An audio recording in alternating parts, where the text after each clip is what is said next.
Cute. What happened? He's saying you're being cute. Ah, sorry. Also, question, Chris. Hmm? That EA thing you posted earlier. What Yeah, exactly? I didn't know it was a real game. I just thought it was a silly, funny song about how to make Oh, games. the animation is from a game. I don't know. That's why I'm asking. The animation from the song is actually an old. It's actually an old cartoon movie called Asterix and Obelix and the Quest of Cleopatra. I think, at least it had something to do with Cleopatra because they have to help her get a new palace so that Caesar wouldn't kill some kind of architecture guy. It's a long time and it's a very old movie, but I remember it from childhood, and they actually got the voices correct to the characters and they kept the song, so I was quite impressed. So that was kind of like a nostalgic funny thing. Neat.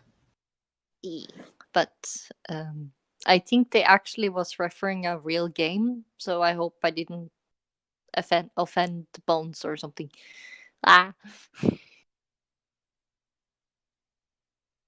Like I said, it was mostly just meant for fun. It was funny. You did good. You're fine. Okay, that's good. Sorry.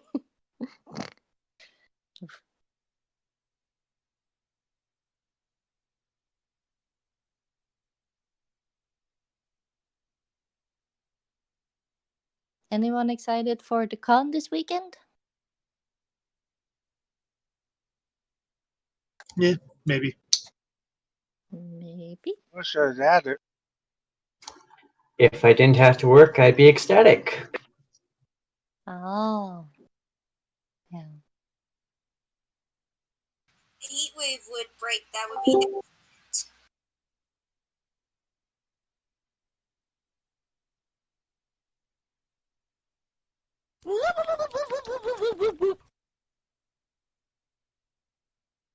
Puffy! Hello. Hello.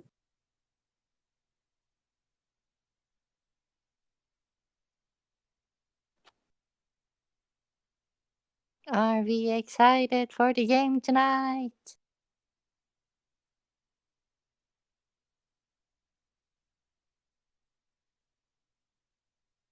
Puffy? Yeah. I got my bottle of wine. Did you just say ball of wines? Yeah, you Sure. put them in empty paintballs and just eat the ball. Yeah, just imagining you sitting there with kind of like a ball of yarn, but the yarn is wines from the jungle. But I think you said a bottle of wine? Sorry. You're fine. And yeah, he did.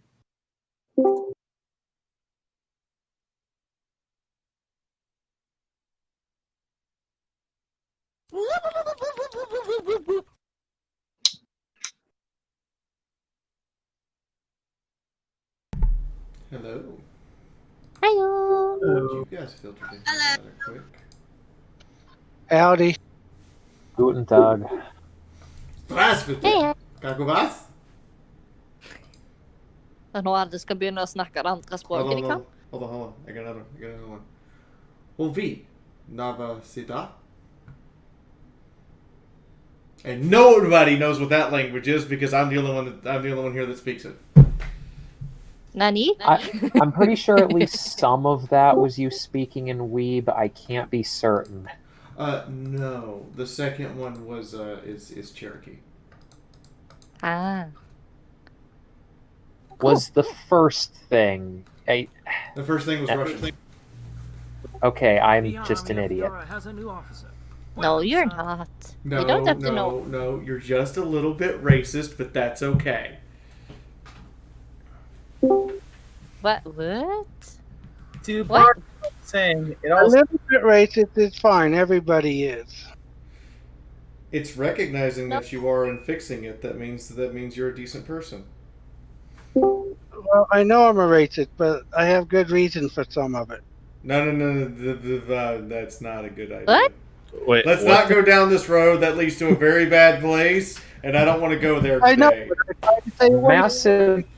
Massive topic shift. Giant robots. What did I just come into? I'm scared. I need to hold me. I'm so scared. Hi, Chris. How are you today? Why are you talking like Mr. Herbert? Why are you I'm talking sorry. like Herbert the pervert? What? What? I have no idea what you're talking about.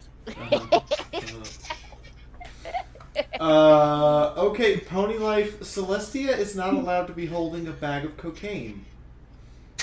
What? Wait a minute. Phil Scouts will argue this. Have we seen the same Pony Life? I don't think so. I'm looking There's a- right now in the server, and that doesn't look photoshopped. I am curious Yeah. what that's supposed to be. And we had Twilight drinking a bottle of cum. So what's wrong with cocaine? What? I need an adult. I'm gonna go get an adult. I need an adult. I, You like Yeah. adults? I was an adult once, and then I got better. Okay. Good night, everybody. So, I'm how scared. are all of you tonight? Having fun, nice? Pain and suffering and pain. That's all I know. I'm scared and confused. Kind of hot because of issues with the air conditioner, but this is lightening my spirits. I have no idea what I'm doing tonight. Yay! And Chris, check the ponies channel. That's what they were going on about. Ponies Pony, channel. Way Pony, down at the bottom. Oh, Jesus, there's a lot of pictures. Pony. That's Photoshop because that's not what that scene was. He's supposed to hold a cake, not a bag of sugar. Yeah, it's a pretty darn good Photoshop, but a Photoshop nonetheless. Yeah, that's true. I can't look at the moment because I'm flying. Whee!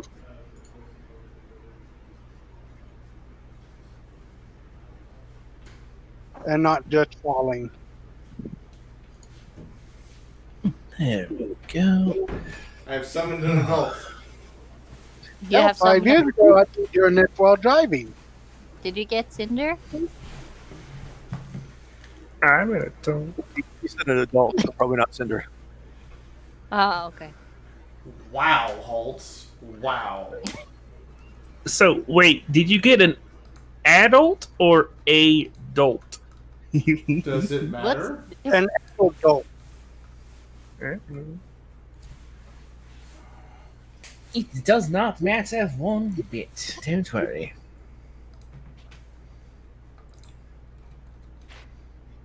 Anyway, how's everybody doing today? The world just went red. I'm all right. I took a nap because Naps I are wanted to take a nap. So long as we haven't gone to Plaid, we're fine. If we go to Plaid, then we have a problem. Hyper plaid. good. Can I ask for an advice supporting panels? Sure. I can give you 50,000 pounds of blood.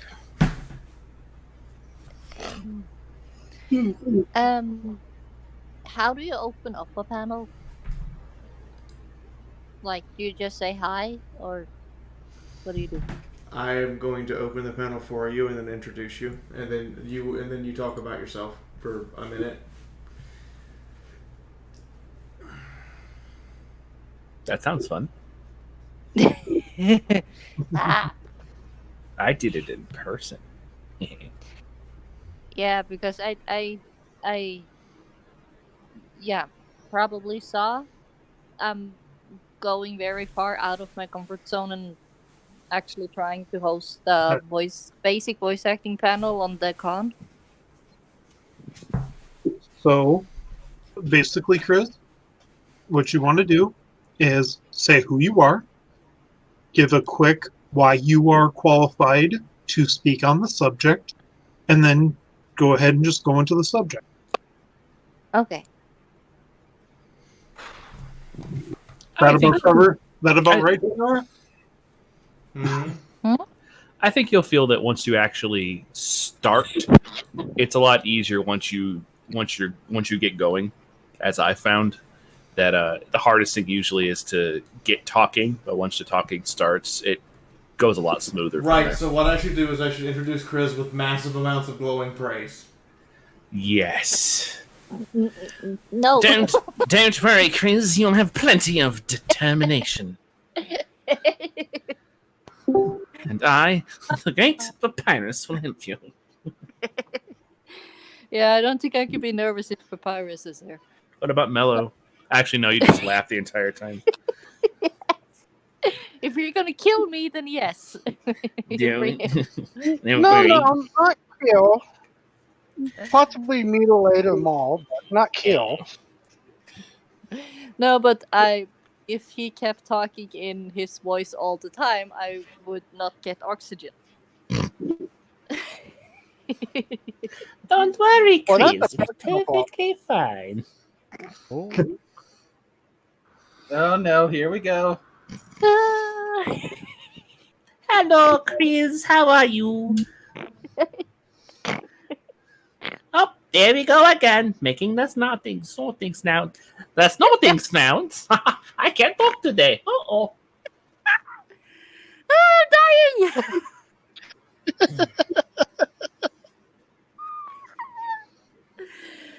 Oh my gosh. Oh. I boop you all. Lanzabi! Hey, what's up? Evening, Lens. Everybody, how you doing? I'm dying of I'm hearing.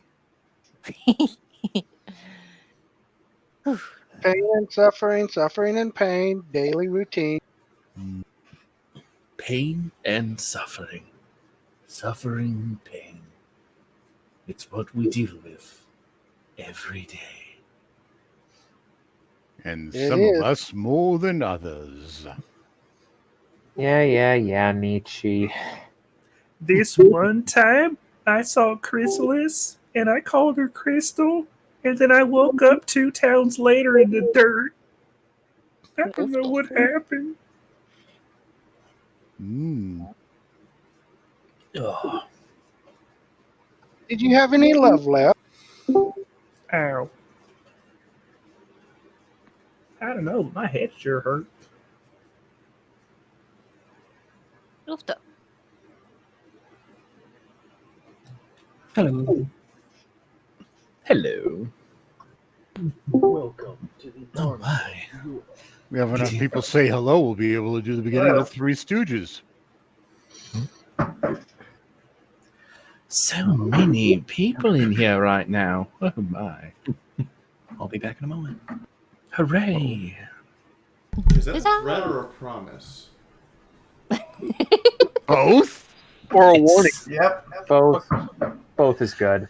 It's a call to promise. Hi, this bag of hugs Okay, those must Hold! Ja, tack bägge delar. Well, I figured he was saying both. After all, like Dr. Zoidberg, why not both?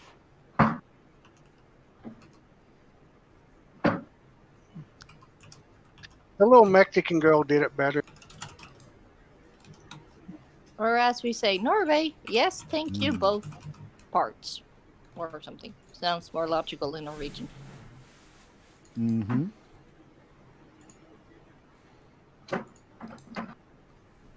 Yeah, true. Uh-oh. I think I said that right.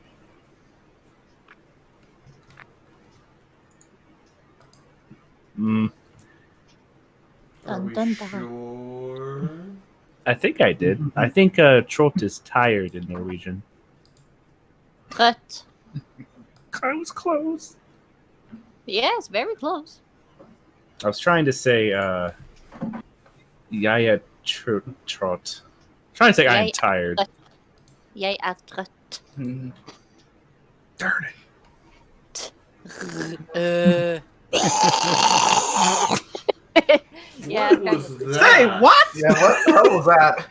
And Don't people are not do that over a microphone, please. Yeah, please don't. That That sounded almost as bad as a ghoul. please do not throw up on stream. Please no. Well, All right, then I won't do that again. If someone's choking you to death, please warn us beforehand. Don't worry. If someone was choking me, you'd know. Well, I we thought it was. have far too many questions now and want zero answers from it. I do not care if I fail this test later. Failure of this test is an acceptable outcome. Perfect. Okay. well, if my character ever joins, you will hear a lot of Norwegian-ish words because I will have a mixture of Old Norse and English dialect. Enjoy. Hmm. Muhahaha. We won't hate you for that.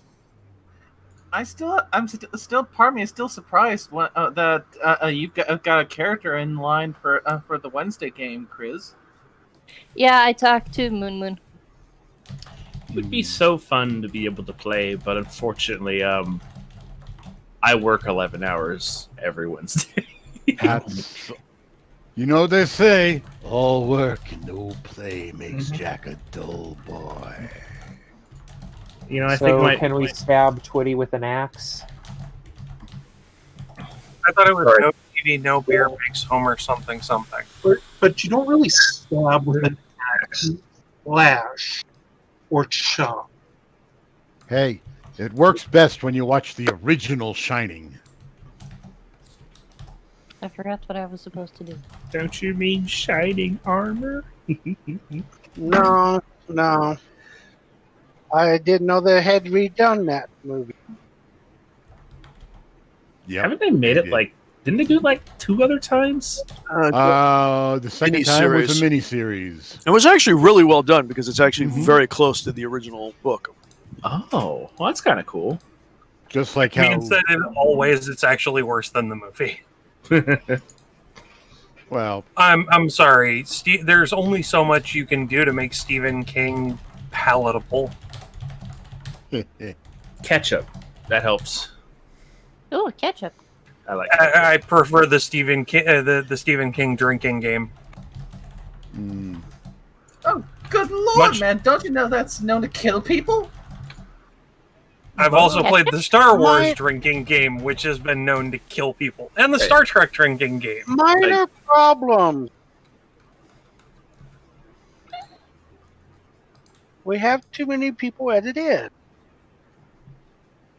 I mean, I live in Wisconsin, so drinking games, don't really have the same effect on me as they would on some other people. I never drink. Yeah, in Wisconsin, drunk driving and alcoholism aren't spectator sports. Mm-hmm.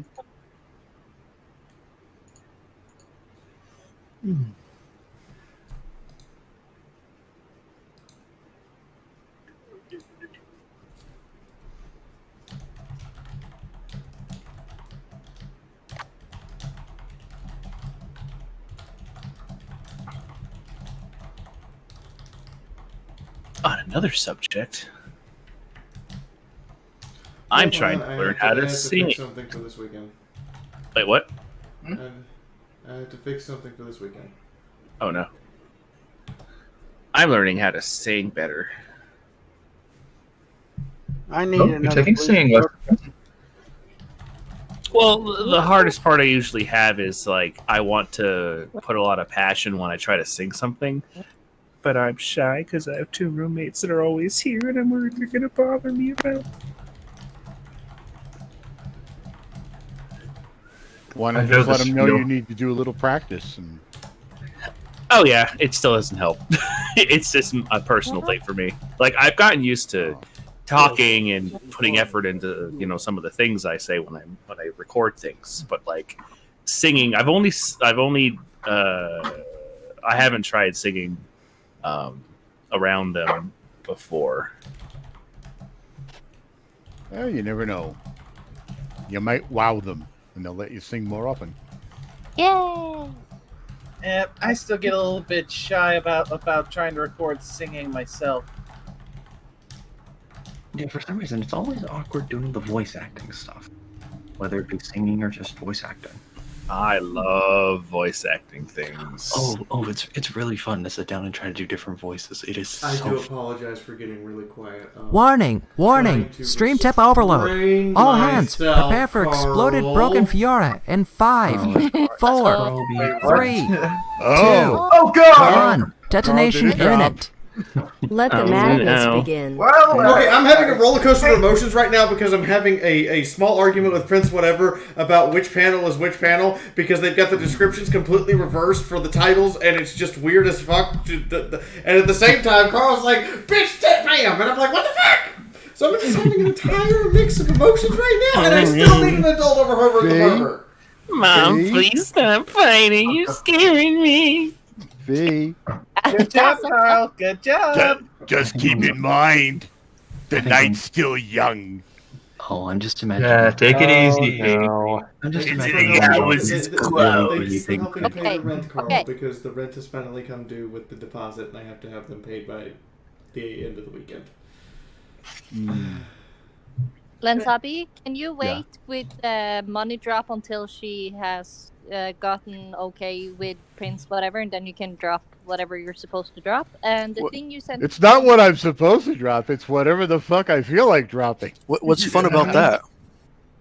Can you wait with what you feel like dropping until she has resolved that problem?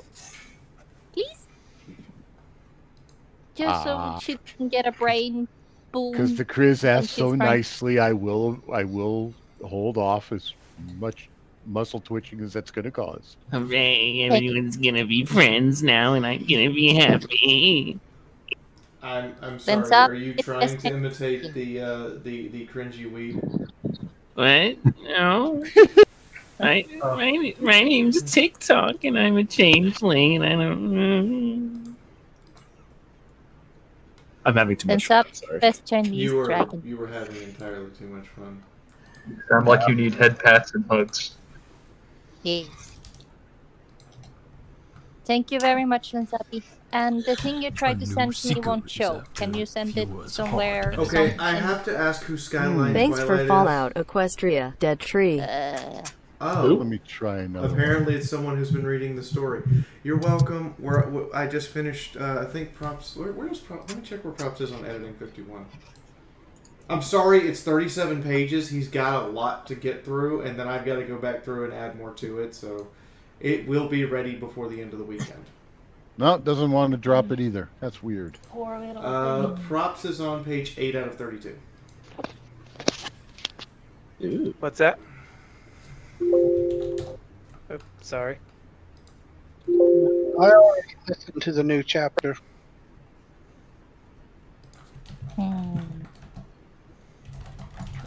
That. I guess it is the dragon. Yes, I was just trying to show you progress. Excuse me. Yay! Can't wait to see. I might finally have a new profile picture. Huzzah! Ooh, nice. It's always good to freshen up. Mm-hmm. I just hope my ears are as huge as they always are. I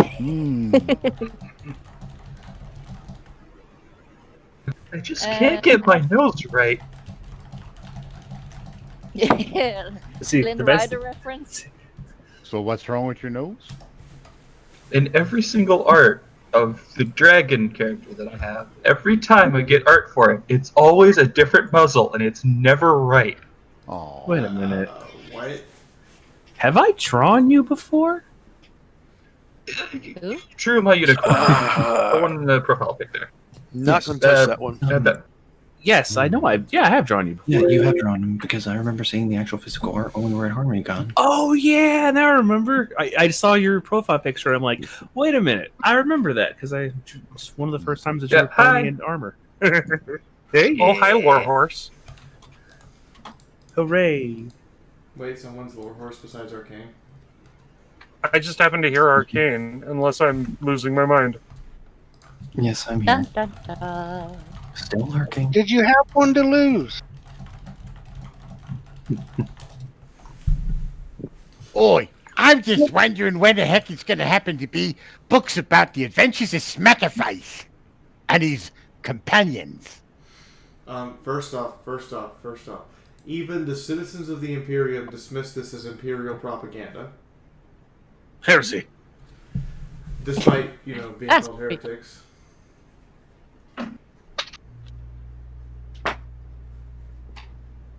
And? Second, Smackerface is literate?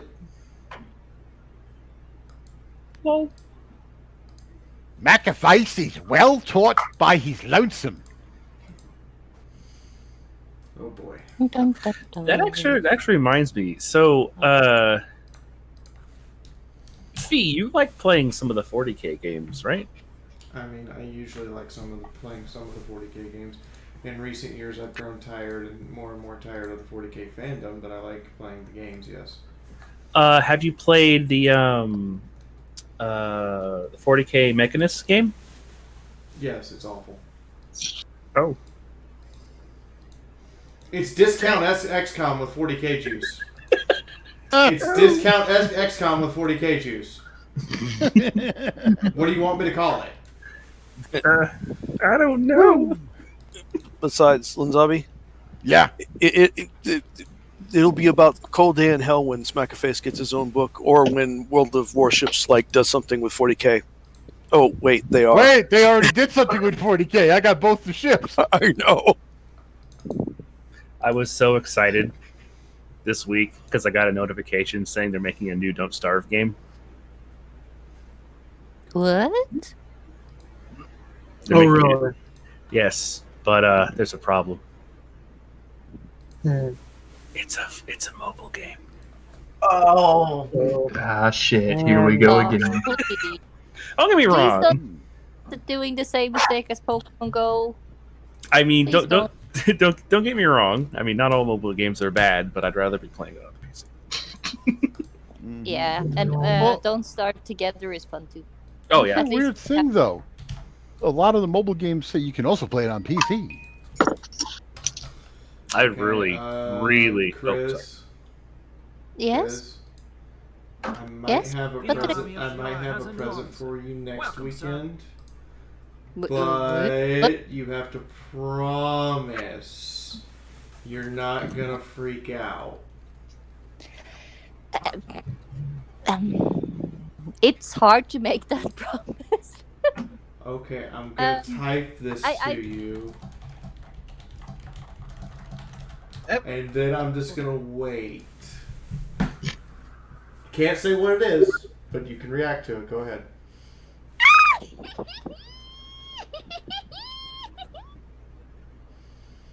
Okay. Well, that was no reaction whatsoever. The reaction is still so high going on. pitched, she hit Kirby. Man. She makes that sound such a cute reaction. Adorable. Her squeaking intensifies. I need that as a sound effect. Flip that and make a sound emote out of it. Chris Yeah, being I'll happy do is that. infectious. Yeah,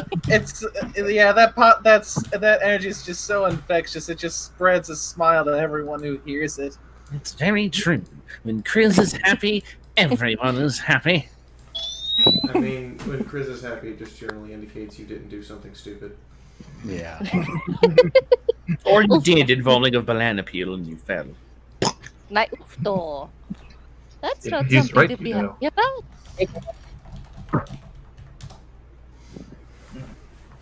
Yay!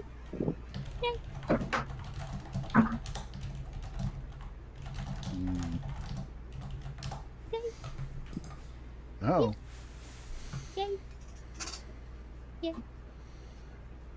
So, Are you have you did you fix the stuffy with Prince whatever? Mm-hmm. It's Okay, fixed. Lansapi, you're good to go. I'm sorry, what are you talking about? There is a conspiracy channel, isn't there? There's a conspiracy channel. I knew it. I called it months ago. I believe that would be called the General. Okay, Fiaura, Mhm. breathe. Take a big breath. Let me talk. Let me explain. Before, when you said that you were trying to fix something with Prince whatever, I asked Lansabi if he could wait until after that problem was solved with dropping whatever he feels like dropping so that you could concentrate on the problem without having brain There's explosions. a Warning, conspiracy. warning, stream There tip is totally overload. a All son hands, of a- prepare for exploded broken Fiaura in don't 5, believe There we go. 4, 3, Tactical nuke 2, incoming! 1. Whoa. Detonation imminent. Lansabi, you did get your porch Hey, fixed, right? victory! What's that? You got your porch fixed, right? Everything's okay. Your porch has been fixed, right? Oh, not yet, but I did get my first of the month payment, so hey, I'm good. Lansabi. Fiaura.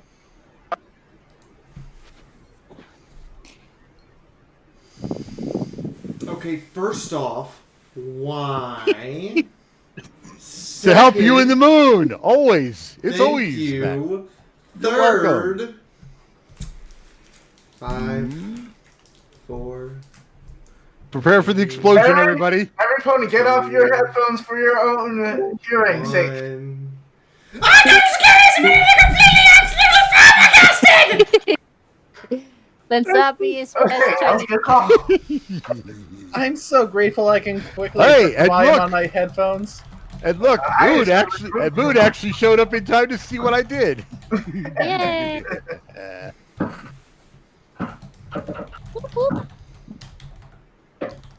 He posted right there in caps. I literally opened Twitch to a So stream how bomb. are you, Yara?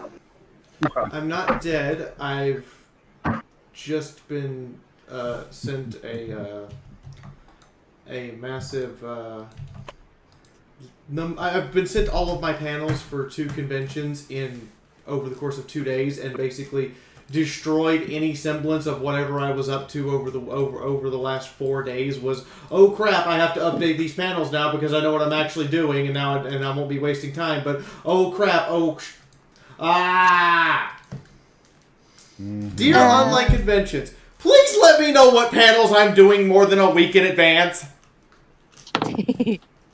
Lansabi, as far as I know, the brony chef is also very close to his goal, so that's awesome.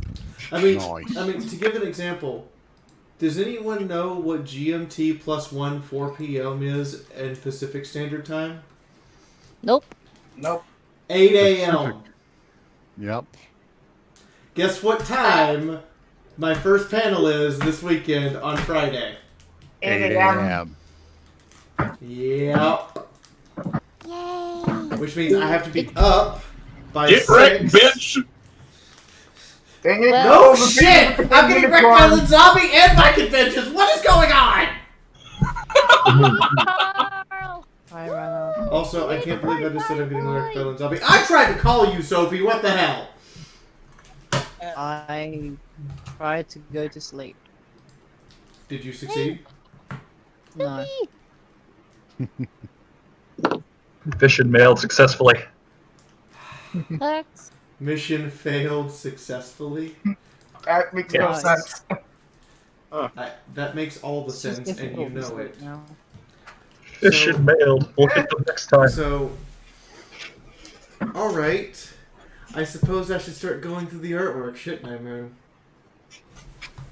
Probably a good idea. I mean, unless you're ready to start. I'm opening things up. Warning! Warning! Stream tip overload. All hands, make sure prepare it for gets done exploded unlike broken that time where Fiaura you in forgot, like, 5, shit, it's 1 o'clock in the 4, morning. We have 3, I don't need 2, more ice for my whiskey, but thank detonation you. imminent. If I need more ice for whiskey. He needs more ice for whiskey. Okay, so There, Anna. I want to point out that these are official art pieces by 2 different people. Let's start with that. One of them is specifically drawing stuff just for the audiobook so that the audiobook has unique artwork. Second, I love you, Sophie. I love you too. Oh, wait. Is that Sophie done? And third, the other artist that we now have in our midst is Russian. Cool. Oh, nice. There's a lot of good artists that are from Russia for some odd reason. Which artist? Oh. Aww. And that's a file. Nice. Next piece. This is by. Oh, she actually looks cute. Warning! Warning! Oh, Stream I tip hired overload. it. All hands, Can you prepare wait for and let me exploded get through broken this? Fiaura in 5, 4, This is awesome. 3, 2, 1. Wait, is it the Detonation same artist? imminent. Yes. Wow, we're a bunch of butts, aren't we? Shit. I Oh my hired god. them. Oh, Sandy. They have been hired. I'm working on getting the contract translated into Russian for them because it turns out this artist is also 17. Oh. So he has to get parental consent. So I'm working on getting the translation done. This is the other artist. This is Ren. She is British. I have to pay her in Great British pounds. She is specifically drawing stuff for the audiobook. So this is only artwork that will appear on the audiobook YouTube after this point. It's not going into the actual books. And mostly it's artwork that we wanted to get done but had to cancel. Because we didn't have time to finish it and still get everything else out. Oh yeah, this is that artist. Is that a Michael Jackson Thriller Pegasus? No, that's actually what Sparrow is described as looking like in the book and what Moon originally described Sparrow as looking like. Okay. Yeah, no, that's Sparrow. It's a bored-looking Pegasus who just is so done with your shit. And the other guard is like, I'm on my 5 minutes. Perfect. And Yeah, no, it was fucking spot on. I just wasn't sure if that guard was someone and or just a here guard. here is her drawing of Chifundo. This was her test piece. Nice. And this is just random fan art I got this week of Nyota as a 16-bit character. Oh. And I have an idea, but it would require computer programmers. Ooh, Hey Moon, how hard do you think it would be to make a 16-bit fighter? Extremely. That being said, what you'd have an easier time doing is reskinning that to work with Mega Man. That's true, probably. You would your life would be so much easier if you were going to try and just refit that sprite into an asset that was already occupied, as opposed to trying to code a fighting game. So unless it's just a very I was thinking of just coding it like an 8-bit Yes. version of Streets of Rage. Ooh, a beat 'em up. And then just like include all the characters as character choices. Cool. Cool. Huh. You know, you only have like 2 buttons, A and B. Those are important buttons. And then if you press them with the directional pad, you do special moves. That was kind of the concept. Money, money. I suppose we should migrate over to the other to where we run the game from. You guys are more than welcome to stay here. We have recap from Twitty, and then and then we have the intro to play, and then we'll actually get started. So, yay! Oh my! I'm guessing there's an art for Haze. I can't pronounce medicinal right off the top of my head. Yes, there is a piece of artwork for Medicinal Haze. This is done by Maxi Masters from Millie Shiba Roll. Here is Haze's character sheet. That looks really good. Ooh, If you give me a moment, I will get to work updating the intro unless you're wanting to use the animation. I'm going to use the animation for right now. Well, I guess I can get it fixed up for next week, I guess. Also, I'm really wondering what's the thing with all of our medics having nipped ears. So, oh my gosh, I didn't notice that. I know, right? No, I wasn't talking to you. It's the rite of passage. You know, they're truly the party's medic whenever they get a new piece of the ear and they sew it in. Well, I think it was just an artistic choice thing, but in all honesty, it makes sense that a lot of creatures are being missing parts of their ears. Not every bullet is going to miss or just graze. Dark, but fair. Does that mean that my meta character hasn't gone through the rite of passage since she doesn't have a chipped ear, although she does have a lot of cybernetics installed? I'm not ready to answer that question. One of them's not even a rivet; it's a fucking nail. Okay, that's an interesting thing to come into. What are we talking about? We're talking about a gun produced by what's the equivalent of Russia's Florida Man. Also, hey Moon, I need alcohol. God, what would be Russia's part? What would be the Florida part of Russia? I've got no idea, but just the watch. Florida. I don't know. I can answer this. The Florida part of Russia is Siberia, just past the Ural Mountains, but before you get. I thought it would be Siberia, but okay. No, Hold on, it's Crimea. No. Siberia is like Texas. Get it right. It's Crimea. After all, that's where you get the expression Crimea River. Well, no, this is a. Okay. Hold on. No, I've got it. The Florida part of Russia is the space between the Dyatlov Pass and the Ural Mountains. Oh, you mean where that creature lives? Also, what were you going to say, Chifundo? But yeah, that this particular one is a U.S. Reassembled AK-74 parts kit into 5.56, and the job they've done is, put it like this: I'm sure that there are hodgepodge weaponsmiths in deserts somewhere in America craft building weapons that are of better standard than this. There are explosives that could fire bullets better than that weapon. All glory to the Chechen pipe weapons. They're so disgusting. They're beautiful. They actually stand a chance of working, though. That thing, no. Why? Because the barrel block and the piston blew off it on the first shot. Hold on. Brutal. Let me see if I can find it, but I think I know what Moon's preferred weapon is. My fists? No. It's loaded dice. It's something made by the Yugoslavs. Okay, because I was going to say, the correct answer is my fist. I just like to punch things. Hey, the Yugoslavs made a very nice clone of the Mauser. They did. I have it sitting next to me. I don't know. I'm waiting for you to post the shotgun trench sword.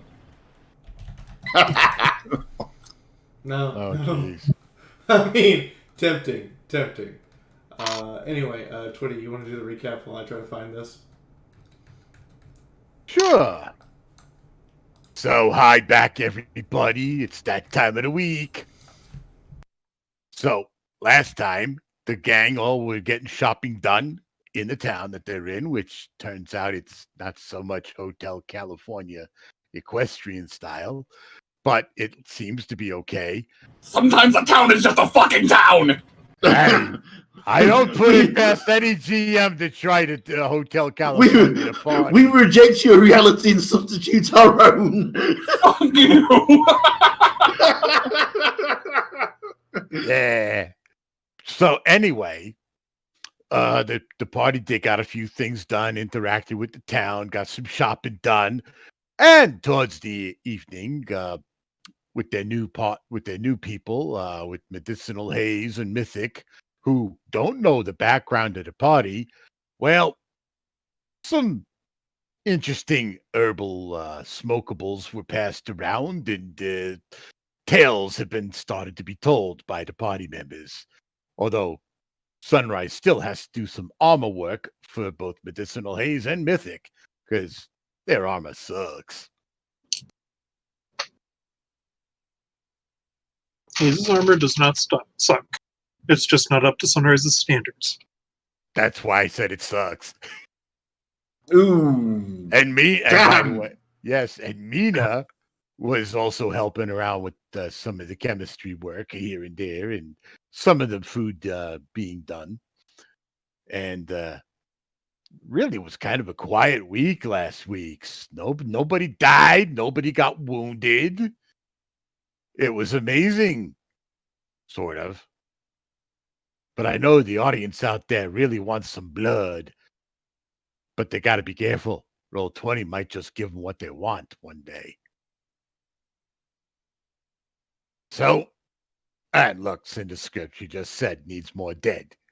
So, with that in mind, I'm going to go hide somewhere before they try to slap that stupid collar on me again. And get away from the party for a little bit and let shit play out. Is that good enough, boss?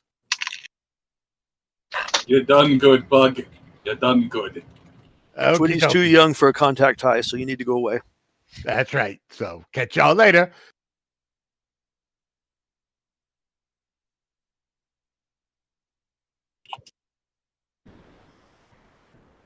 Hi, everyone. All right. Well, I suppose I should play the intro. Also, there you go, Moo. I have to do that.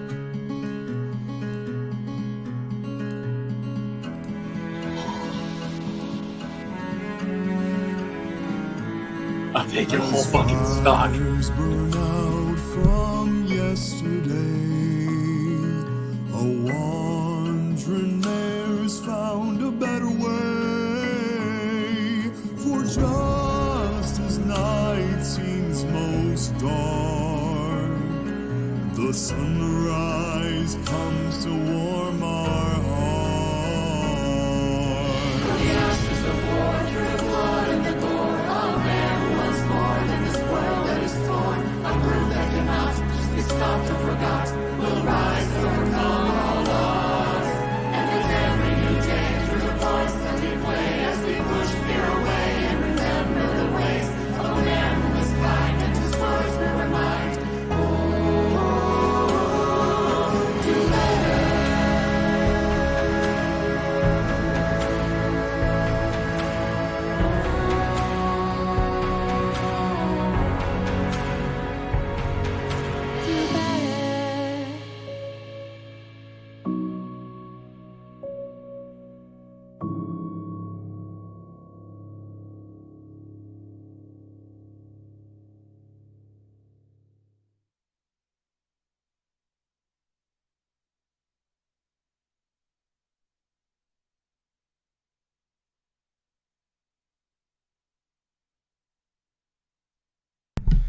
All right, Moon, it's all yours. I still don't believe that you haven't put us in Pleasantville.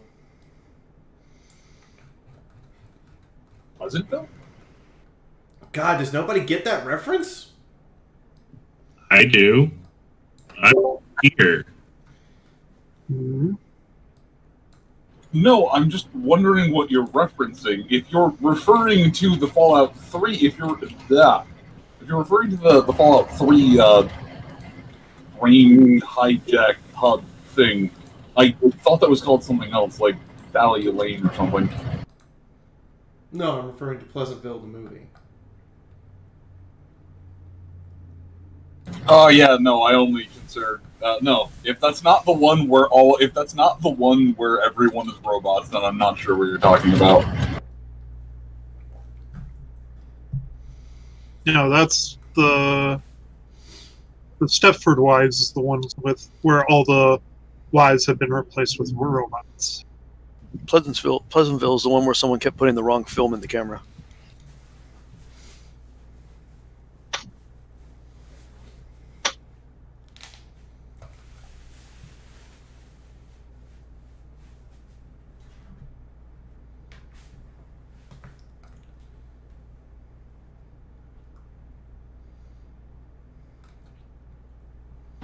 Alright, we'll do those. Back on that.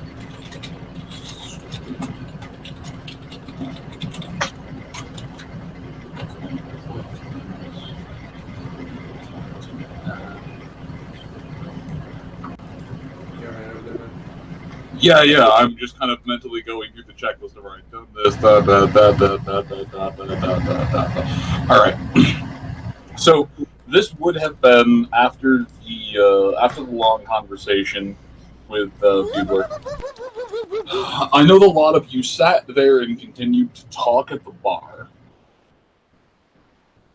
Talk amongst yourselves, talk at the bar. Were you going to leave town that day, or were you just going to kick it in town for another day? Because by this point in time, it would have been, very late morning, early afternoon time. I think we've been passing around the zebra weed, and most of them can't handle it. Oof. Hey now. Wow. To be fair, Nyota's a connoisseur. I said most of. I should have read through this blog better. Yeah, earlier. But alright, so the lot of you are a bit out of sorts. Are you going to hang around the town until y'all come back down, or are you going to crash another day here? I personally would like to stick around. Well, let's take it to a vote. Everyone just write down yay or nay in the chat. No. I'd like to stick around and follow up on this quote raider problem. I think we were going to follow up with the raider problem. Okay, that's fine. That's not sticking in town. When I say sticking in town, I mean sheltering in place in this fucking town, as opposed to going outside and doing anything else. Well, Sunrise probably needs at least another day of working on armor.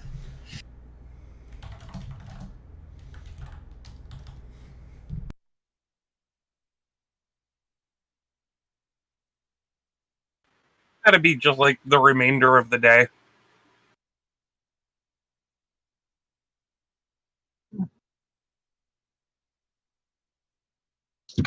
So, once we finished up with the conversation, she'd bash out the armor repairs and upgrades and whatnot, and the following we would probably follow up on that raider issue. Fair enough to me. But that's why I'm just taking a collective, what do the lot of you wish to do? And if it's split up, do separate things, and half of you wants to go out and do the raider issue, then I'm going to run into counter with half of you going out and do the raider issue. That's why I need to know. I would love to, like, command and conquer your pieces onto the path, but I'm not going to do that. Okay. I am technically in favor of going and dealing with the raider issue. Okay. But do you want to spend an extra day here working on armor and getting things You done? You guys are already high as fuck, so that decision is made for me. So yeah, was it a stallion or a mare at the magic shop? That was all like, hey, if you wanted to come back, I could probably teach you some stuff. And that was a stallion who was 30% dust. Ah, yes. I would like to go back there, mostly because I didn't actually look for the thing that I had originally gone back there for, and I feel like if I hang out with the dude, let my brain catch up with the lag here. I feel like if I go back there and hang out with the dude, I could probably learn a thing or two, and also get stuff I don't know. So am I using restoration or come to life? Yes. What? I'm pretty sure it's come to life on this one. Awkward. Don't ask. Okay, first of all, it's called Life Surge, okay? Oh, no. It's not. Believe me, in this case, it's not. Just ignore it. I have a lot of questions, and most of them are just long periods of me saying, Likewise. So if we're going to spend the day here, then Hayes starts brewing something.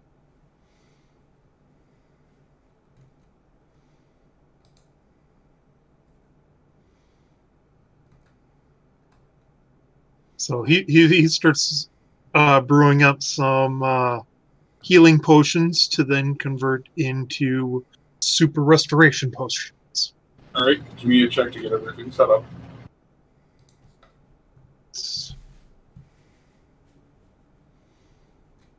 You want medical or survival? Either or. I suppose it depends on how you're preparing it. Regardless, that's a pass. Okay, and give me another one for finishing off.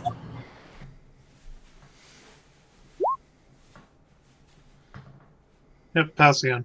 Okay, you're good. If you're making a batch, otherwise, you just have a potion. Yeah, he's making a batch right away. Alright, then you have 10. Please deduct the ingredients for 10 potions. Okay. So you're...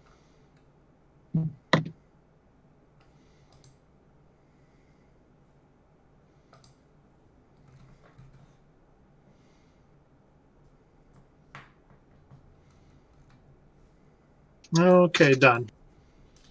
Alright, here.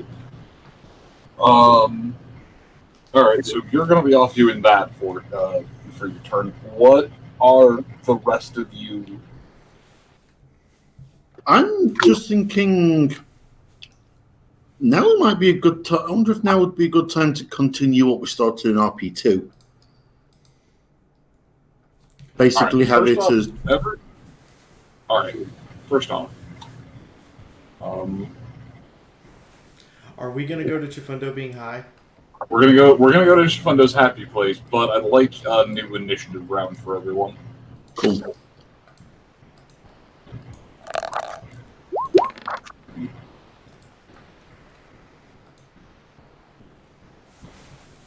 Okay. How many of you have normal tokens and how many of you have fan art? I mean, it's both. I kind of go as well. I have both. Mine's original. Yeah, that's I only mean, because this- I haven't got a chance to run to drawing you yet. I mean, that one is one that I actually requested. It was done as a freebie, but it was one I requested. Okay, roll 20. That is kind of nuts. I would say screw you, I'm not going first, and then I realized that pony still refuses to take orders from me. Oh no, we're past that. He'll take orders. He's okay with you now. So it's not so much. So okay, here's the thing with this, and this is an important distinction. That is not out of that is not out of combat situations. You're like go and do this. No, go fuck yourself. Isn't what that refers to. It's in the middle of a combat scenario. I know. No, I'm specifying that because this comes up enough. It's more in a yes, there has to be that sensation of I will listen to this person's orders because they kind of have some idea of what they're doing, but it's more in a combat scenario the willingness to listen to those orders. Since a lot of you are adventuring together and not openly pointing not open griffin standoff at one another, we're fine. The buffs are there. We're not all Glossal pointing at each other thinking each other is a raider. Everyone is mimics. My things.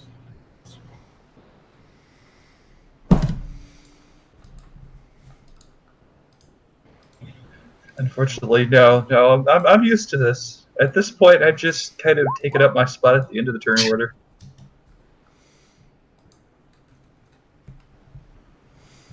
Okay. So wants to go first out of the 12s? 1, 2, wait, who am I? Why do you have a 1 at the start for your agility? No. Because Sunrise actually has a natural 0.5 appended to all of her initiatives.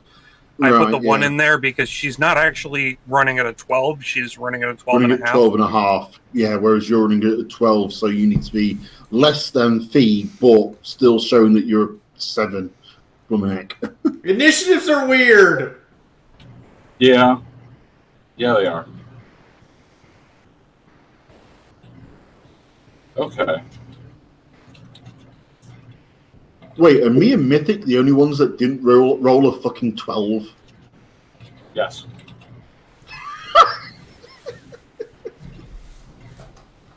Okay, just out of the 3 of you who all got 12s. I guess I'll volunteer as tribute for this one. Okay, so cool. I'm sure you'll do well in the Hunger Games with your stealth abilities and your unarmed combat. Yeah, that's nice. Which of the 2 drug horses wants to go second? Shit, yeah, we can't even say drug source now. It's 2 of them. Wait a minute. Hold on. I am the original drug horse. Yeah, I know. Oh, so now we're gonna go OG drug horse versus new shaman drug horse. Is that what we're doing? Freshman Mark 1.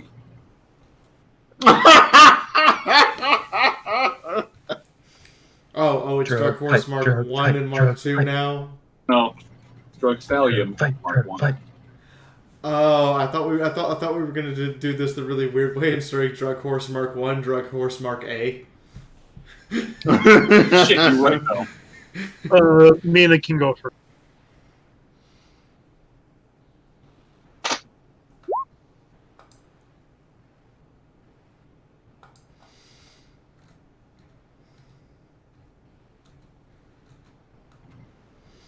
I'd also like to point out, Mythic. other than Sunrise, the 3 people who rolled 12s were the ones who were biting during the roleplay, and 3.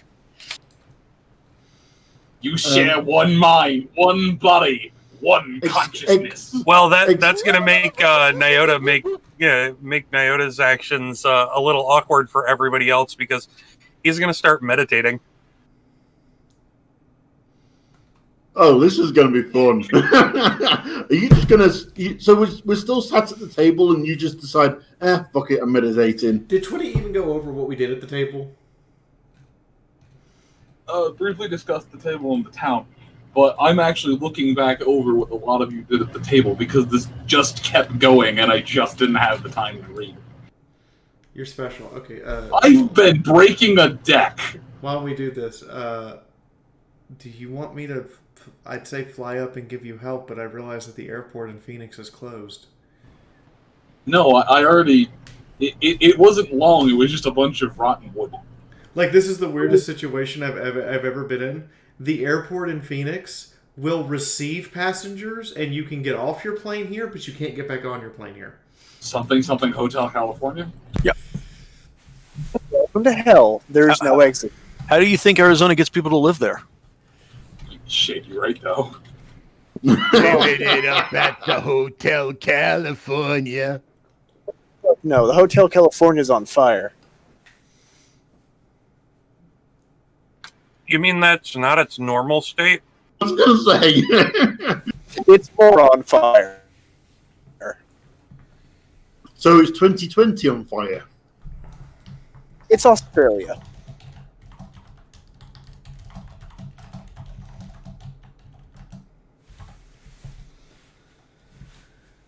It's like Australia where you can understand what everyone's saying.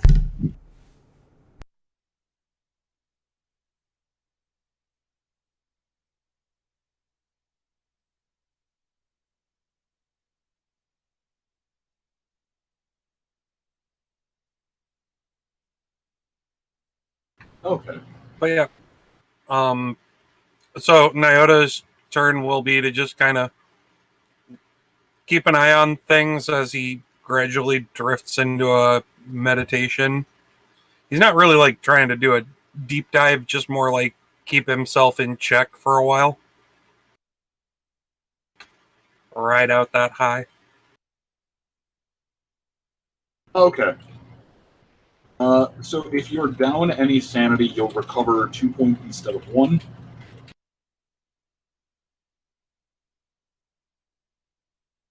But if you're just going to sit and meditate and just focus on nothingness, you will sit and meditate and focus on nothingness. It's the equivalent of taking a short nap.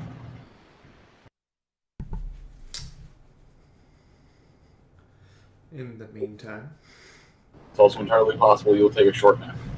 I suppose I have to go first now. Well, no, technically Iota just went first because, well, you spoke before you did. But you would be going second, but second, but first. Words.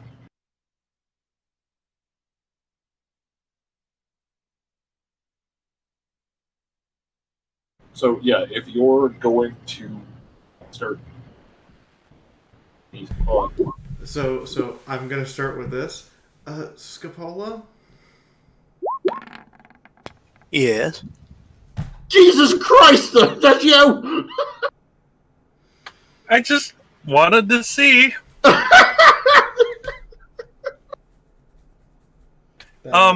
Yeah, when you get back around to me, we can do something. You're with every fiber of my being, I just wanted to like, okay, and you are booted from the call. We'll be back later. Okay, well, in the meantime, Sunrise looks to Scapola. So, Scapola, how does that, she points at the blunt, interact with your contraceptive meds, and how does any of that interact with estrus?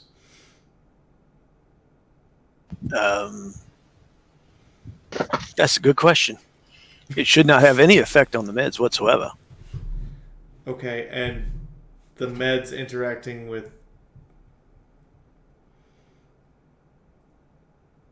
Yeah, interacting with what? The second half of the question. I don't know. Maybe it's more enjoyable? Mina. Oh, hang on.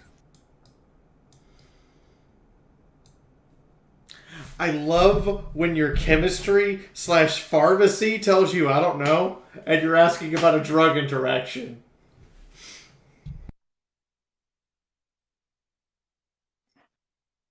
I just found it funny that she hesitated when she said it shouldn't interact. Okay, yeah, that's probably the best answer.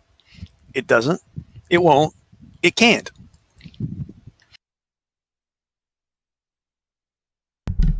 But it still works. Well, just checking. I mean, you're going to be operating heavy machinery, so you shouldn't be imbibing. Right. Second half of the question. The estrus word with your contraceptive, it still works, right? Well, yeah, there's no point to it otherwise, would there? Fair. Okay, just making sure.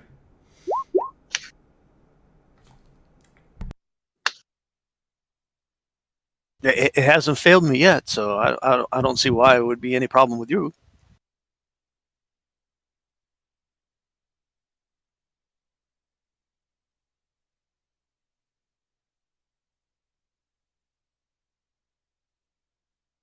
All right.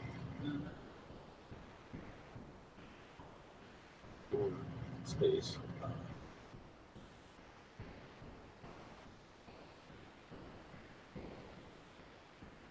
You know what? I'm just going to rotate these every time. I'm just going to switch. Just do that. Just do that until I can do that. All right. So, okay. So, in order to not drag this on further, a lot of you are essentially just going to hang out, rest, relax, spend another night in what is effectively Wasteland Paradise. Sunrise, you're going to patch up a whole bunch of armor and go and go do a whole bunch of things that the FAA is really more than okay with duct tape. So I was going to suggest that we continued that particular piece of RP in the open as soon as we're here. That's fine. I will get back around to you and square that up. I'm just trying to... Yes, that's kind of what's happening. That was the last question I needed answered from that. The other thing I need that pony and Arvana to send. I'm gonna send Arvana a couple questions. I need that pony to send me the actual armor he's currently wearing, with anything that's been done to it. Yes. Okay. I would like to know your medical history, any past procedures you've had, when the last time you changed the rivets were. If ever. And are you prone to getting shot in the head? Are you prone to getting riveted?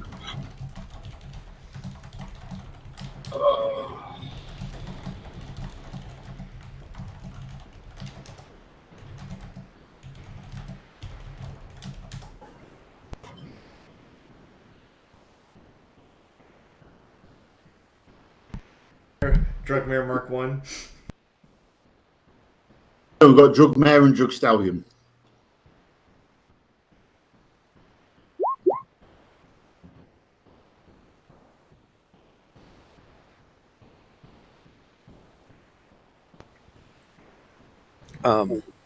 Mina's going to do a very failed job of probably trying to meditate as well, but she has no good idea how to do that. Oh.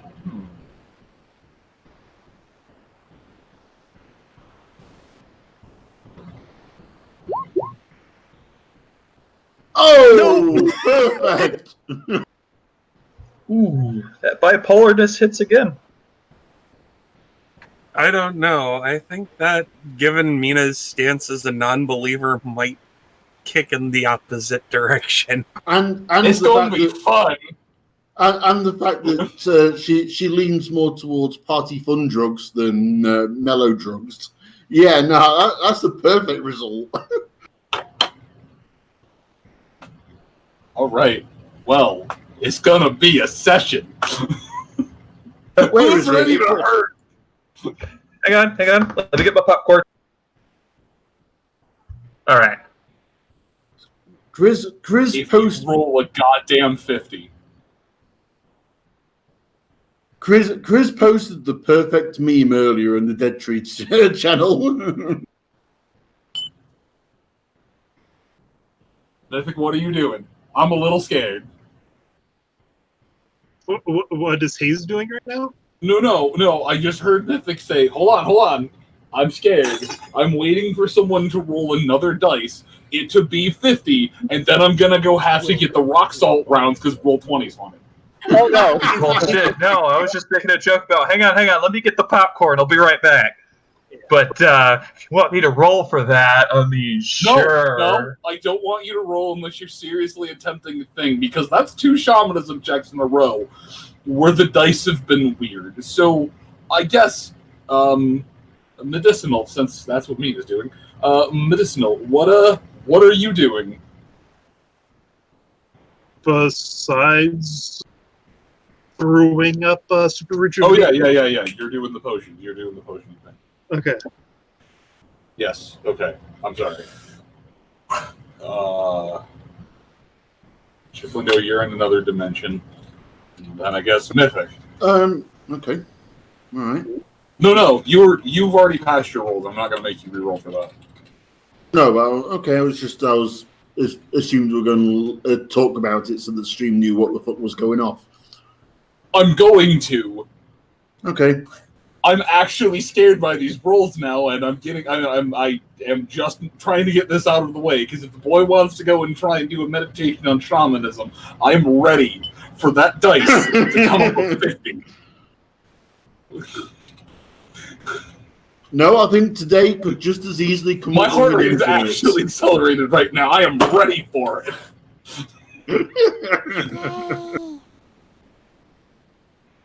Okay, when he comes back, I'll have him go. But I guess where was what?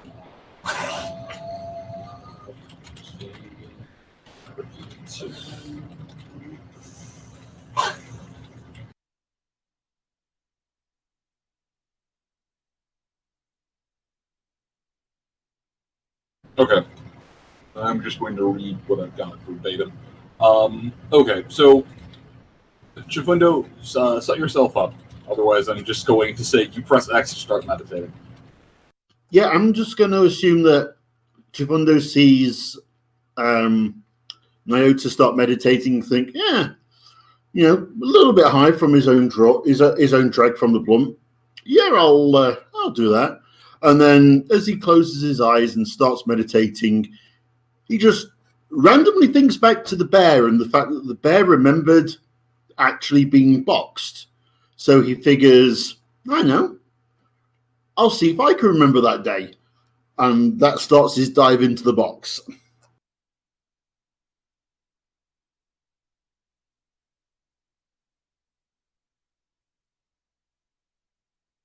Yay! So, yeah, shuts his eyes, starts the meditation, and yeah, if you want to describe what you posted. I'm going to omit the tarot reading part, but alright. Chifundo closes his eyes and draws his focus inward onto himself. Thinking about his time in the box, so sit, resonate his thoughts, and draw himself deeper. Deeper. Even deeper still. Moon, you're a little quiet. Is this better? Yes, it's just there was a fan or something in the background that was kind of making you drown. Angle. The mic's directional. I was coming at it at that angle. Chifundo closes his eyes and draws his focus in deeper, deeper, even deeper still. Your mind feels like it's falling down an endless hole, both falling and being pulled. With a solid thud, hooves touch down onto a dry, cracked earth. A few trees dot the landscape, all of them somewhere between dead and alive. In front of you lies an obsidian temple, the sky crackling with magical lightning. You know it's magical because lightning isn't green.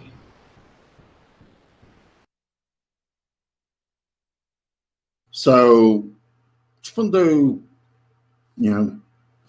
takes a brief sort of survey of his surroundings and looks at the box and has a moment of intuition where he works out that the box is, the big box in front of him is a representation of the box inside of him, and decides to take a closer look at his sort of surroundings.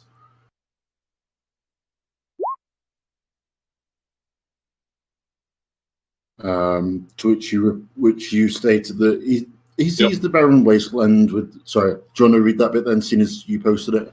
No, you can go ahead. Okay, so he sees a barren wasteland with, the trees between live and dead off in the distance, and there's something, off in the distance. Gets the hint of a silhouette of something illuminated by the green lightning. The path before me is artificial, being made of hewn stone inscribed with runes, some Zabrekian, some not. With any step forward or backwards, they light and keep Chifundo on the path itself. The temple is almost cuboidal in nature and seems to be decorated with obsidian pillars that drink in the light. A scintillating colour, something he can't describe without borrowing from at least 3 different languages, projects from the edge of the path, creating a barrier to keep him from straying. Sorry, that's the point where we do the intelligence roll to work out that this is what the box is. Yeah, this is where you realize that you're inside of a box and not just extremely baked. But no, this matches similar enough to some of the descriptions that you've gotten from Nyota. So you're aware at the very least that you're not losing your mind. Do you go forward or do you go backward?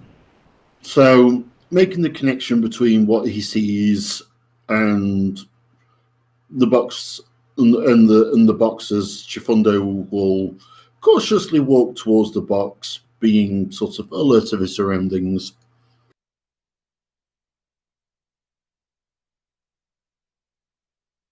Okay. But forward or backwards, as far as towards the temple. Okay, sorry, I missed that part. The temple appears farther away than it actually is, but after a few minutes of walking, it seems as if a trick of the light plays and the path before you shortens considerably. What should have been close to an hour's walk is accomplished in moments. But the last few feet are something you must tread yourself. The Obsidian Temple has a radiating presence about it. It's not good, it's not bad, it's just powerful.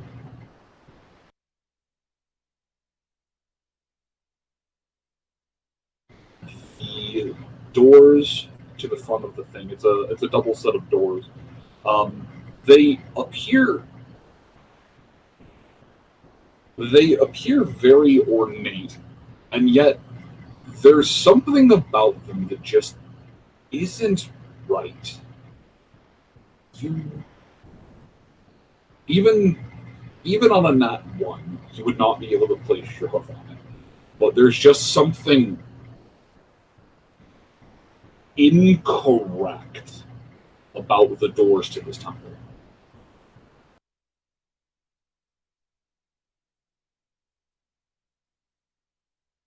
Okay, so there's something just on the edge of Chifundo's perception that he'd never really be able to grasp as there's something not right about these doors.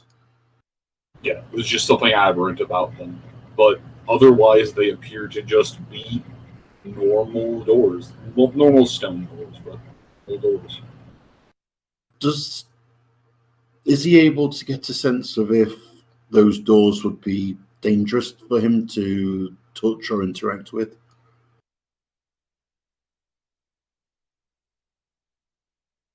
Roll luck. Okay.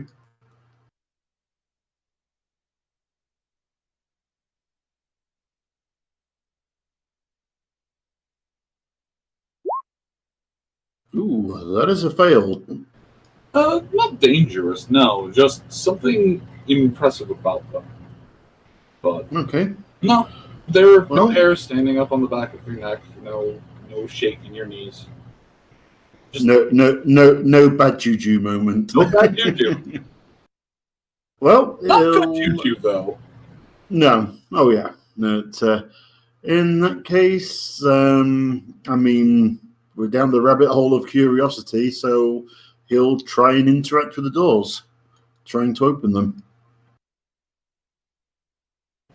The doors open. They open much easier than you would have ever expected. Almost as if they were made of paper. You also have a sensation that if you were to desire to leave, all you would have to do is turn around and start walking back the path, or start walking back down the path.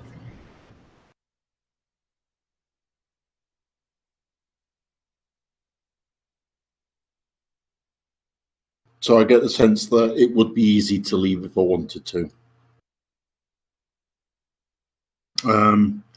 In that case, with the doors open, would first take a good look in, a good study inside, from the threshold of what's before him. Trying to roll a perception for that. Sure, why not?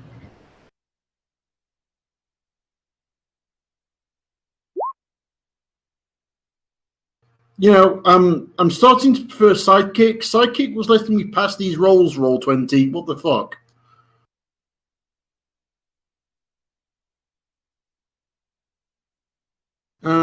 Yeah, that's a fail by 2. As roll 20 says, nope. Yeah, roll 20's having a bit of a mean streak at the minute. Roll 20 does not approve of drug use. Apparently. I keep trying to find the temple to match this, and I just keep getting directed to Stone Temple Pilots pictures. This is really funny. That means that Chifundo becomes the Stone Temple pilot. Oh my god.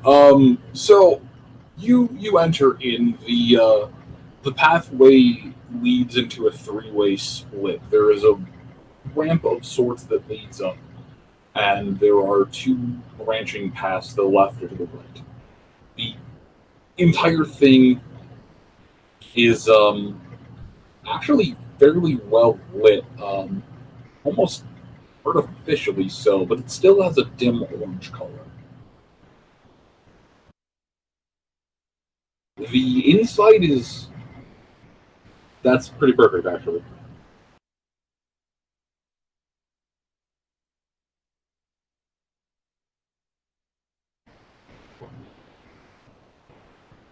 Come on.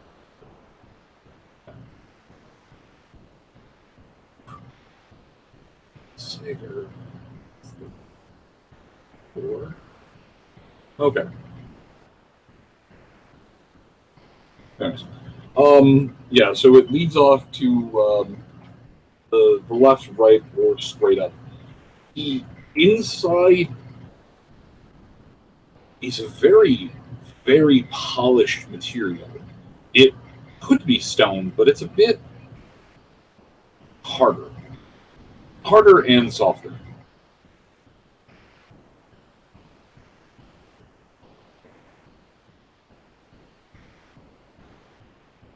Okay.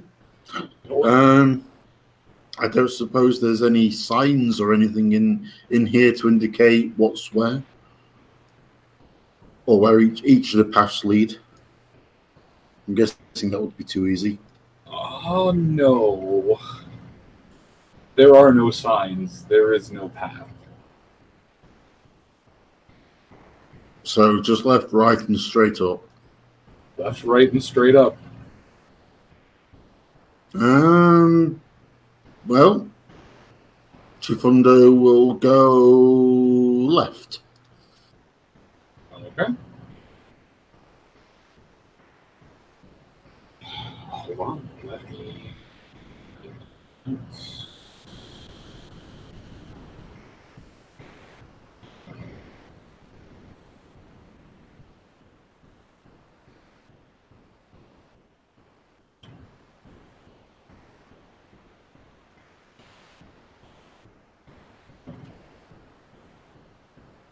Okay. Give me another perception check. Sure. Also give me a luck check, please. Sorry, what else? Luck. Okay. Oops. That's a pass 3 compared to 5. Goof. I think I might have double negative that one by mistake. There it is. Ooh, and that's a pass as well. Yay, thank you, roll 20.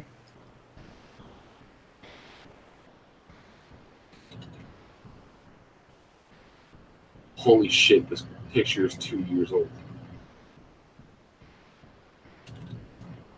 Oh god, I made this asset 2 years ago.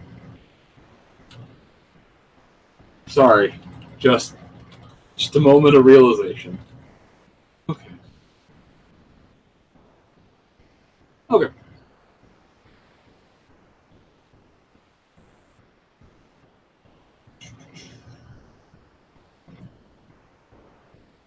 Sorry about that.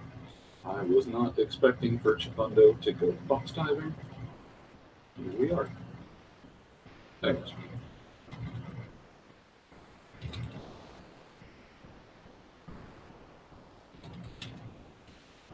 Yeah.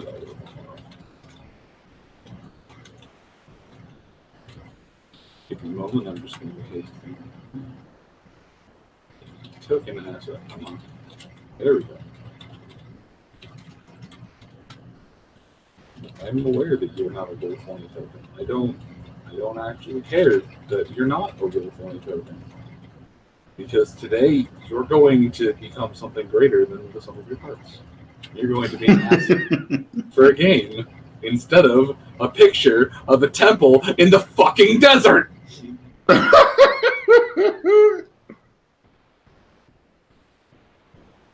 Is everything all right, Moon? Is everything okay? Okay.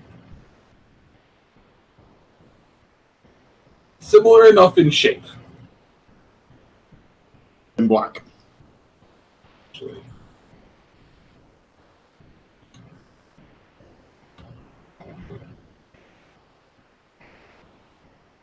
So, close enough. Dear God, the temple keeps moving. I swear to God, the Necrons are real.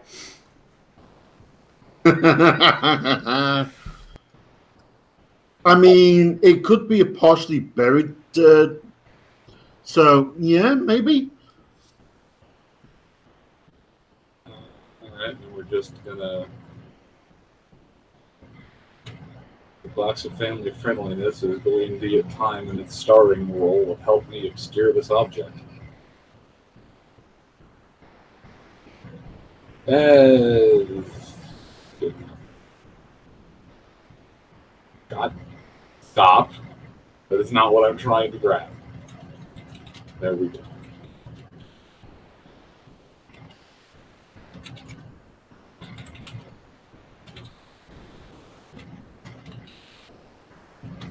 Okay.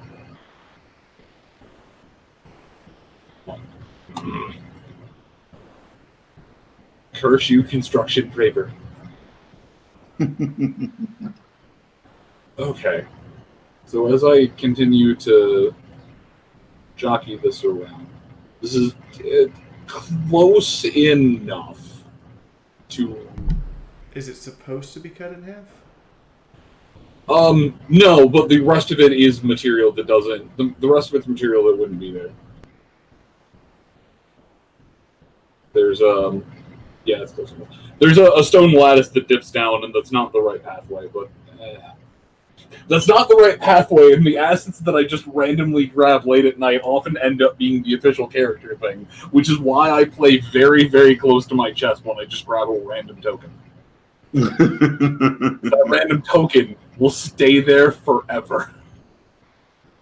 And may even get a name. God damn it, dumpster waifu. I was about to say, or become a waifu. Why are you just the best art asset? Okay.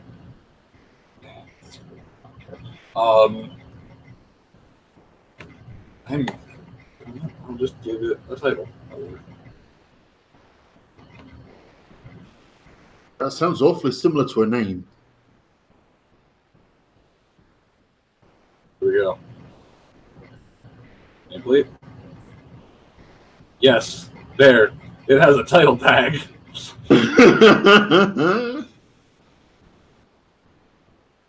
There, now I can go, no, it's not the actual image. Alright, so inside of this temple, there appears to be a path that leads up, that leads to the left, the right, and up. You go the left path. Or you choose the left paths. Yeah. Correct. Okay.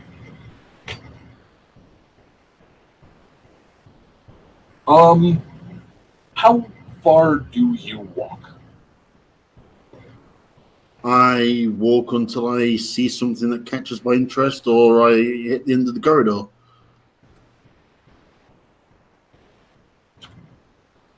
So do you stop? Do you go until you find something that catches your interest, or do you go until you find the end of the corridor? One of these will happen. If I find an entryway to a room, I'll stop and look into the room. Otherwise, I'll keep going. Okay. It's not that you find a door. That's not the first thing you find. The first thing that you find is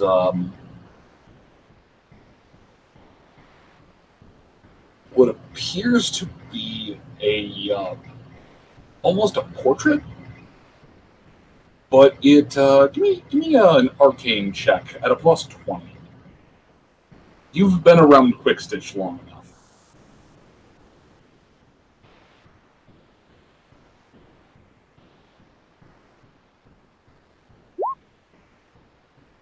I'd have actually passed that without the +20. Awesome. Wow, you really have been around Quickstitch long enough.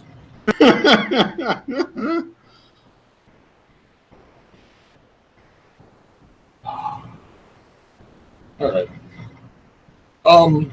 You're not sure what spell it is, but you recognize it as part of a matrix lattice.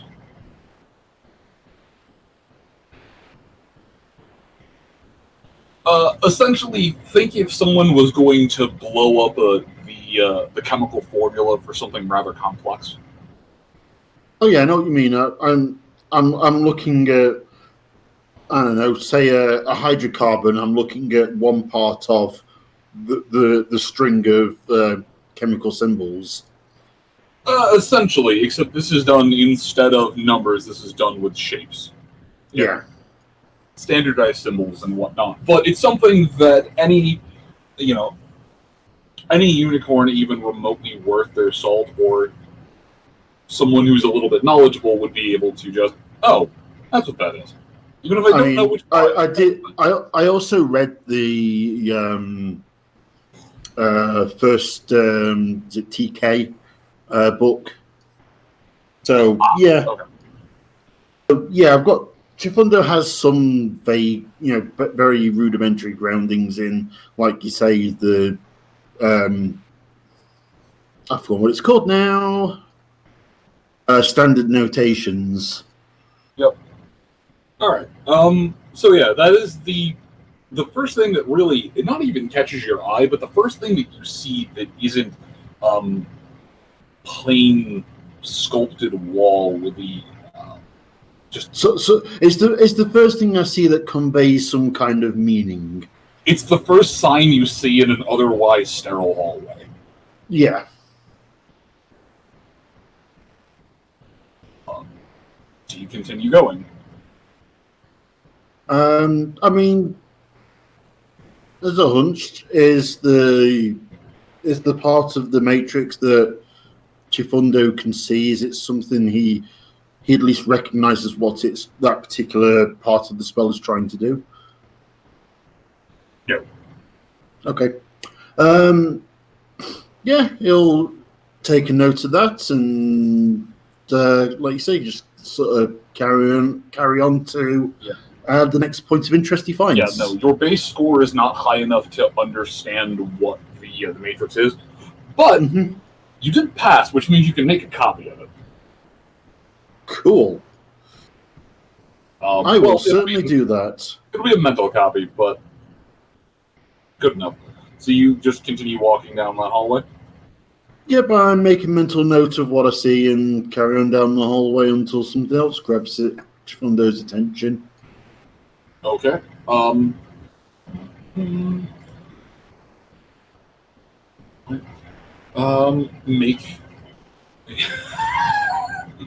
Make me another arcane check. Any plus or minus? Yes. Same as before. Oh, roll 20. Come on. Missed by 1. So once again, you know this is another matrix formula, but this one is a lot more advanced than the other one. You know that Quickstitch had probably gone over this with you at one point in time or another, but you just kept getting distracted by that pretty princess there.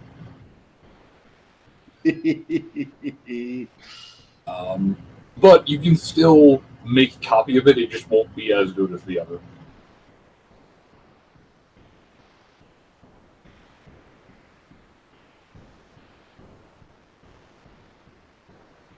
All right, cool. Yeah, curious and intrigued will definitely continue. Okay. You're just going to continue? Yep. Okay. Make me an endurance check. Okay.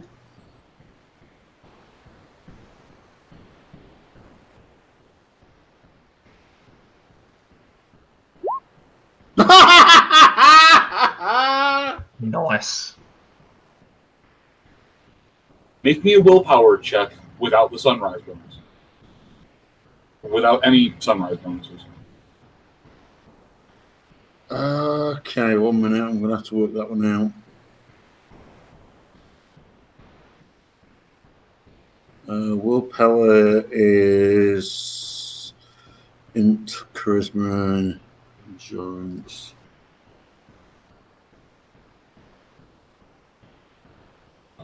Oh, cool. This is not none of Sunrise's things are actually affecting me at the moment. Okay, I was going to say this is not a special role, so you don't. Okay, you absolutely needed to pass that roll. I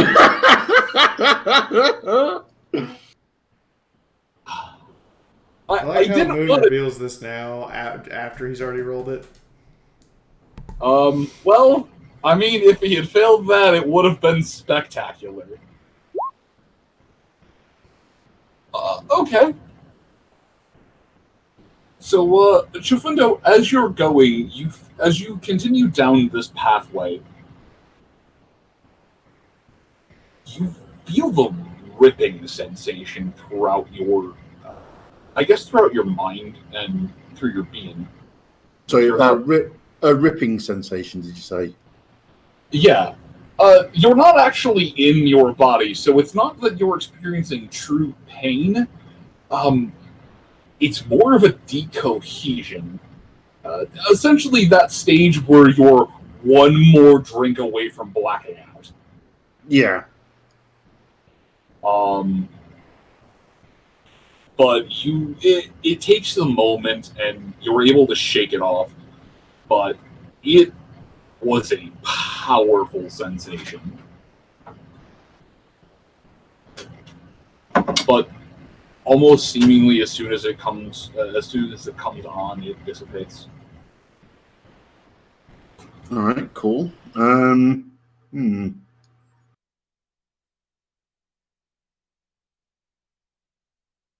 We'll continue onwards, but a lot more cautiously.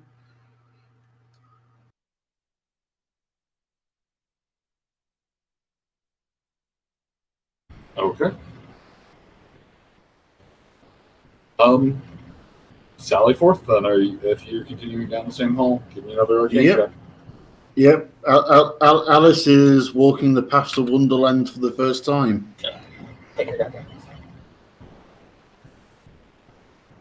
Come, little rabbit. Deeper down the hole we go.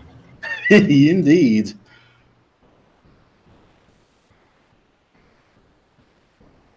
Oh, hang on. I just got your connection has been interrupted message. Uh-huh.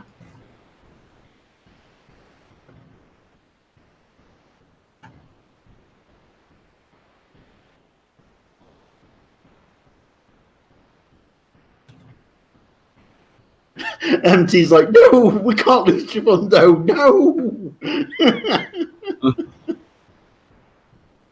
Also, thank you, MT. All right. So, same thing. Make another. If you're stopping to examine the symbols. Cool. So another perception. Yep.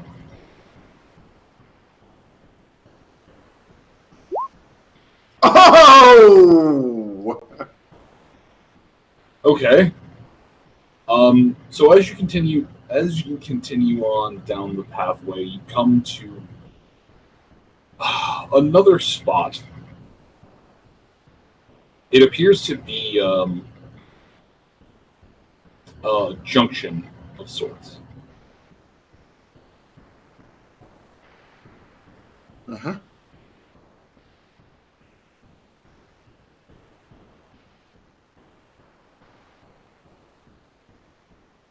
Okay, so a junction. Sorry, I'm just checking my notes. There. I should have given this a check. Anyways.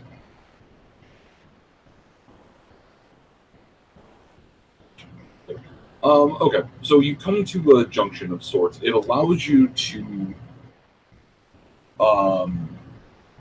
Oh, that's what it is. Okay. It allows you to continue down the pathway, but there's also a T junction that leads not up, but straight down. It almost feels like a service tunnel. As you proceed to wander and get your bearings of everything, there is actually, yeah, you were on the blue potatoes when you first. There is a familiar voice presence. It's hard to describe, but there's a very familiar chittering sound inside of your head.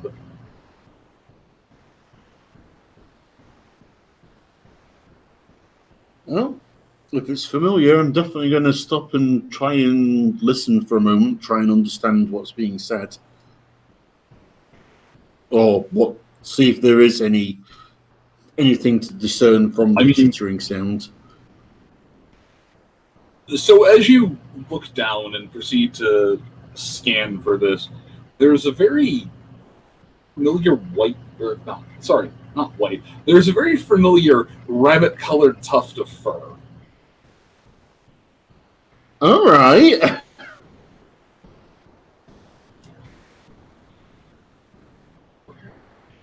Oh, hi? Am I dead? This feels like dead. Hi. Did not expect to find you here of all places. Did not expect to find you here. One moment I'm laying down to take a nap. The next moment I'm here. Man, I'm hungry. Oh. Hey, where is this place anyways? Am I able to discern if the rabbit is actually here or if it's kind of a telepresence, like they're dreaming so it's kind of like they're dreaming and ended up in this place. Okay. Yep.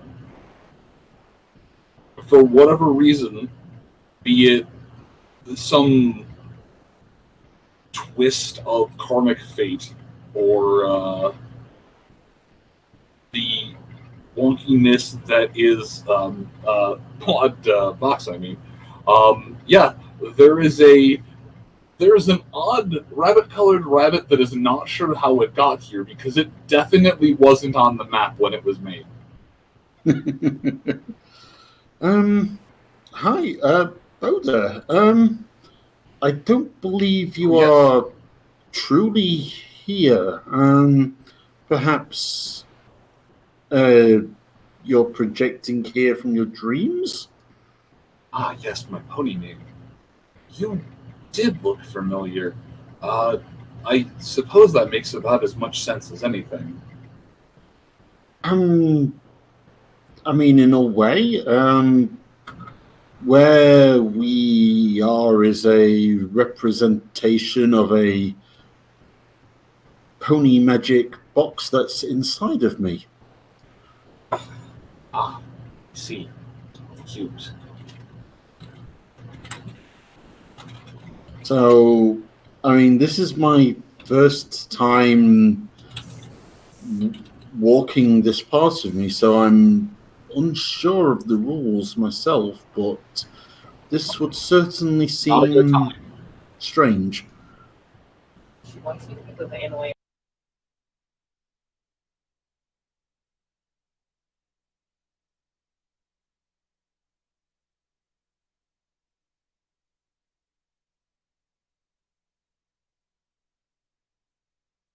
Hello, did I just drop?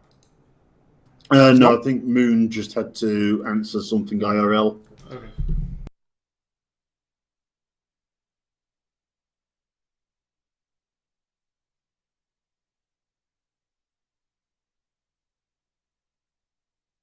So, Fee, reaction to what Chifundo's just found. I mean, I don't have one yet. Sorry about that. Oh, God. That's fair enough. Okay. Yeah, it's my first time here, and yeah, it's also my first time being stuck in some kind of dream sequence thing. Really hungry. You don't happen to have any food on you, do you? Is Chifundo just there as Chifundo, or does he have any of his gear on him? Because I know these sorts of things can be weird like that. I mean, it's a dream state. If you want to have rabbit food on you, you probably have rabbit food on. I mean, okay, so for Boda Pet's side, it is. For Chifundo, it's a kind of slightly drug-nudged, meditative, internal examination of himself. What? I flicked my beer with my foot because I am a fucking klutz. Ah, yes. Sorry.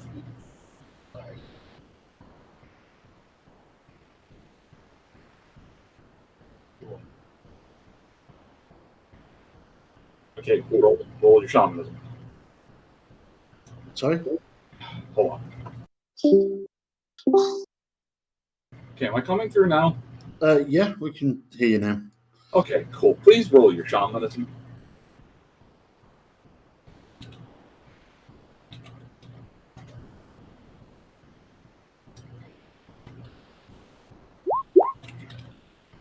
Well, nearly a 50. Fucking with me. It did that on purpose. Fucking with me. Roll 20's just fucking everybody today. I'm on to you, roll 20. Damn dice table. Okay.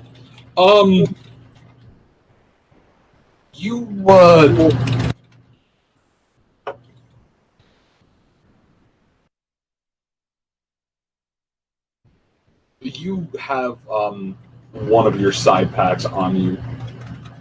One of the ones that happen to have a life rune etched into them. Or your cloak, or whichever had something. I knew you. I believe it was more than just the cloak that had etchings on it. But yeah, one of your packs is with you. There are some bits of bits of food, bits of gear, bits of this, bits of that. Things that have been with you for a long enough part of time that your body registers them as an extension of yourself. All right. Yes, we'll take something edible out of the pack and hand it to Boda. Okay, what's up, Arvana? You keep lighting up.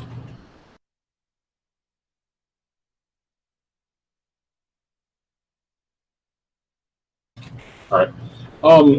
Yeah. Okay. So you hand that to Boda. Boda proceeds to chow down on it, and well, at that point in time, scramble up on your back and rest in the similar spot that it would on Sunlight. And while you're just kind of, while you're going through this, I'm gonna cycle back through. I'm gonna cycle back around to Mythic. Cool. I'm going to take this transfer bio then. In that case, be right back. Sounds good.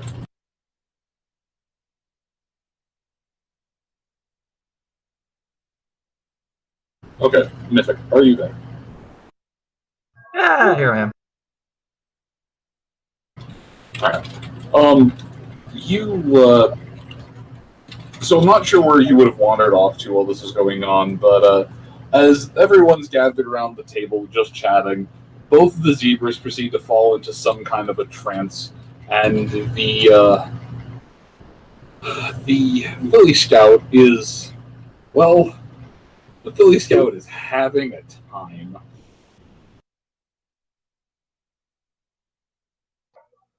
You're pretty sure that that isn't Old Ponish, but your Old Ponish is extremely non-existent, so you're not sure. Well, I was going to invite her along, but I think she's probably going to be much better off sitting here doing whatever that is.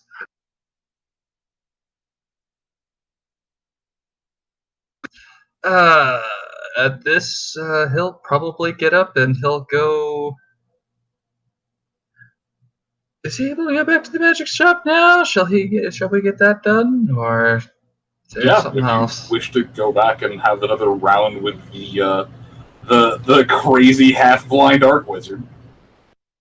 Yeah, he'll go back. He'll go ahead and go do that while they're all enjoying their blunt. At least I think they're enjoying it. Just for a moment, when Chifundo went examining inside his box, did he do the glowing pony thing, glowing shaman thing? Oh, you have no idea. So yeah, Chifundo's glowing again. So aside from the fact, Mythic, that Chifundo is glowing, how long do you linger in the bar? He'll probably finish whatever's left of his bowl of mac and cheese. He might order himself a drink. He'll probably spend about maybe 10, 20 minutes or so just kind of digesting information. Cool. As you are polishing off the last bits of your food and beverage, you would... So, this is not the first time you've seen Chifundo glow bright pink. It's a soft pink, but it's still very bright. That for what feels like an indeterminately long minute, that bright pink is replaced with just a blinding bright white light. For just a moment. But it dials itself back and it fades back down to that dull bright pink. Does anybody else at the table give any indication of having seen a very blinding light? Well, the only two who would have been able to see anything would have been Sunrise, and I'm not sure if she already went off to go and do armor repairs. I haven't left yet because I'm kind of seated in the middle of a bunch of high people, and until they decide I can get up, I kind of can't move. I mean, I can guarantee you right now, most of them have the consistency of pudding. You could just wiggle your way out of there without much of an issue. It's okay. All else fails, you can ask one of the two unicorns to lift you out. Yep. Yeah, so Hayes had left to go and make potions. I'm not sure if he still would have been in the area, but Hayes would have left to have gone to make potions. So yeah, it's just you and Mythic who are there, who are not on some kind of a spiritual quest. So yeah, the two of you would have seen Chifundo just get really, really, really bright for a minute.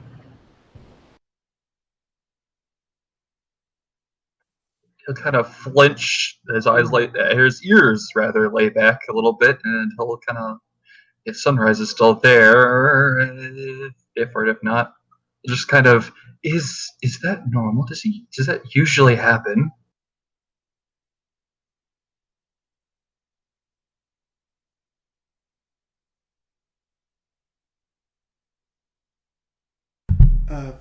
Perfectly normal. He's a spirit shaman. There's just a variety of weird, and you just have to accept it.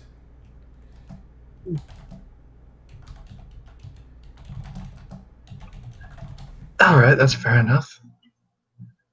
I have someone to meet at the magic shop, but is there anything else you need me for? Anything you'd like to ask me? I mean, asked you quite a few questions. I know you're after some magical sword that you assume is a mythical item, and I have absolutely no evidence to dispute this as of yet.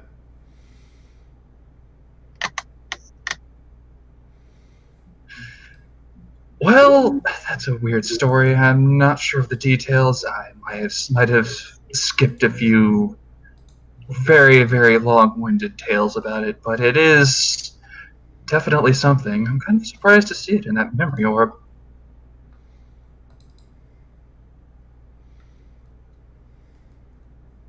And apparently he made a stop here. The thief made a stop at the gates, got stopped by the guards, and was apparently shooed off, and he went on north. Hmm.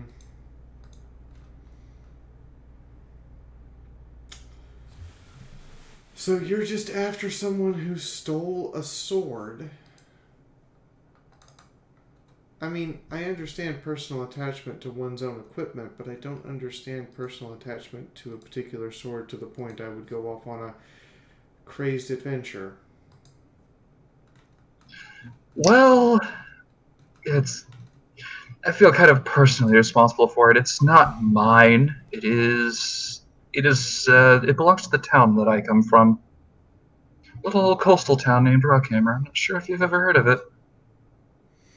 No, I would not have ever heard of it. I'm working on genuinely trying to figure out life. Well, aren't we all? In some form or fashion. Remember, I'm, somehow almost 200 years old. I suppose that would take a little bit of learning, but doesn't that also mean you kind of have plenty of chances to figure that out? Not every day that you just get a second chance. Yes and no, because I'm not quite sure how all these second chances work yet, and I don't want to test the limits.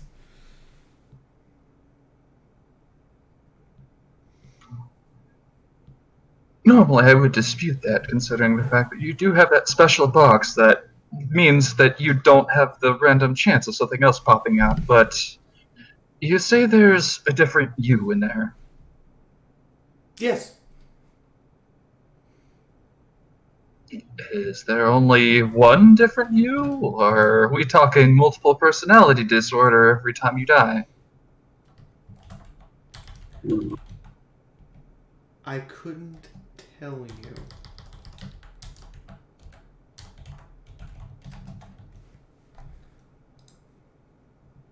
But yeah, that's a thing.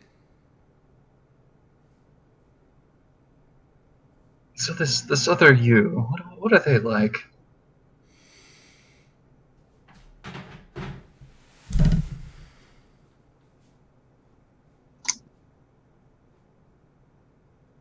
She's literally looking at him, looking at the table, looking at him, looking at the table, looking at him. I am at present not prepared for this discussion, Mythic, if I'm entirely honest. Alright, I didn't mean to pry or step over a line anywhere. I take it it's pretty bad then.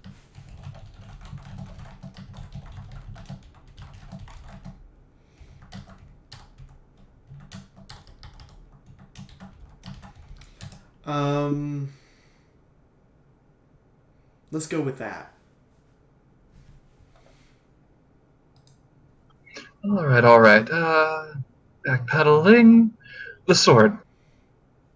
Yeah, it's kind of our not quite town symbol, not quite heirloom, but it's something very special to the town. And well, guess who finally got promoted to Guardian of the Sword? Very lofty title, I assure you. Yeah, at least that's what they assured me too. And then, expect me to just stand there like 24/7.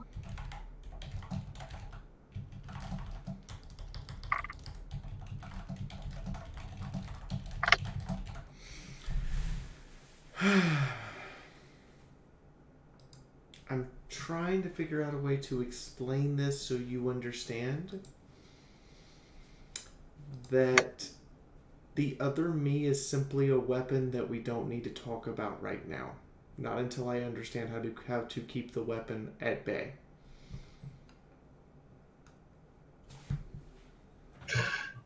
I know a few stories about inner demons trying to get out. I'll avoid bothering you about it more than I have to then.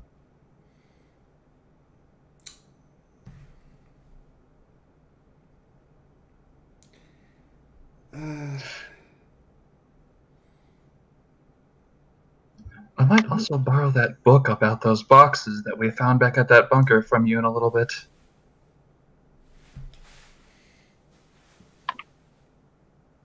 Now that I've kind of gotten a better picture of how these things work, I might be able to read the book with a little bit of a fresher perspective.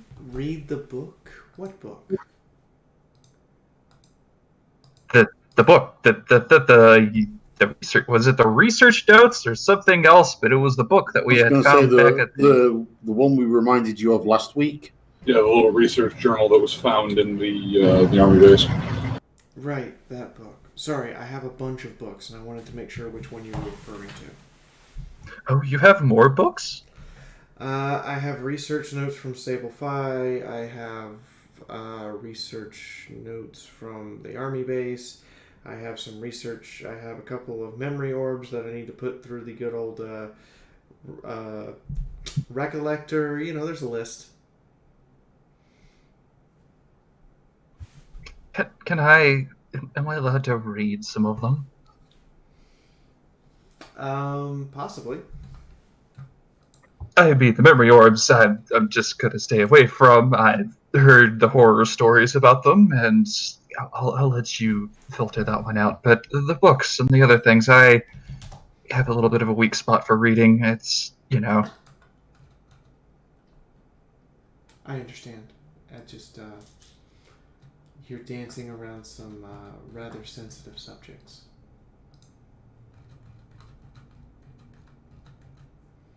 They all have to do with... I gotcha.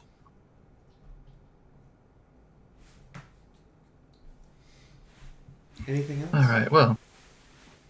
Also, Chifundo is incredibly bright, and we should probably do something about that. She pokes Nyota. Wait, you're going to do something about it by poking Nyota? He's better at this than she is.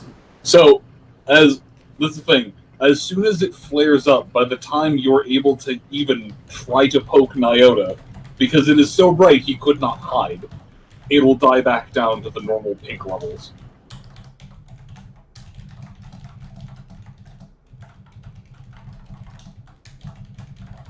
Hey. I just like how the response was, yeah, Chifundo's doing spiritual fuckery. Where's Nyota? Shit, someone get the Ghostbusters. Hey, Chifundo, you okay over there?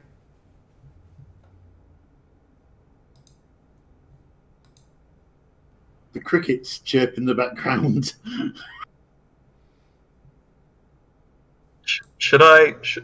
No, wait, hang on. You know what? I'm going to roll before I do something stupid.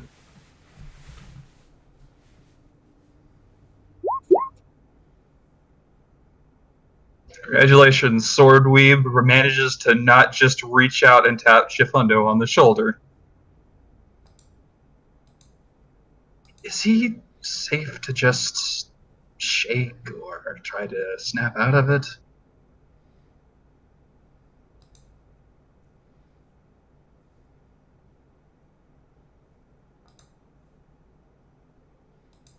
I wouldn't test those waters necessarily, but maybe. Yeah.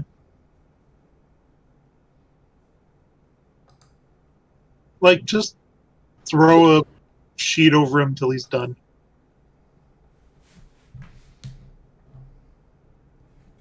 Mythic slowly opens the saddlebags and pulls out a blanket and is just gonna kind of slowly make to drape it over Chifundo.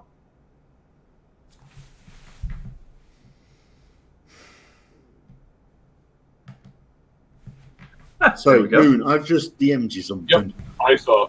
All right, so Mythic, you are draping the blanket over Chifundo? Yes. Did I All just right. make a mistake? With magic or with your hooks? With magic. Okay. So as you reach out and I never know. I guess the magical motes of telekinesis. Part of me wants to refer to it as your telekinesis pseudopod, but I don't think I could say that and keep a straight face for long. So as the motes of telekinetic light shift and manipulate the blanket over, there is a moment where the telekinetic motes connect with Chifundo. Give me a power check. Well, guys, it was nice knowing you. Nah, this is for something different. Okay.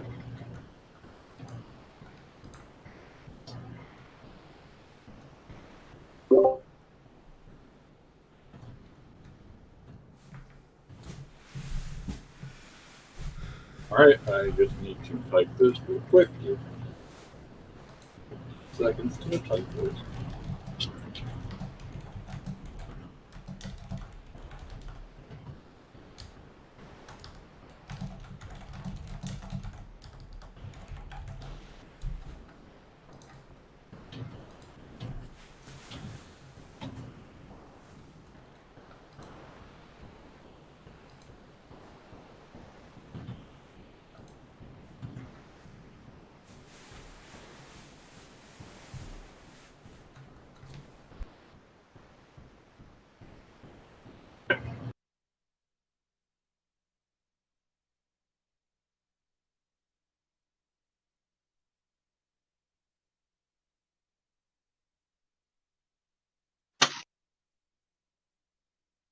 But that is the sensation you would get as your magic scrapes up against Chifundo.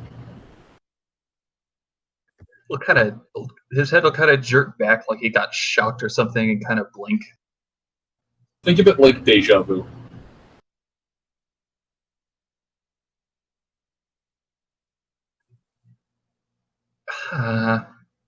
Alright, definitely not going to test those waters. Boring.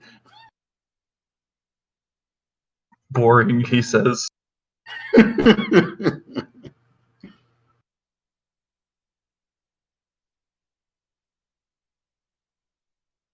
Alright, I think I'm just going to get up and...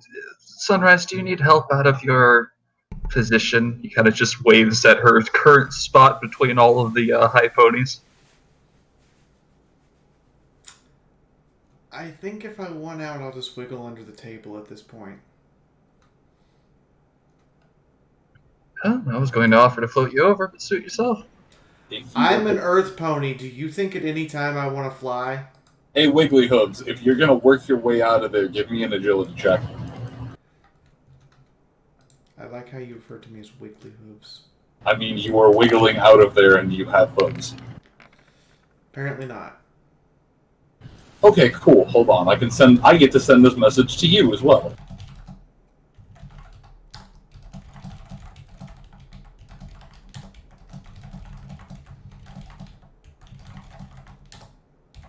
As you brush up against Chifundo, you were given a flash of mental images.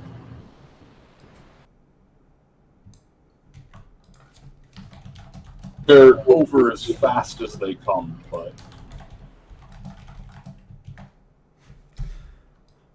Looks at Chifundo with a heckin' concern. It just kind of looks down at Sunrise. Oh, you saw it too then. Or saw, whatever. Shrugs and grabs Chifundo's leg and sees what happens. Which one of 5? Oh! Oh, shit. Wait, I missed that. I did not hear that correctly. No, you heard No, you heard it correctly. Okay, yes. So as you attempt to tap Chifundo for spiritual Wi-Fi. Yeah, pretty much. I can't believe I just said tap Chifundo for spiritual Wi-Fi. I am gonna call for a 5-minute break here because I don't actually know how to respond to that question. Oh, wait, shit, Sunrise, don't! Ah! I don't actually know how to. Actually, you know what? No, I know how to respond to that. It's technically Mythic's turn, so I'll get back around to you. Yes!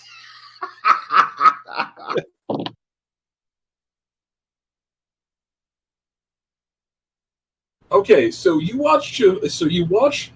Sunrise grab Chifundo, and then some things happen, but you didn't pay for that DLC yet, so right now it's just pixelated and hidden behind a key total, and your progress marker is telling you that you need to go turn in the quest with the crazy old Archmage sitting in the tower. Just gotta kind of look at that mess and...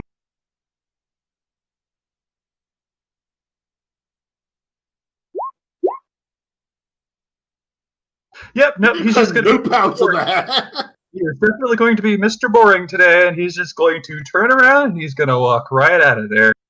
Nope, don't want none of that. Also, Fee were on the momentary breaks screen. Oh, okay, that works. Oh, 5-minute break. Looks like it. Okay. Whatever. Such is life. Yep. Okay. I will be back at just a little before 11, so left.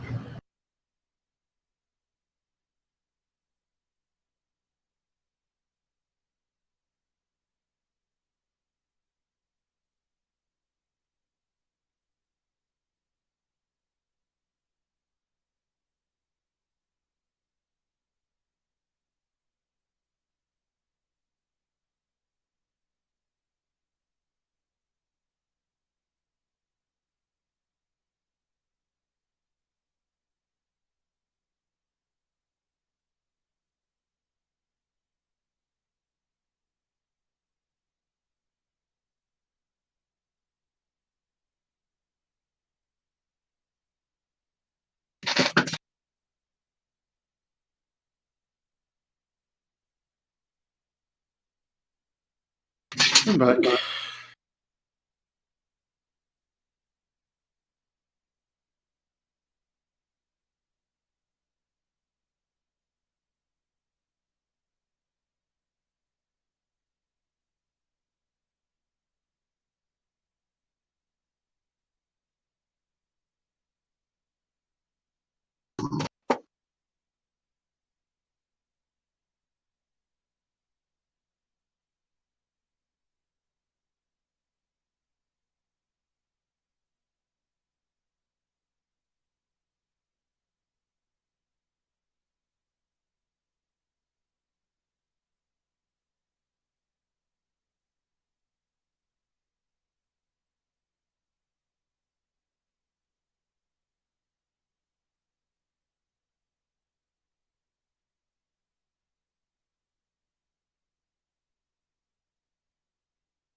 And oh my god, Chifundo Wi-Fi is starting to take on a life of its own.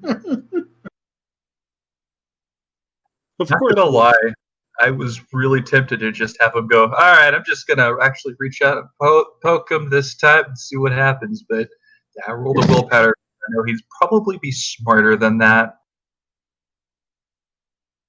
But rabbit holes are so fun. Somebody has to be the responsible party member. Says the one that dueled at Cazador. Well, yes, I had to duel the Cazador to make sure nobody got hurt. And I did so honestly. Granted, I probably could have gotten away with not healing it afterwards, but, you know, potato, potato.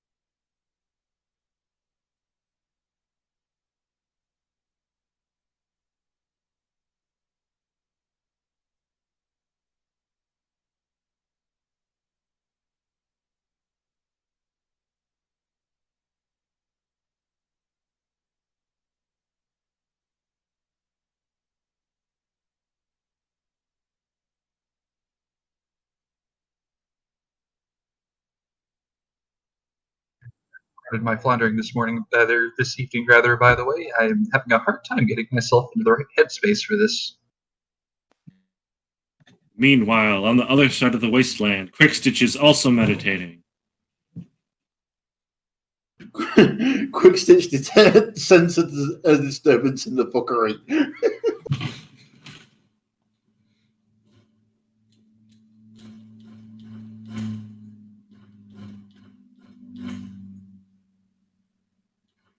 I feel like I shouldn't go here. Because I probably shouldn't go here. I'm gonna keep... Do it. Have fun.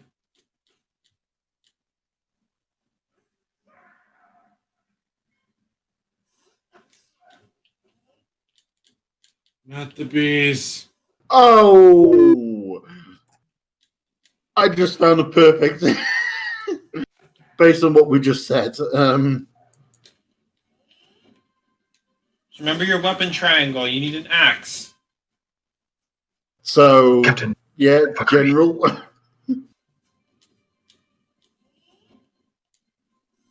Yes, I will be your designated party member for this evening while everyone else is high.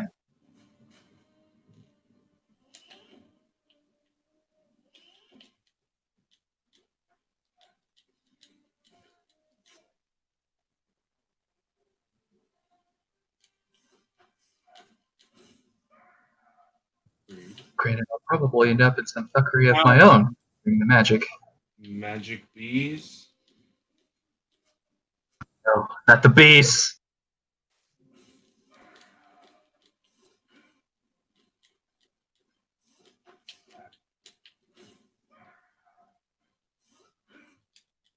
Is your mic still open? No, I am on push to talk, like always. Yes, but No, mic is still open. yeah. Hun.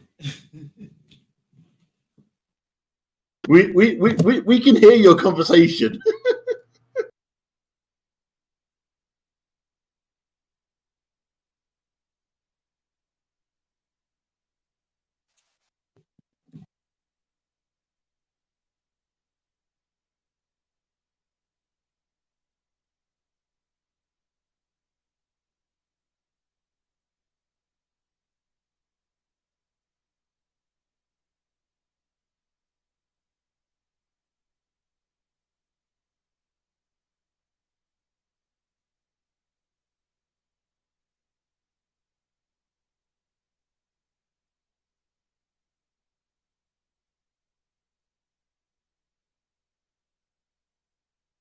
I return.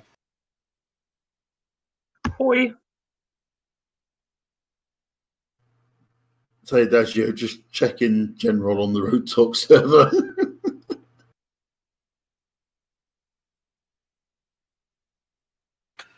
Yeah, pretty much accurate.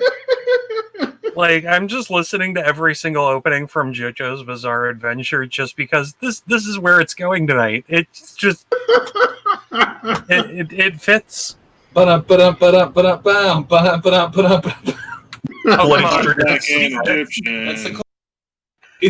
the easiest one I can do. Yes, bloody stream. I think it is. Yes. Yeah, bloody stream. It is indeed bloody stream. Honestly, one of my favorites, but I'm gonna be completely honest with you. The first opening for Stardust Crusaders is arguably my favorite. I really like the first opening a lot. It's like I'm just sitting here like every single opening from Diamond is unbreakable. Yeah, but see, that's just not fair. The opening and closing were the only things I liked about Stardust Crusader. Shining. I don't know. I liked the final showdown between Jotaro and Dio. I agree. It shouldn't have taken 50 episodes to get there. Yeah, the episodes to get there, but to be fair, there have been more than a few memes to have come out of that. Like, you know, Jotaro, God dang it. I'm trying to remember the name of Jotaro's stand. Stardust Platinum. Star Platinum. Thank you, Star Platinum. Doing the spirit sketch, and instead of a fly, drawing out dick butt.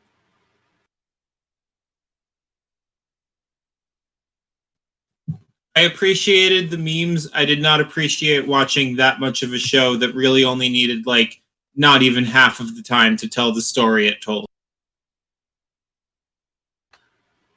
The fact that they even got that much of the story into it, though, is kind of impressive, because the manga version of Stardust Crusaders is a lot more impressive.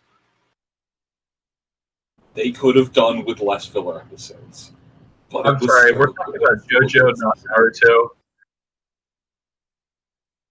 No, he's right. Filler episodes. I would agree with that. The thing is that I don't agree with you on anime a lot. Yeah, like, I would argue that a lot of Stardust Crusaders without the context seems like filler. No, the I'm saying problem there's is an that they episode couldn't that's crimp. straight up filler. It seems super important. It introduces two stands, two brothers, and then before the episode is like 15 minutes in, the plot's already resolved, and I don't remember the ending of it.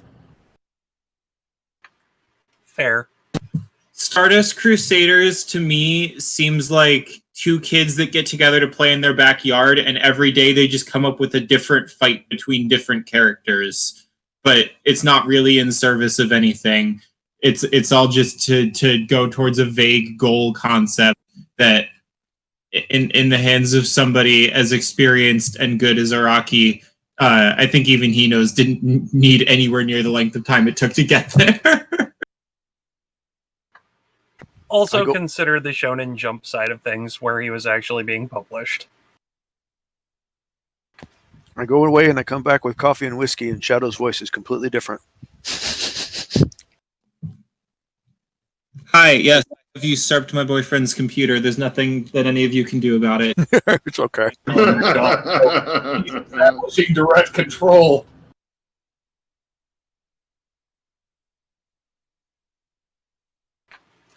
Yeah. To be fair, though, Arcane, have you actually sat down and watched? Oh God, the newest season of Railgun? I am actually super far behind on Index Verse because I only kind of jived with the first season, and everything that I heard about the most recent third season made me never really want to touch it again. I was considering going back to it and giving it a better look than I did 6 years ago. Honestly, the offshoots are better than the core. Yeah, seriously, if you want to get the full story, watch Index. Otherwise, watch Railgun, watch Railgun S, watch Accelerator. But I'm kind of stuck on Railgun S at the moment. It's first couple of episodes are pure filler, and it's just like, oh fuck.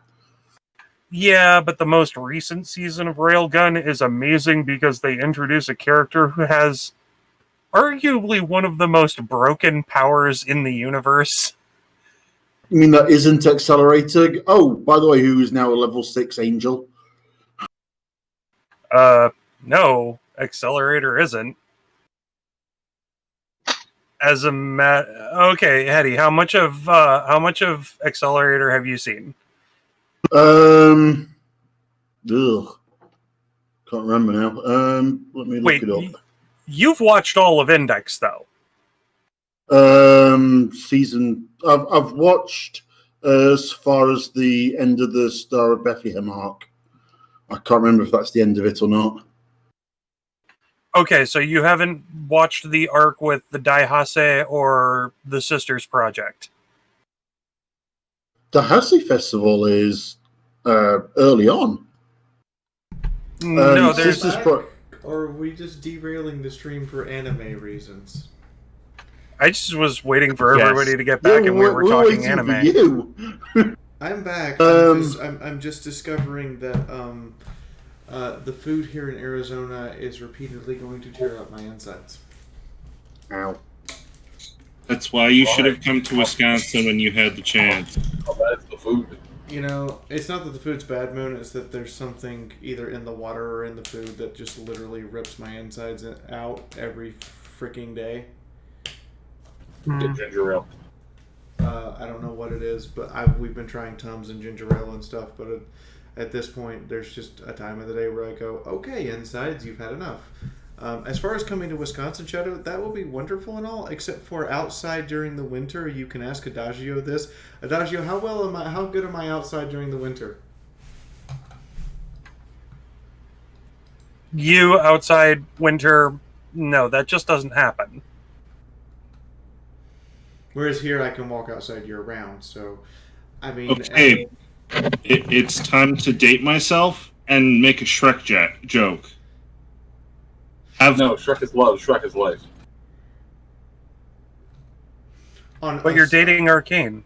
On a side note, I'm more than happy to trade wasps, bees, and hornets that can potentially kill me for scorpions, because scorpions are easier to deal with. Oh, Sophie, you can't walk outside year-round because there's going to be times when it gets into like August, it's going to be 120 degrees outside. I've been walking outside and it's already been 112, 113, and I'm fine. There's no humidity, so my body's just like, this is okay.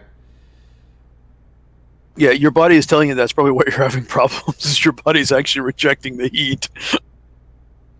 No, if I was in Alabama and it was 100 degrees, my body would be like, fuck! Also, stream. I mean, I don't know if you can hear me because I have the stream muted 'cause it annoys me. But no, as we've determined, there is no password for the Chifundo Spirit Wi-Fi. There's not even the accept odd terms and services screen. You just log straight in. Apparently, I feel like I'm being mind raped. Go by. I feel like I'm being involuntarily mind raped by the Chifundo Wi-Fi. No, you plugged in. Yes, you, my dear. Lights again.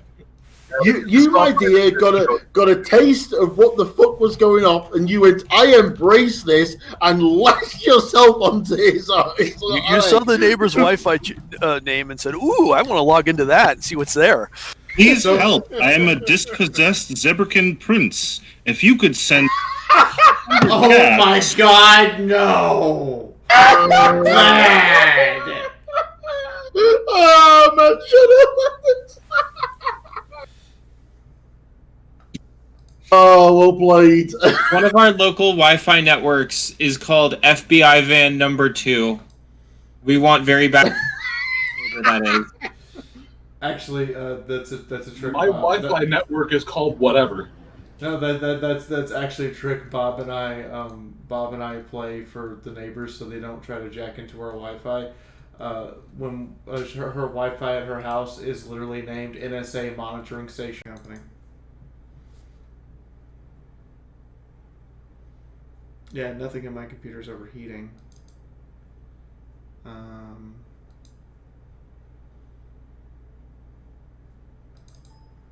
We're not getting like healed to death or something, are we?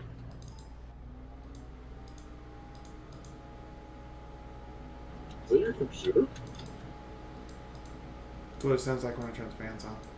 I just wanted to make sure that the software for the fans was working. Yeah, no, nothing's overheating. Let me check the graphics card. Oh. Well, that's an issue. What's up?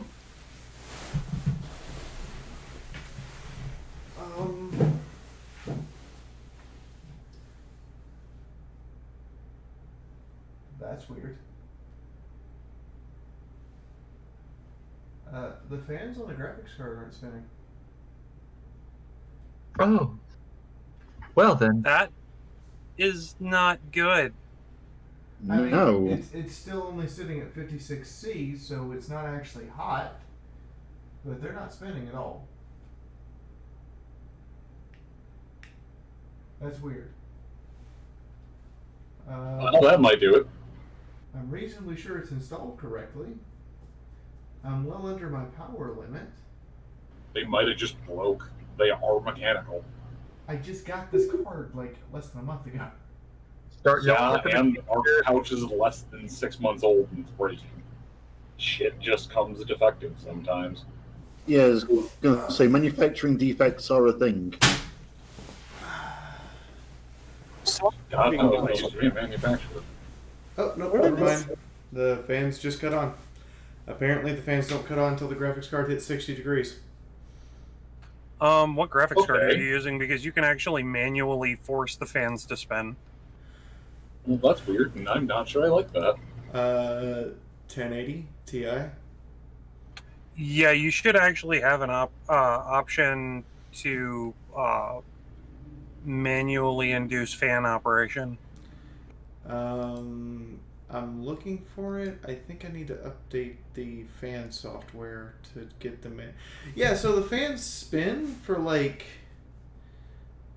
a few seconds. The graphics card operates fine. The graphics card operational limits are 135C. Recommended to keep it under 96. But apparently the fans turn on just enough to cool it back down to like 57, then turn off. That's weird.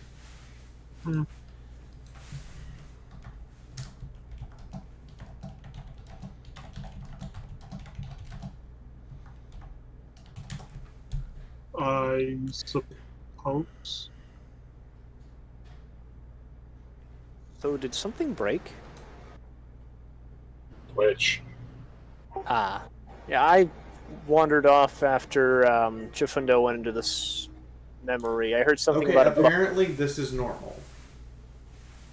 It's just not comforting.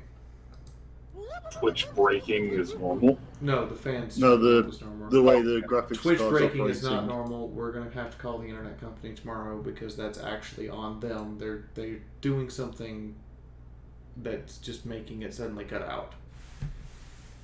So what the fuck do we do?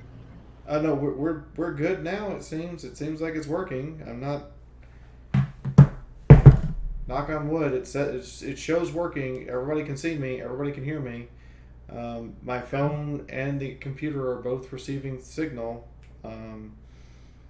I don't. Yeah, I have stream at the moment. We had the same problem at the exact same time last night, so we're going to call the internet company and find out what the fuckery and explain to them that they can't cut the service at this time to do something or change over servers or whatever they're doing because I literally work on the internet as my job, and if you do that, then I lose my income, which means I can't pay you. I've been having some similar issues across the house. Seems like something's just going on all across the city. Please don't take my internets in ISP Senpai. I can't pay bills if you take my internets. Do you want to see real protesting? Take away our internet. See what happens. Oh God. That is good broadband is probably like the major issue. Anyways. You think 20,000 people in the streets is a bit? Oh, you take away the internet and you see what happens. Rage of the Karens. So yeah, everybody from the age of about 8 upwards is just going to be like, no, we are not standing for this. What the fuck am I supposed to do now? Take a stick and dig a fucking hole? Anyway. That's not really a good taste Where right were now. you, Moon? The young today can't riot because when the internet goes down, they won't be able to look up how to make Molotov cocktails and riot and start fires. Well, old man, the future is now. Hi, this line of comedy is not in particularly good taste. Can we please end it? Yeah. Anyways. Alright. So, Neva, you are in the shop with the mostly deaf old Archmage. You were attempting to turn in a quest. One's gonna light up as he steps forward and does the thing that he offers to do the thing that he offered earlier, which was give him the old Ultra Fizz boost.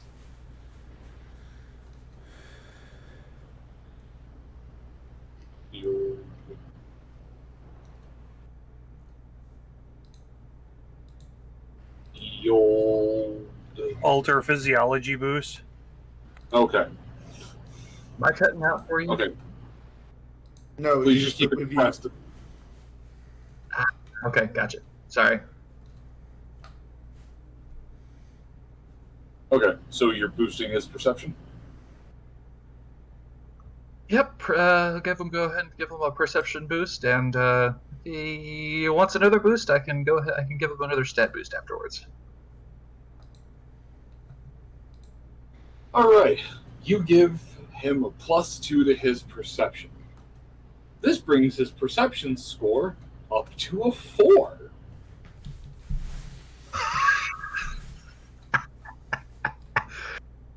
So he can now hear you, mostly see you. There is this winking, ears kind of twitch, shaking off years and years of age and wear and tear. And you just, wow, oh, no wonder I can't. He turns around and prattles off back into his shop. He comes back about a minute and a half later wearing a pair of glasses. Like, I've been looking for these things all morning the other day. I haven't found my glasses in a month. Thank you. This brings his perception now up to a 5.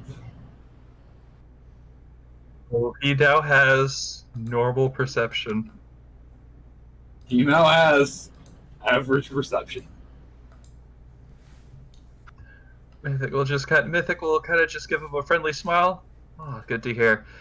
You mentioned in our little late talk earlier, you might be able to teach me some things, and I figured it would be nice to have a decent chat with somebody that knows a bit about magic. It has been a long time since I've had a real long chat about magic. What do you want to talk about?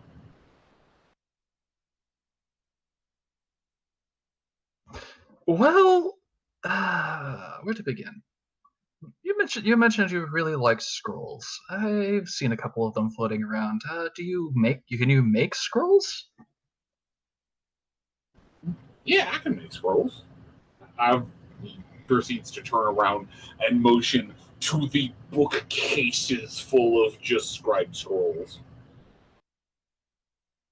Yeah, I sometimes I can't sleep, and then I write down my dreams into scrolls, and then I turn those scrolls into magic.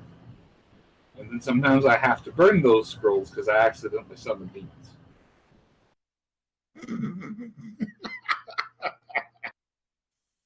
There was a foolish look of wonderment on Mythic's face, and that quickly turned into one of very much concern. As should any story told to a child. I see. The demons. Yeah, those would be very much avoided. Is there anything specific that you need to write these scrolls down? A specific spell, incantation, some sort of archaic alphabet, or? Well, I need the time, a good place to write down, good quill, good ink, scroll material. Just various components to properly make the scroll. And the rules for scribing scrolls found in the Magic expansion. Okay, I have to do something real quick. I hate to interrupt you guys. You're good. Drinking Buddy, please do not suggest that. No one on stream, please do that. That's against Twitch's terms of service. That can get me banned if I do not absolutely tell you guys do not go harassing people. Resume.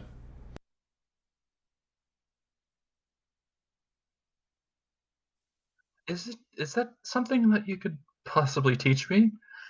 He says, as he totally knows exactly what this pony is talking about, because I bought the magical expansion DLC. I didn't buy the shamanism, I just bought magic DLC. But he proceeds to walk you through the process of how to scribe down a scroll.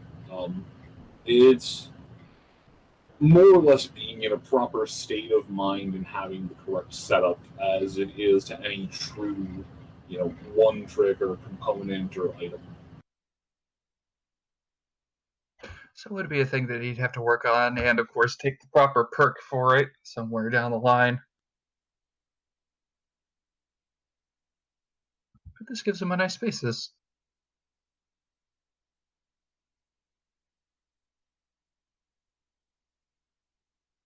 And so by the time you're done, he just works you through the most basic scroll he could possibly write. But by the time he is done, you have a scroll of light. Fascinating, and all I'd have to do is just read this, and it goes off?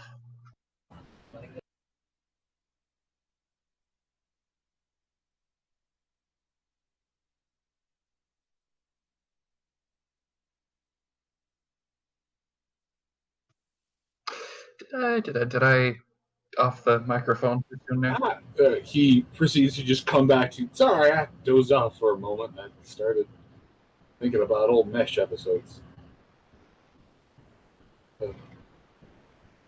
Where was I? Oh, yeah. You just do the thing, and then the thing happens, and then it's just a piece of paper afterwards.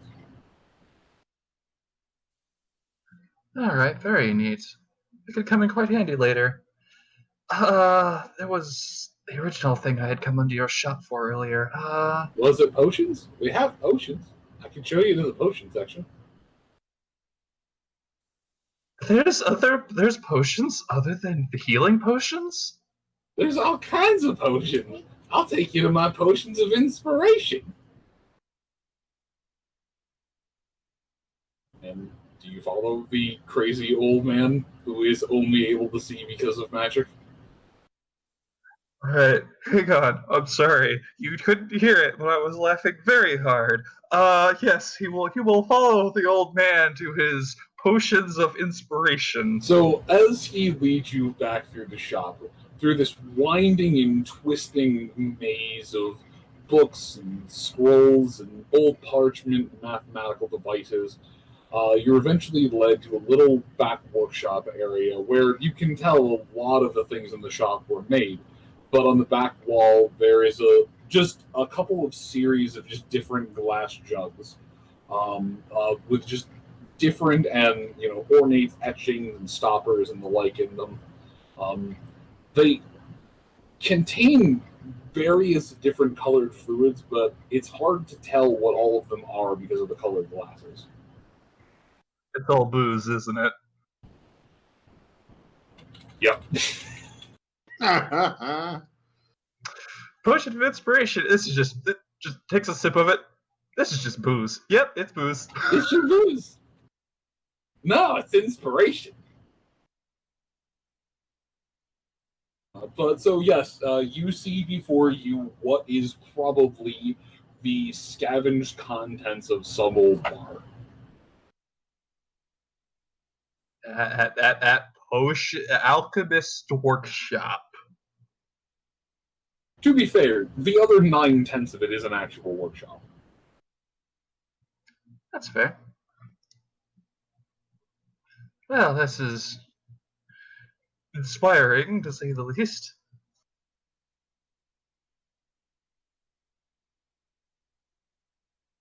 But he just kind of laughs at you, pours himself out a glass of inspiration, and proceeds to telekinesis you out one as well.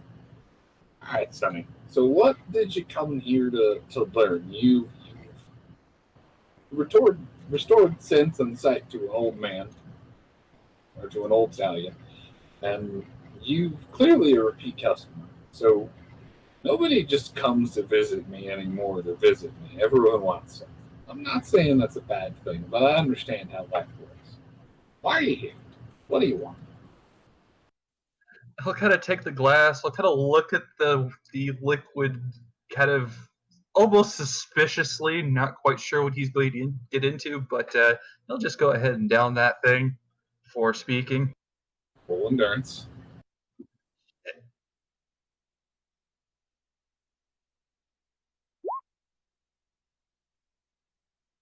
You handle the 70-year-old whiskey like a champ. I'm waiting for him to get out the 200-year-old whiskey. That comes next. He kind of looks at the ring. That's quite the burn. Well, That's 70-year-old Johnny Trotter.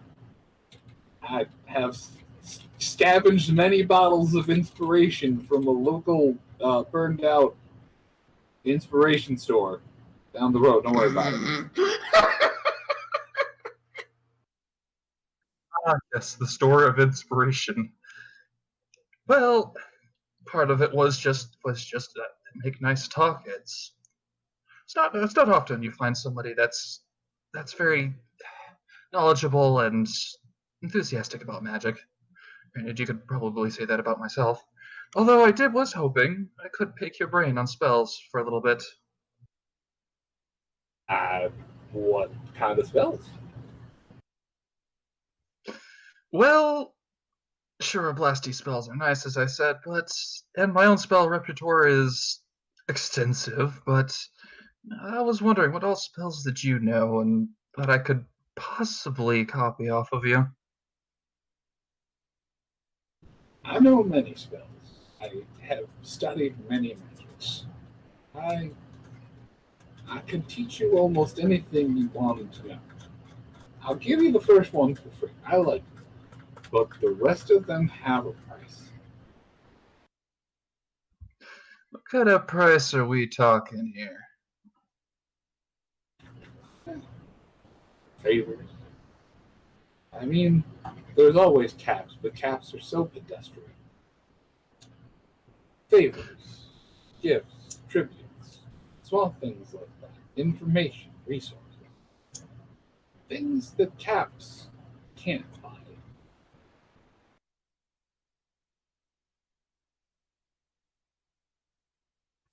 Well, I might be able to do something for you. I did always prefer favors over caps. They're a little more reliable.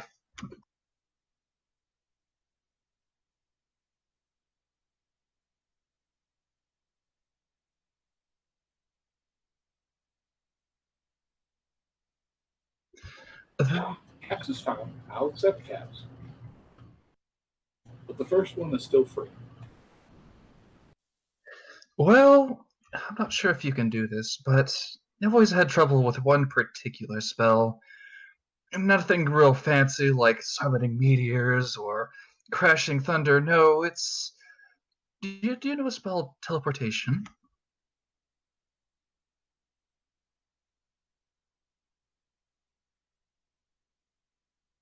He looks you in the eyes and he stands up from his table and he goes, well, yeah, it's just a jump to the left. And by the time you have blinked, he has flashed over to the left side of the room.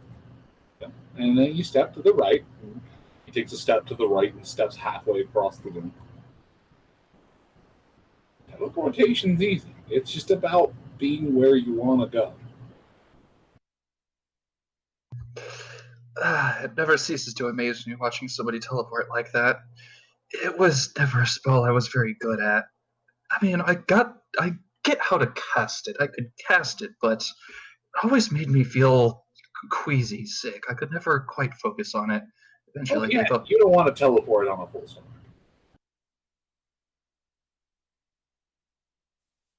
if you could help me learn it, I would be most grateful. Do you know how to fly? Well, I know, sort of. I can make myself up some wings with the electrophysiology, and I can certainly have an attempt at flying. Yeah, but that's through magic. Do you know how Pegasus fly? And don't say with magic, or I'm just going to bonk you on the head. What is magic? There's science and stuff. Pegasus fly by aiming at the ground and not falling. A unicorn teleports by looking at a spot where they're not and deciding to be over there.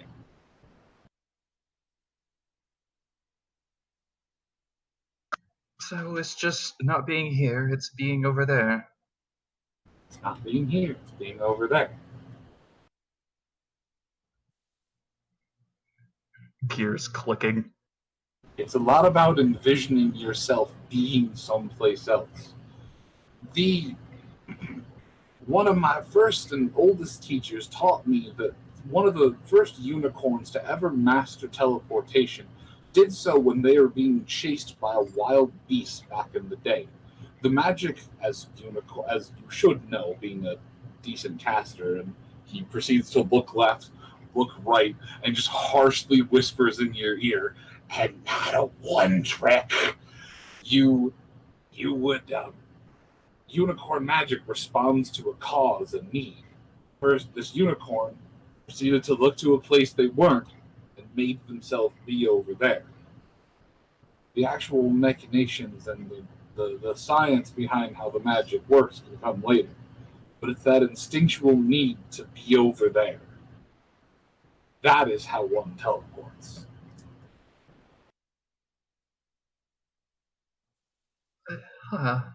I've never quite had it explained to me in such a way before. Simple, and I feel like I feel a little silly looking over that, but I bet I could manage that. I mean, this does have the eloquence of an old man yelling at a cloud, but Yeah, but sometimes you just need an old man yelling at a cloud to help you understand the universe a little better.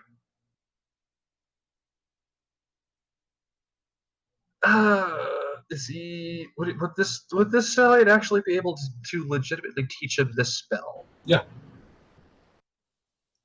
All right.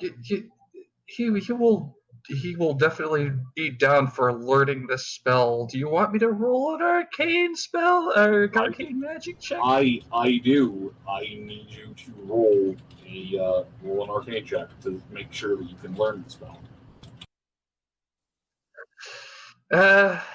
Well, touch your lucky rabbit's foot, ladies and gentlemen. Wow! Ooh. You know, I'm just going to remind you that rabbit's feet aren't lucky to you. And that on this show in general, rabbit's feet aren't lucky because that's an insult to Boda Pet, and that's the revenge of Boda. Which is actually funny, because no, rabbit's feet do provide a luck bonus. They just provide a higher luck bonus if they're still attached to the rabbit.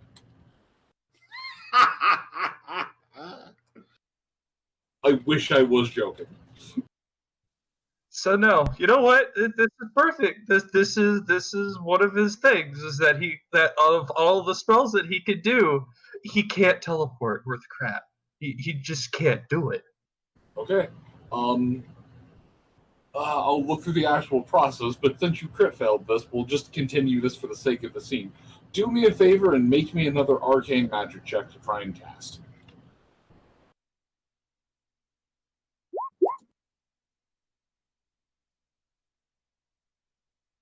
Okay. Where do you envision yourself being?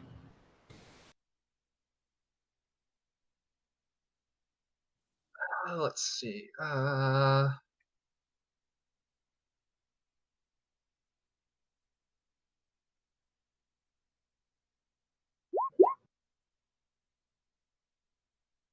God damn. That only just worked. He's going to do the smart thing, and he's just going to pick a nice, safe, open spot somewhere across the room, and he's going to try and he's going to try and pop himself over there.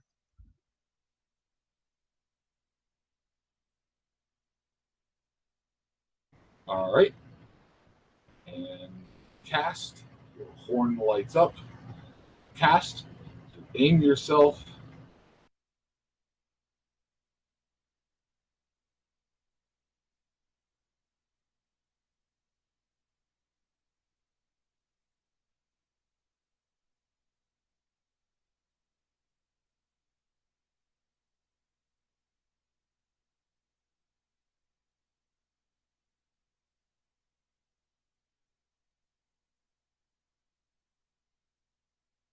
And you end up halfway in the wall.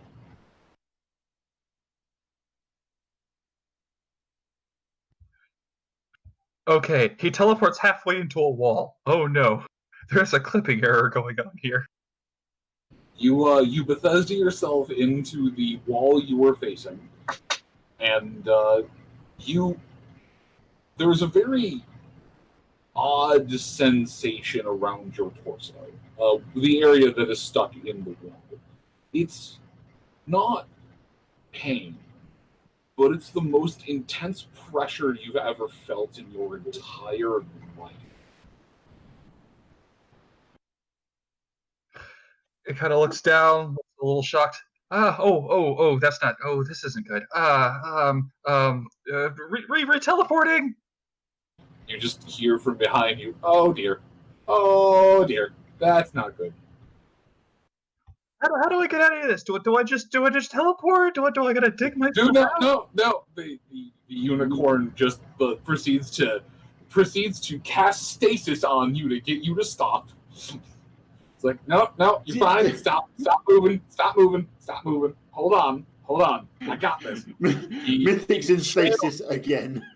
He channels the magic through his horn, just kind of like, come on, faster, and proceeds to fire off a failsafe centered on you. There are the sounds of things dropping as the magic abates from them, but you find yourself being next to the wall that you were just in. You also are no longer in stasis. Drops to the ground. Ow! That was not fun. So that's what happens when you don't stop the teleport.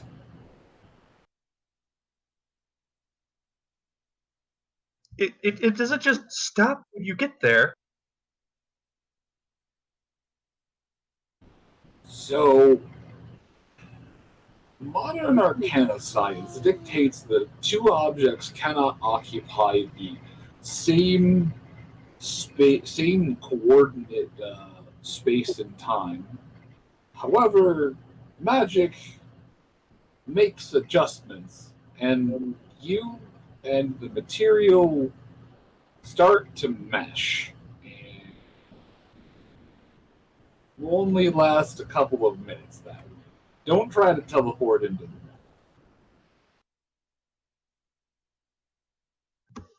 So you're saying if I had just been a couple more minutes, I would have been.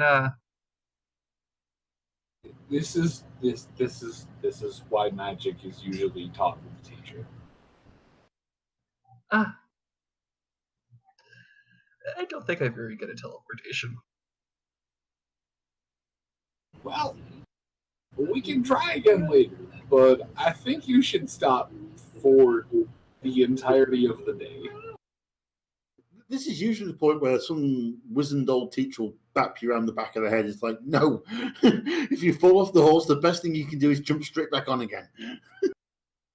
Unfortunately, in this case, that might be more along the lines of jump back inside of them rather than on them. Just saying. Right, yes, and we can't, and the Archmage cannot take the chance of losing the first student he's had in just as many years, so.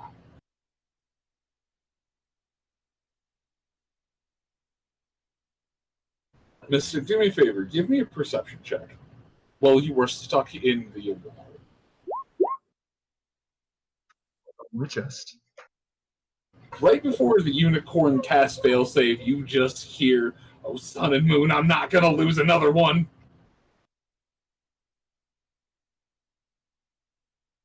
Reassuring. Very reassuring. I mean, but then you're out of the wall, so... Anyway, meanwhile, as you are proceeding to figure out the secrets of the universe and matter and physics and how to be a crash test dummy at Bethesda Studios, Sunrise, you glomped onto Chifundo's leg.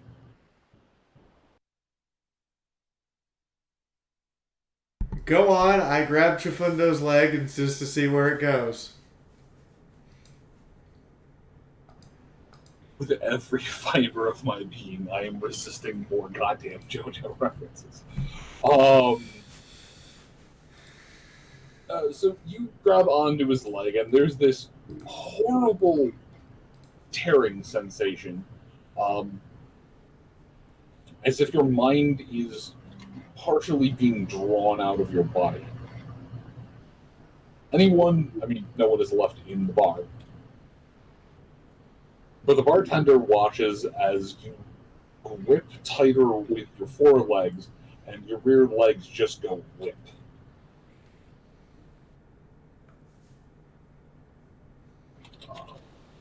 The sunrise, you are... Actually, hold on.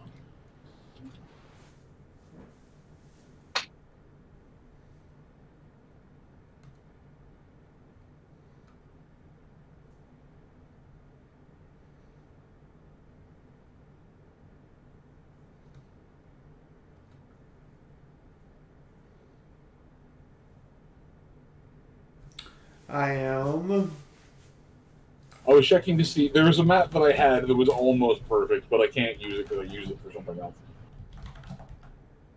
Something very specific. You are effectively thrown onto this rough-hewn path of stone. By the time you have stood back up, you are not where you fell. And by the time your senses come back to you, you're standing before an open set of stone, but not stone doors, in this weird obsidian ziggurat.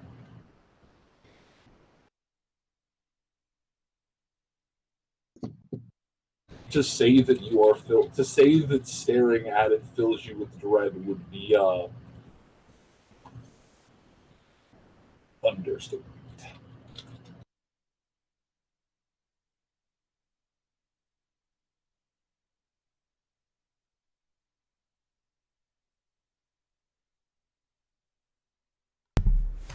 Okay, so you want to run that by me? I'm on a path in a thunderstorm. So you There is no remember rain. There is just lightning. So you remember what Moon described to me at the start of my sequence? That is literally where you are at the moment. You want to describe it again, because I know there's some audience members who weren't here, and I'm not entirely sure where you are. As you are brought into this, actually no.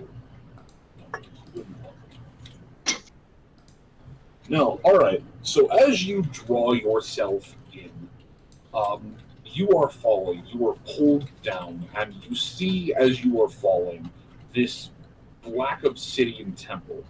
There are pillars that drink in the light. As you breach through the clouds and look above you, you would notice these just bright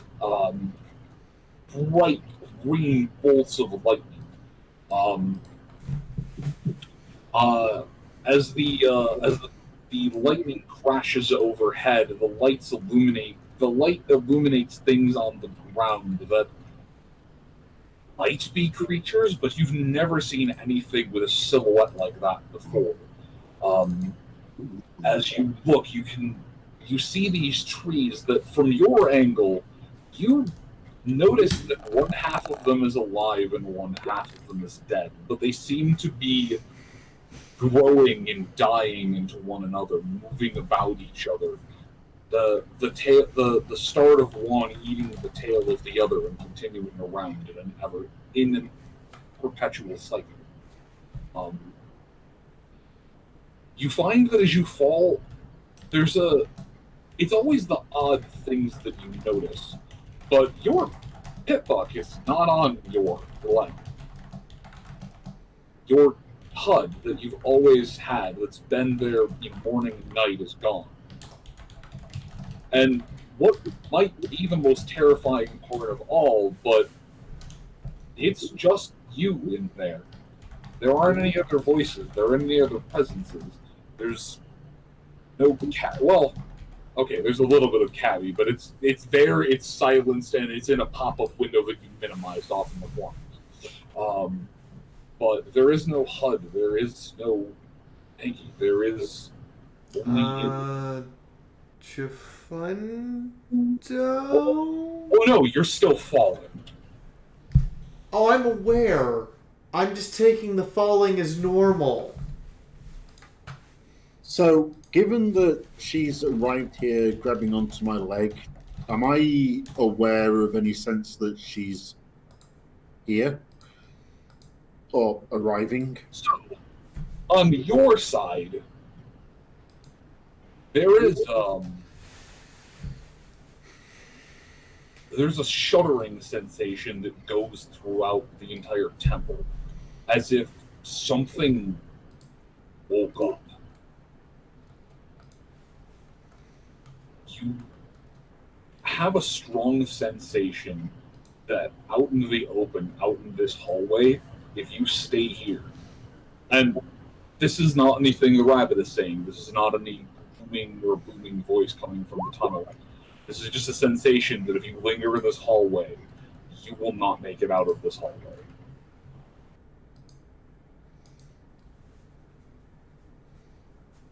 Well, I guess I'm going to take advantage of that instinct and head back towards the entryway. As you run, everything starts to hunker down. The temple almost seems to be preparing to protect itself. Okay. The temple almost seems to be trying to ready itself to protect. That works. Fuck it, whatever. As you are galloping your way back, you have a pole, something that tells you to bank left. You're at the four-way intersection. It's telling you to bank left. Again, I pay attention to that instinct. Galloping up the ramp you go, the light illuminating just ahead of you to keep your pathway lit. At the top, there seems to be, on either side, a row of doors. These do not match the outside door. These almost seem like something you'd see in a hospital. The doors are modern, clean. They have not names or brackets. There's just numbers. At least where there would probably be numbers. The plaques have all been removed. You feel a pull towards one of them.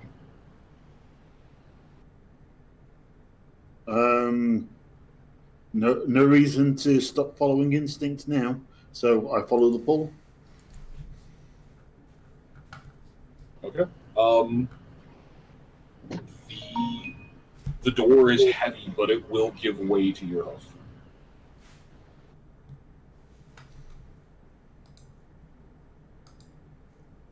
Okay, I go in, and what do I see?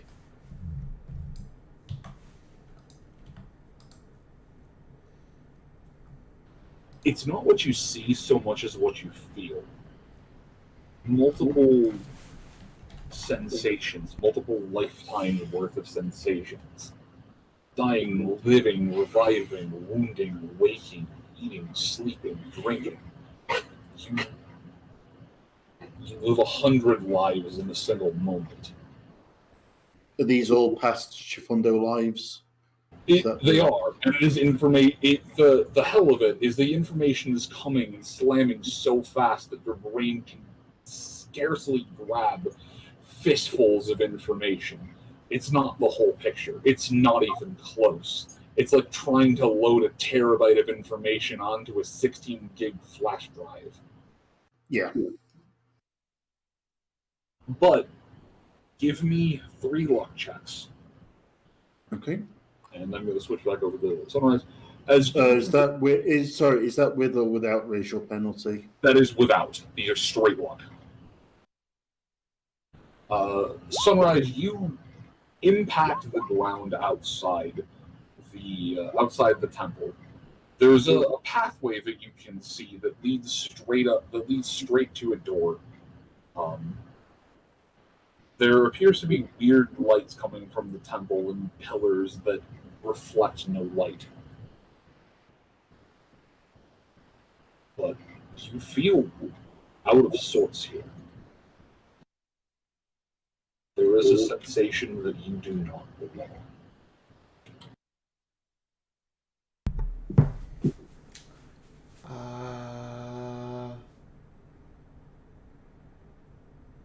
I still falling, or am I somewhere else? No, now? you're on the ground. You are off to the side on. You're off to the side on the front right, but you are not on the path. I was ahead of back at the moment. Chifundo. No response.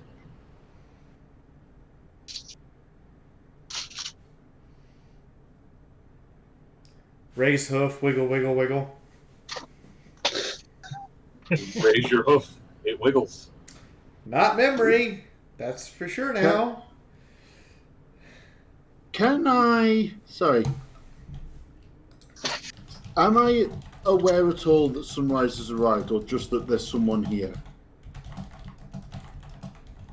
You aren't even aware that there is someone here. You are simply aware that the temple that you are in is freaking out. Okay. You can give me an intelligence check. If you pass, it's and +1. If you pass this fairly easy check,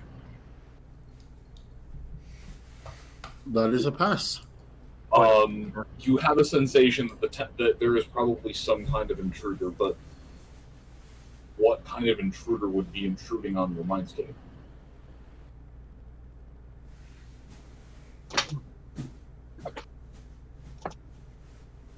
Can I... Would it be too far out of things to turn to Bodapet and ask if Bodapet can use the fact that he's a dream projection into this mindscape to take a look at what's going off outside? So, as you turn back to speak to Bodapet, it is no longer the shape and form of the rabbit that you were familiar with. In its place, there is this coalescent form of energy. It's not a spherical ball. It almost seems like a chain link of... it's basically a white blob of energy. But it's this amorphic thing. It changes, it floats, it spins and spirals around itself. There's still a sensation that this is the thought presence of it, but it is not speaking any words you are familiar with. Sunrise is going to very kind of, you know that kind of, I don't know where I am, but this is the only direction to go type of deal when you like fall into like a ancient ruin and it's Indiana Jones. Yeah, we're doing that. We're just kind of looking around. And it is basically the only landmark around as far as pretty much. There's a couple of those like half alive, half dead trees, but those aren't nearly as good of landmarkers as the obsidian temple that eats the light. Is that level in the mid to late 90s first person shooters where you just land in this open space and because of technical constraints the designers could only put things of importance in the level, so you just know instinctively that that's the thing of importance, I should probably go there. Why you gotta call me out like that? Sorry? Said why you gotta call me out like that? Because we can. Sunrise starts up the stairs very cautiously. So as you approach the edge of this as you approach the edge and go to move on to the lip, you are stopped by a barrier of energy. It doesn't burn your hoof, but it's a solid wall of light. So it's just like walking into a glass door. No, it's not like walking into a glass door. As you come up and try to move past it, the light shoots up. If you walk into this light that you can see, because it is giving off a color, if you walk into this light that you can see, that's on you. But takes hoof. It's solid. It feels like you're wrapping your hoof against crystal. pushes to see if it gives at all. Roll charisma. Without any equipment modifiers or anything.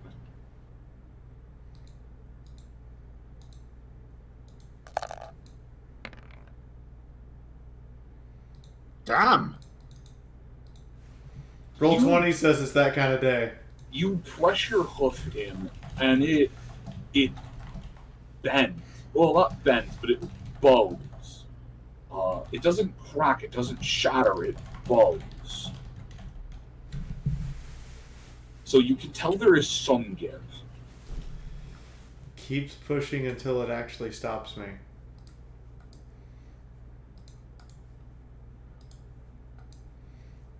With one hoof or two? I guess we're going to switch to 2.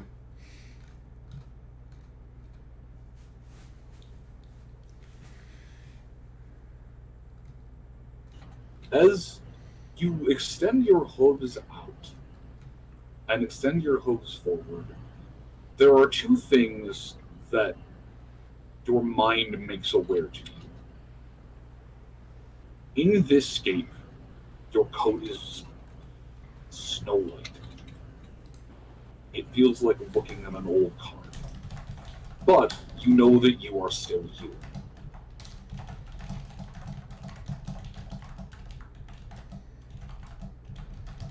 And secondly, as you drive both of your hooves into this light wall, up to about the elbow, you can tell that this will break. If you put forth power and effort, this will break. But you aren't, from the connection that you can make with it, you are not sure if you will be able to repair it. I'm not sure I'll be able to what? Repair it.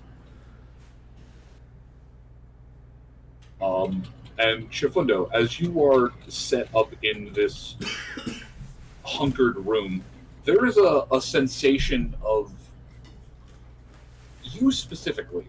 There's a twinge that something is trying to invade. The temple does two things.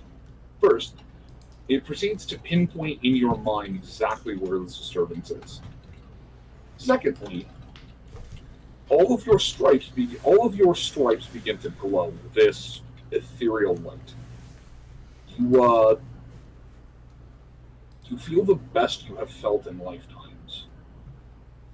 So and there is one and only thought in your mind: protect the temple. So, what was that first bit you described again? There is a sensation that something is trying to push its way in.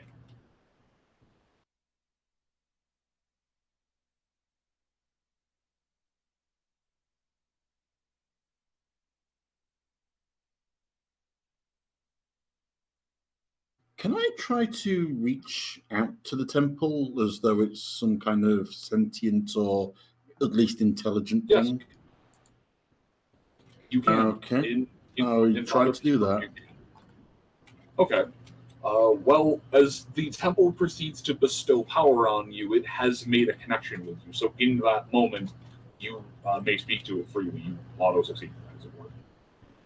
Okay. I ask the temple what is trying to invade. Your sunrise on the front of the temple, you only notice it due to the starkness of this. Any motion will draw the eye. There is on the front of the temple this blue fire that that illuminates. It was not there before, and it seemed to spark up from nothing. But nothing else seems to happen. And Okay. Just to clarify this confusion, are you saying the entire temple is now wreathed in a blue flame, or are you saying there's a little like? I'm saying there's a torch that lights up. There we go. The style. Chifundo, as you look out, there's a writhing sensation on the edge of your vision, but you can see down. There appears to be this white mare driving her hooves into the light wall that was on the side of the walkway. Confirm, a white mare. Yes. However, there doesn't appear to be a pit bug. And there is a familiar cutie mark.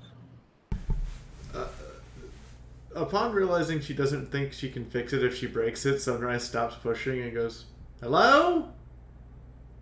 You see the white mare get off of the wall and start calling hello again. The voice is Sunrise's. There is a genuine sense of confusion in her words. Can I shift the sense of perception down to where Sunrise is? Why do I feel like I'm about to get a soul X-ray? The Sunrise, the torch up top winks out. There is one closer down by the very foot of the steps that lights up. Chifundo, you just essentially, the camera flashes off and flashes back on. We're down on the ground level and a lot closer. Sunrise, is that you? And Sunrise, you would hear a very faint voice speak out from the fire. Hi, I grabbed your leg. I don't think that was a good idea now. Why are you white? Isn't that the one we should be wary of? You know what? If I had answers, I'd give them to you. But Pink isn't here, and the Pip-Buck's not here, and this place is weird, and I'm just confused. Also, I didn't turn white until I hit the ground. Moon. Yes. I believe this has been mentioned in character before, so can I roll an intelligence to work out that what I'm actually seeing is Sunrise as she was back before all this shit kicked off with stables and boxes? Yes, you may. Any penalties? No, you get a fucking bonus. Cool, what's my bonus? Don't roll a 10. No! I passed anyway. Yes, you are seeing with, I'd say your own eyes, but I can't lie that well. You are seeing fires of truth. What appears to be Sunrise as she was before all of this. Huh. So, in this realm, you are as you, dare I say, should be?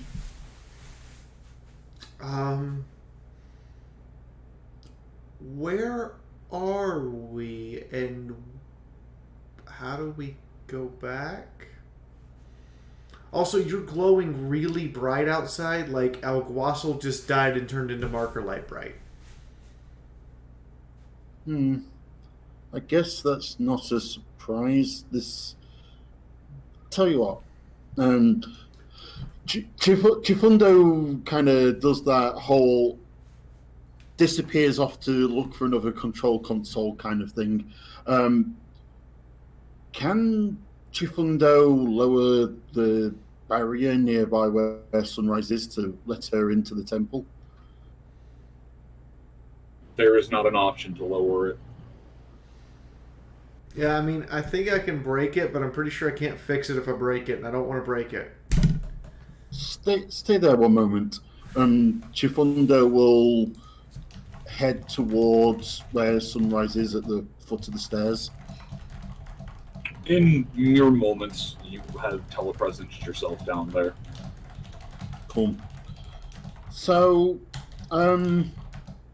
Sunrise, before you, you see Chifundo, but it's more than Chifundo. His stripes are giving off a faint golden glow.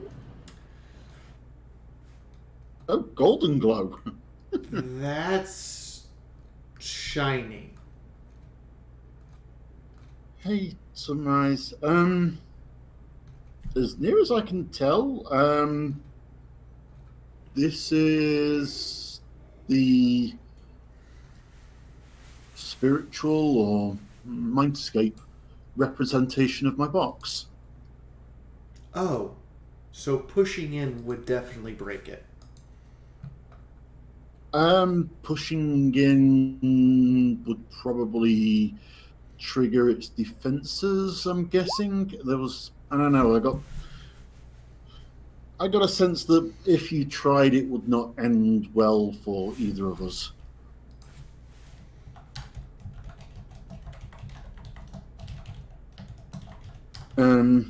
So yeah, I guess welcome to my core, I guess. Oh, by the way, did the spirit blob of Boda Pet follow me? Oh yeah, that's a good point. It's now that you are outside of that room and has returned back to its rabbit-colored rabbit form. Sunrise on top of the temple guard Chifundo's head is a very, very familiar bunny who is just spinning in place on top of his head. And I'm getting the... Okay, fixed.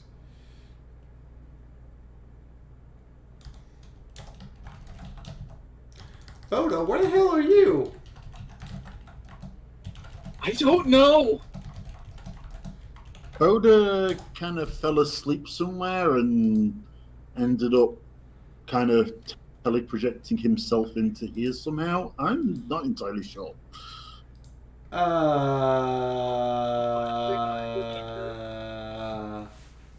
by the way, Boda, while we're here, in case you remember, we miss you. Come back. Oh wait, sorry, hold on. You're now in Boda's mindscape, so he's speaking with his own internal voice. Sunrise, I have no idea why I'm here. I have no idea how I got into this place. But no, I got caught in another one of those strange storms. The one that made me more Lop than Lop. And as it were, there was another one that came through, and your humble knight had to hunker down for an evening. Something must have happened, a distinction, a disruption. Something wrong in the character. I have no idea. But the last thing I know, there was a loud crack of light, and well, the next thing I know, I've been running through different mazes and temples and mindscapes. She thinks about it for a minute. So first off, the fact you can talk is scary. Second, the fact I that have always been able to talk. You have never listened with your ears. You have only listened with your eyes. Second, that sounds like a lightning bolt hit you. And third, you might actually be dead. I would know if I was dead.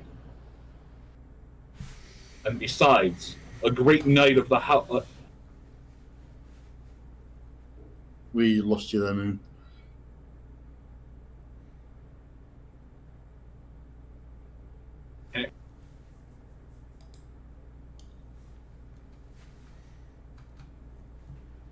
A great knight of the... Yep, no, I'm good. Sorry, my microphone was being glitchy. It's like, no, yeah, rabbits. Hops around. I have so many questions. But right now, I just want to go back. How do we do that, Chifundo? Because I'm sorry I interrupted your trip, but I brushed against you and got a flash of images and decided to see what happened if I grabbed your leg. Yeah, fair enough. Sorry. As you are speaking to him and inquiring if he is dead, he responds to you that a knight of the Grand Lot clan will not be killed by skylight. It will not be killed by skyfire.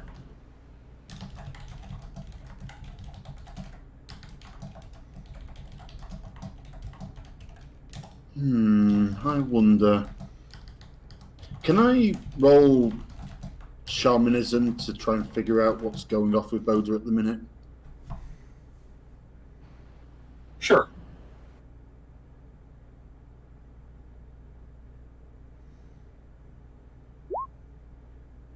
Damn. That is more I hope you like a. I was gonna say, I hope you like 100 points of success. That's more than 10 full degrees of success. 17. No, not 17. It's 10.7, isn't it?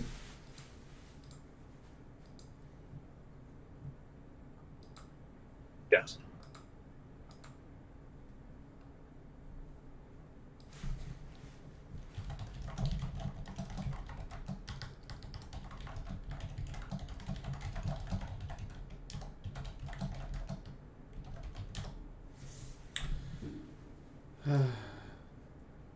Well, Chifundo, do you know a way to get us out of here?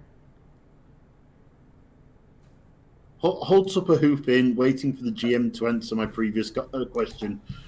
Okay. Repeat your previous question, please. I was trying to determine if I could work out what exactly was going off with Botapat.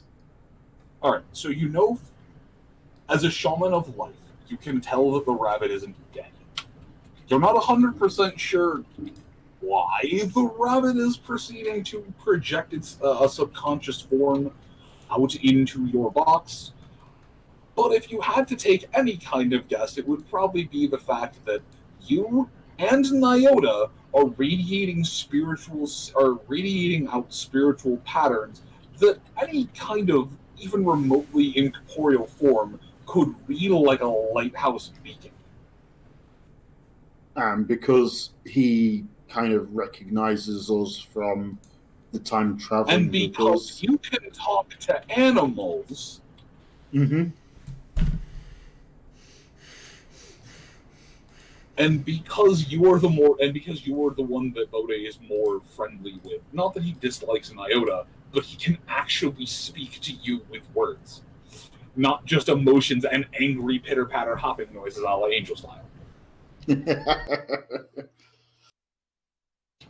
But yes, the thing that you have figured, the thing that you were able to figure out is that something displaced the rabbit, and to borrow to borrow a term that's going to age me in a moment, the rabbit's essentially trying to quantum leap back into its body. Oh wow! Yeah. Okay. But yes, something happened and the rabbit is unable to. But in addition to that, something happened and the bunny was struck by magical lightning. Boda, do you remember anything about where you were when this all happened?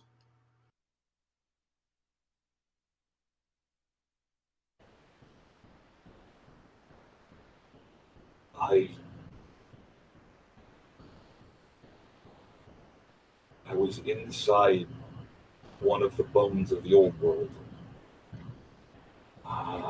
It was on its side. I know they're not supposed to be like that, but this one was on its side. And there was a red stone tube that I was able to crawl into and hide while all of the storm started. But I poked my head out once to check, and I must have gotten copied.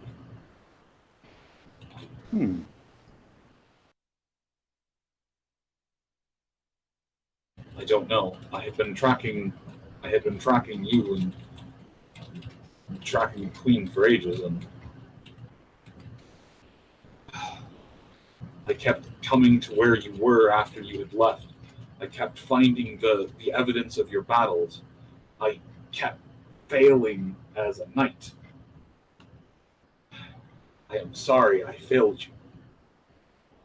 He bows his head and proceeds to put his head down onto Chifundo's. He proceeds to kowtow down to the low, which is equal parts the most interesting and adorable thing you've seen in a while.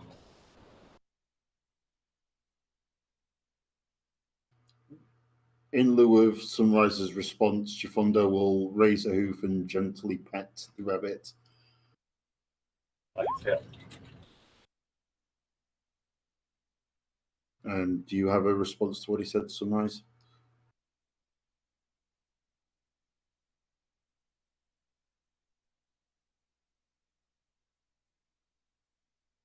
I think actual shock.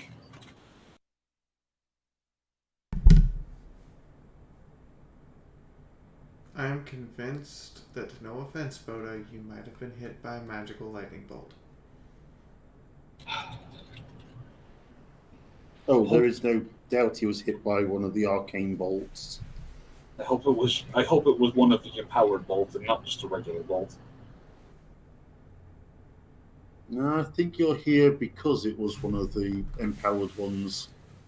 It's possible. So, in the meantime, how do you get us back? I suspect, Sunrise, you just merely need to wish yourself back. I suspect the temple may even help you on your way. It doesn't like outsiders being here. Okay, do I click my hoofs together 3 times while repeating out, there's no place like home or something? If that helps you visualize it, but otherwise, I think you just need to believe yourself away from here.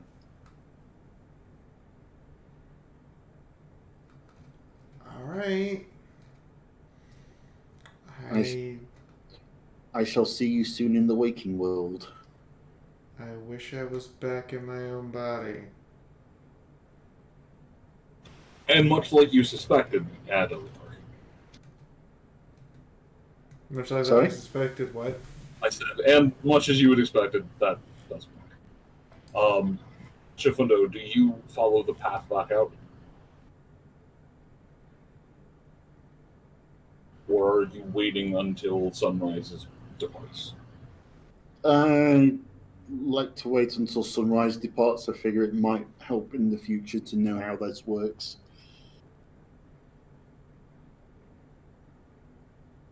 Fairy God 20 says, click your back hooves together and go, repeat after me. There's no place like home.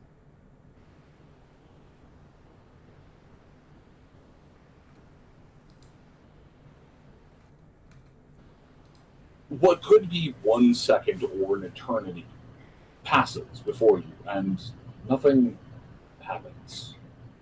The barrier doesn't move. She doesn't apparate back into the sky. The end of the path that you walked up still sits, taunting you the same as it ever did. Okay. Do you got a better plan? Because that one doesn't seem to work. Shamanism or intelligence to try and figure this one out, Moon? I'll go with it. Int -1. Or, well, so int with your normal penalty. Okay.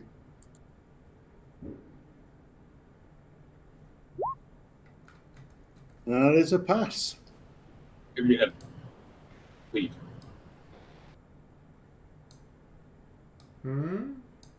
No, Chifundo, I will give you a hint.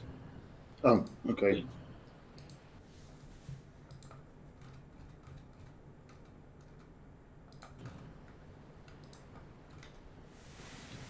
Since you, is that not one to confirm it, or? No, I thought you said to roll it. I thought you said to roll int again. No, You're breaking up a lot as you're speaking. I'm sorry. What Moon said is that he would give you a hint. No, I'm attempting to diction, and I think I'm over dictioning. It's just dry. No, you have a strong sensation that you leave, and that will fix multiple things. Okay. yeah, Chifundo leaves in that case. Sorry if I interrupted your spiritual journey. I was just like confused. As Chifundo leaves Sunrise, you notice something very interesting happen. Essentially, what happens if you're inside the fridge when the door closes? The light Temple goes out. It's not so much that the light goes out; it's that the concept of light disappears from this realm. The only thing that remains is the temple, that is darker than the darkness. It is pulling in any available light around it. And for just a moment, you see the temple and everything fade, and it pulls itself back into a cuboidal shape. It gives off a faint glow, and you can see you can see where the magic illuminates out. Very similar lines as were etched in the one box. Yeah, actually, you would have seen one of the boxes that had been full laser etched. So similar to one of the etches. But as you are just able to set yourself up and get a good look at it, it's a sensation of having your head pulled out of a bucket of water. This just gasp of air as you snap back into place. Still holding on to Chifundo's leg, you finish slumping to the ground, and Chifundo, your near left leg is numb.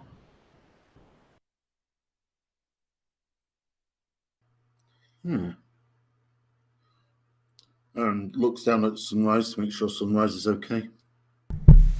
Hi! Sunrise, lose 1 point of sanity. Chifundo?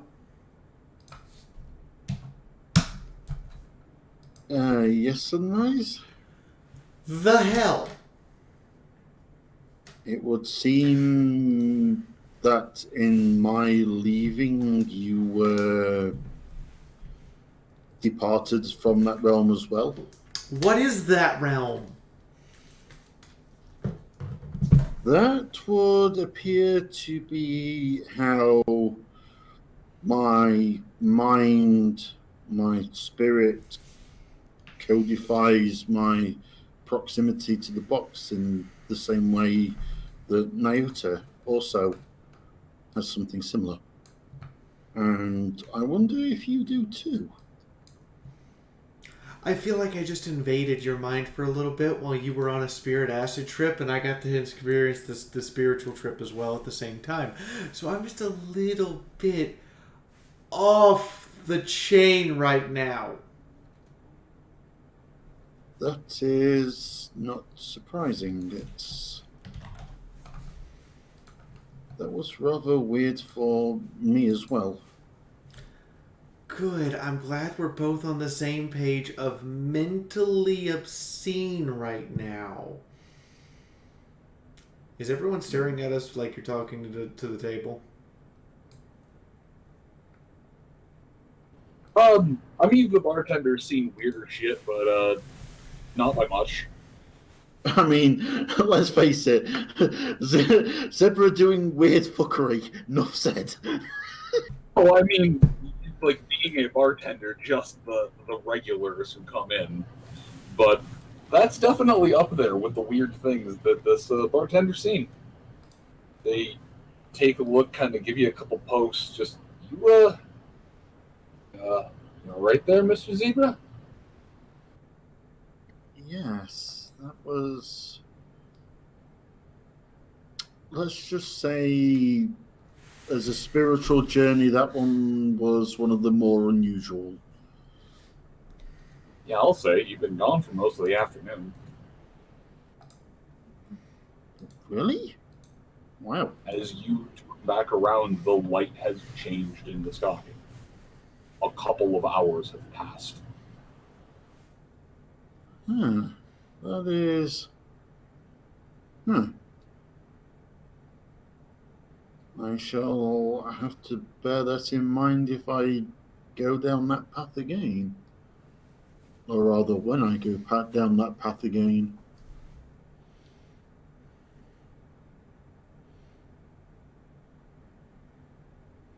And as remembering something, Chifundo will reach internally, and if that doesn't work, extend his senses externally, looking for any connection to Bodapet.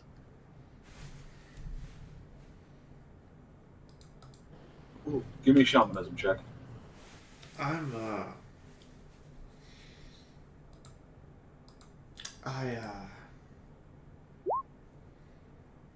Hey, Nyota, you still here? So, it's faint, but there is something there. So, Nyota, you finished off, you lingered with your meditation, and you rolled a 1 on shamanism to go back to your happy place. Yep. You're back in your happy place. Your hooves are in the front door, familiar setup, familiar sterile walls. You're getting pretty used to coming and going from this place.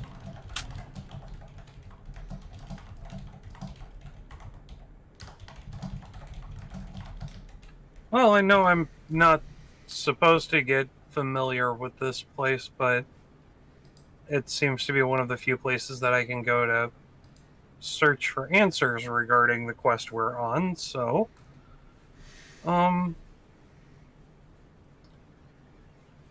I'm actually going to attempt to find one of the others.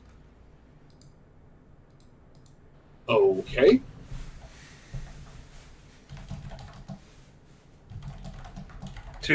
Or just perhaps. you're just going to go and try and open one of the doors? Yes. Which one? The one right next door? Just randomly?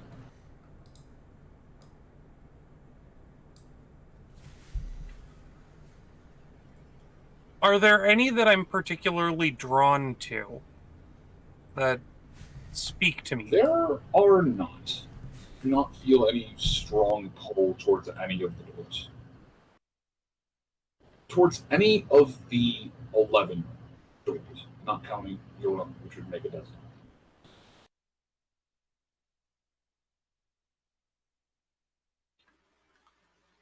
And what about the control room?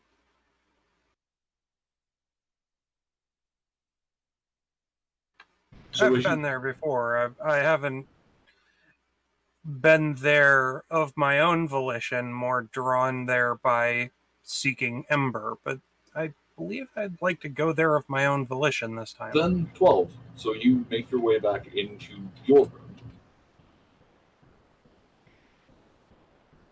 Ember sits on the bed. She's looking a bit better these days.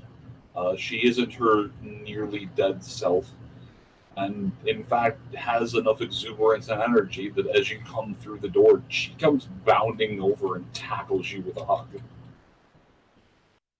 I return the hug and ruffle her mane. You're here. You're here. You came to visit. You came to visit. Her tail is swishing and wagging. You're here. You're here. Hi, hi, hi, hi, hi, hi. I missed you. Hi, I missed you so much. Hi, hi. Snuck. Goodness, it's only been a couple of days. For you, maybe. Time doesn't pass the same in here.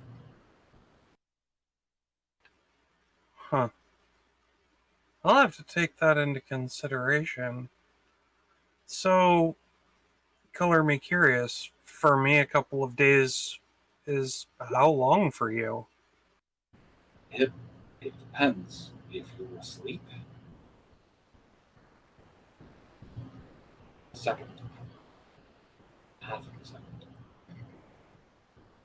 If you're awake, like I am, the time fluctuates.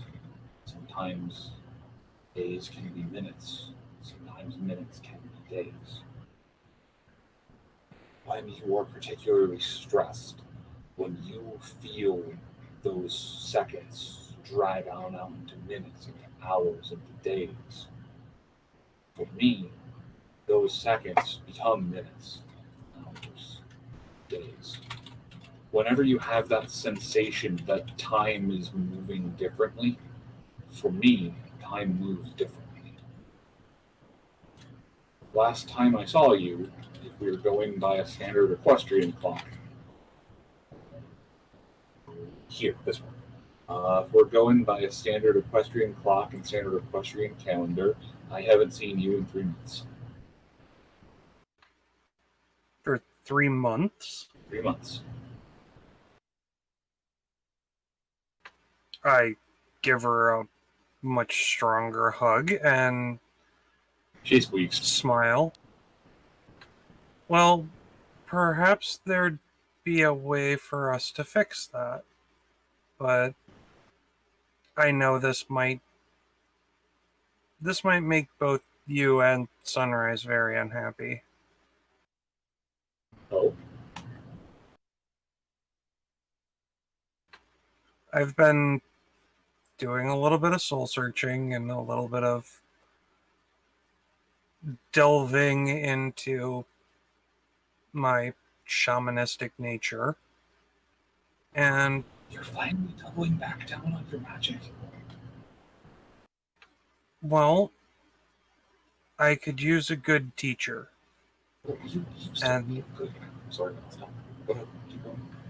And to be fair, considering that you've been with me for ever. Hey, you did. I was going to ask, would you be willing to teach me again? I can try. It'll be difficult, but I'm absolutely willing to try. But you know that I'm going to be very limited on what I can teach you. I understand that, but having a spirit teach you about things spiritual is probably the best source, even though the concepts might not track one-to-one. I can't follow Chifundo's path. Is the path of North Starpetti. He's not. But the other side of this is that this could end up with a bonding, and not the bond that we currently share. The flame that is Ember intensifies a little bit as you discuss bonding.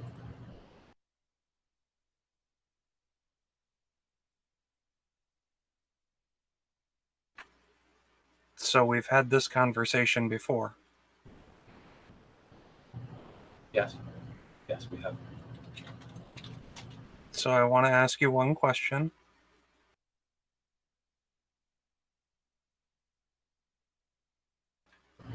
She is just staring at you expectantly. If we follow this path, I do need to know that I can trust you. And you've stood by me this long, but you've hidden things from me.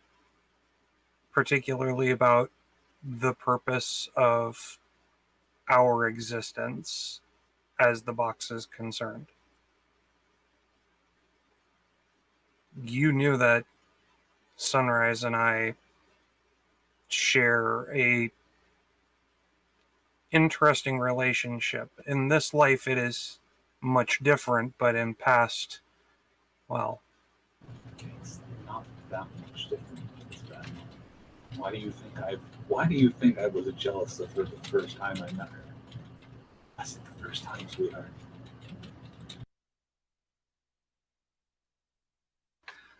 So you've been hiding things from me because you're a jealous lover.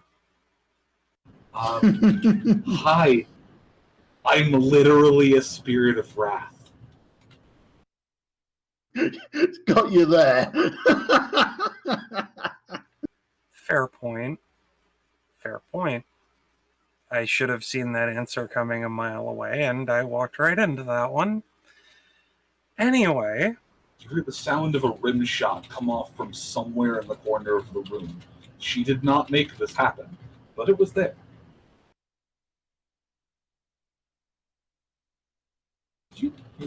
No, you know what? No. Yes, sorry. I have been hiding a lot of things from you. I won't even try to hide that I've been hiding things from you. But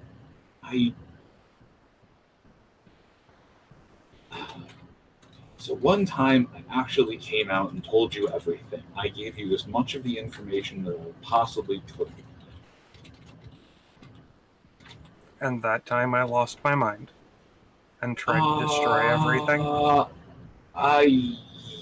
Yeah. So the nice thing is that when you die, for the most part, you tend to just factory reset, which is why nothing gets carried over. I mean, mostly nothing. Well, mostly everything is going to carry buildup, but what's a weapon that's not serviceable? So it goes, it's off reset. But no one ever planned, like I've said before, and I'll say it again, no one ever planned on two spirits being bound into a single vessel. We're a baker's dozen. Okay, we were. But there are some things I can't tell you. You have to understand. The girl's got to keep her secrets. But I will try and give you what I can as it comes up. Well, first things first, let's see if maybe we can't work with the controls that we've got to make the time pass a little bit more normally for you.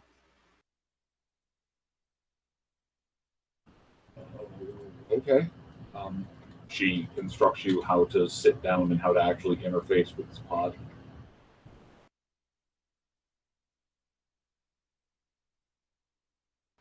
I'll begin the slow process of just taking a look at what I can understand, and out of curiosity, is my Pip-Buck with me? Your Pip-Buck is not with you.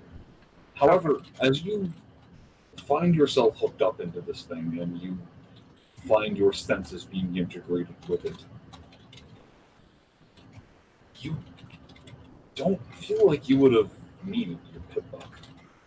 As you start to think about the time, there's a pop-up in front of your eyes that asks if you'd like to alter the time settings.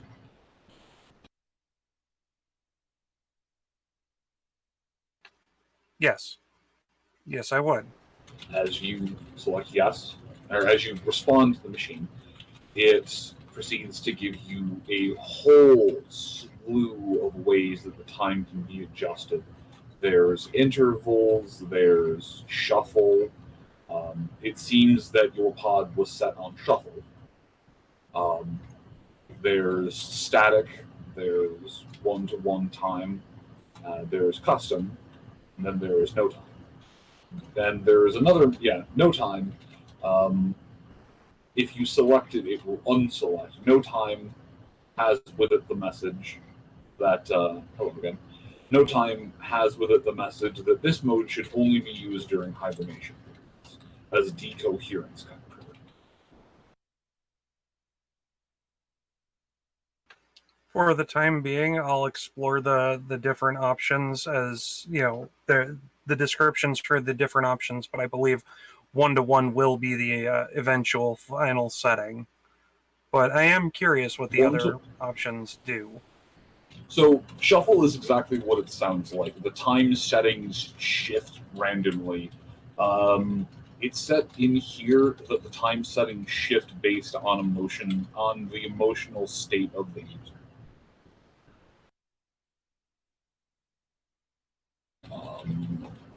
Manual allows you to set a time in here that is independent of anything else, and it will keep this time until it is changed.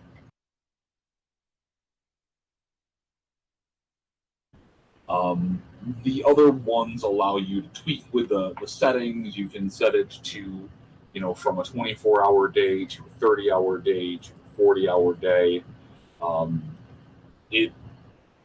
When it says customization, it allows you to make adjustments for non-Equus planets. But 1-to-1 simply maps it so that the outside time will reflect the inside time. I look over to Ember. So, if I set this to 1-to-1, your time and my time will be the same. While I'm asleep, I will be asleep, and you will be functionally the same as you would be while I'm normally asleep, but might have more time to reach out, to speak with me, to teach me. I would be more than happy to do anything that gives some kind of order to the chaos in here. Set to 1-to-1.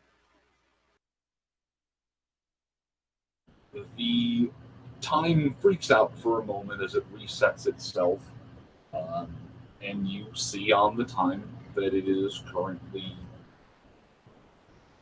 say it's 4:47. Oh goodness, I've been in here for quite some time and it feels like only moments. I told you! Well, now if I spend a significant period of time in here, the same amount of time will have passed outside. Yeah. I would so love to spend more time, but I get the feeling I may be worrying some of my companions. It's also that. But now you know that you can come and kind of cheat time a little bit, but I don't recommend it. You can decohere pretty fast. I mean, I was a hot mess when you met me. Well, I was a hot mess when you met me, so I think we're on equal footing there. She shakes her head. No. When you that last time that you were here, that you were helping to rekindle me, the shuffle got broken, and years.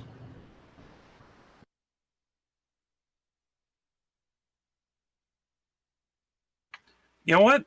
I'm gonna stick around for another hour and 15, just comforting Ember, because being locked alone for years is just no. She curls up in your lap. It almost feels like there are droplets of fire that land on your leg, but she just curls up in your lap like an oversized cat.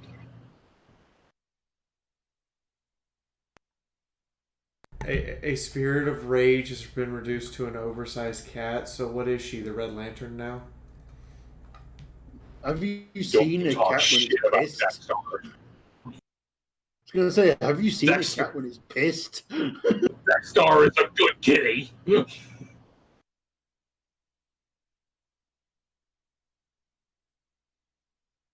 Also, besides, everyone knows that big cats are just little cats but set to big. Or it's the other way around. Little cats are just big cats set to small. Oh, that's possible. Right. It's also July, so at some point this month I have to have the talk with my roommates about getting the rabbit. The rabbit that's the size of a small dog. Hey, don't you judge me in my rabbit sizes. We're full in love with your rabbit color. That's exactly right. I'm literally gonna go pick out. I'll literally go pick out the one that's the rabbit-colored rabbit. I will establish concretely what rabbit-colored means. Excellent. I mean, look, That then I defies lots of rabbit col- colours rabbit, though. lots of colors have come to mind since that fateful day when I couldn't decide on a single color for this rabbit. But the thing that I have learned is that the most common color that a rabbit comes in is potato color. Which is still rabbit colored. Exactly. But yeah, so as you sit there, you can almost feel a sensation that your bond with Ember is strengthening a little bit. But you do have flashbacks, visions, nothing too intense, nothing too extreme, but it's sensations of you striking with clubs made of fire. Not that flame on buck attack that she would give her power for, but actual fire. As if the spirited side of you had been bound to your foreheads. It's a familiar warmth, something you hadn't thought of, something you hadn't experienced in a very long time. And it's only a memory, but it's a very intense memory. You can't make out the foes whom you strike down. They are faceless, they are nameless, they are formless, shadows. But they fall each one before a single mighty strike. In before random critical unarmed attacks literally set people on fire.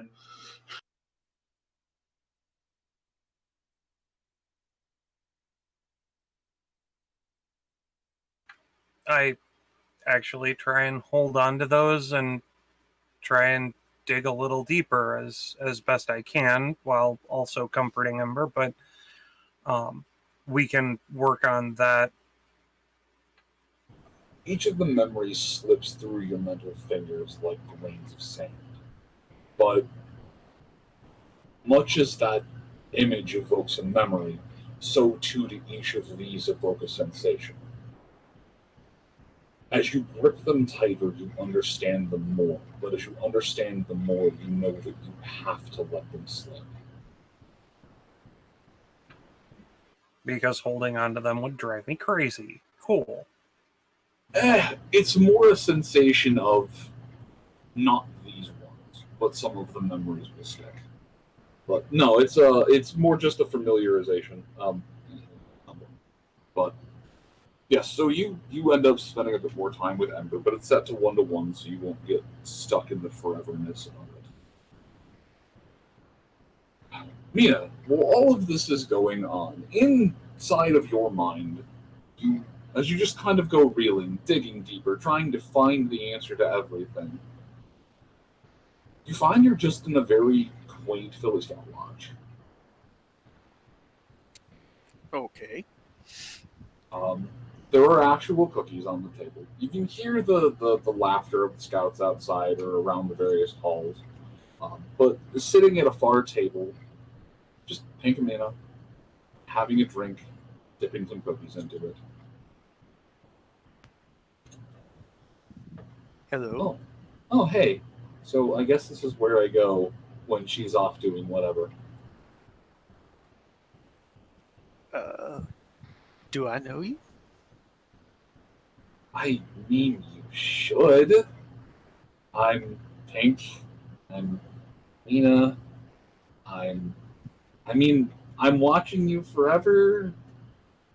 I live in her tail. Part of me does. I'm a whole sliver. It's a process. Don't worry about it.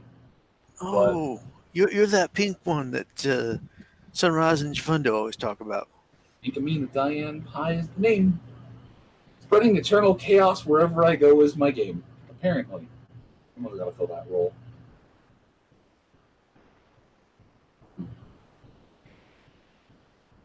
Oh, She just goes back to dipping cookies into it. So are you the meaning of everything? The meaning? What do you mean the meaning? I don't know. I was kind of trying to figure out what the meaning of things were, kind of trying to look into the drugs.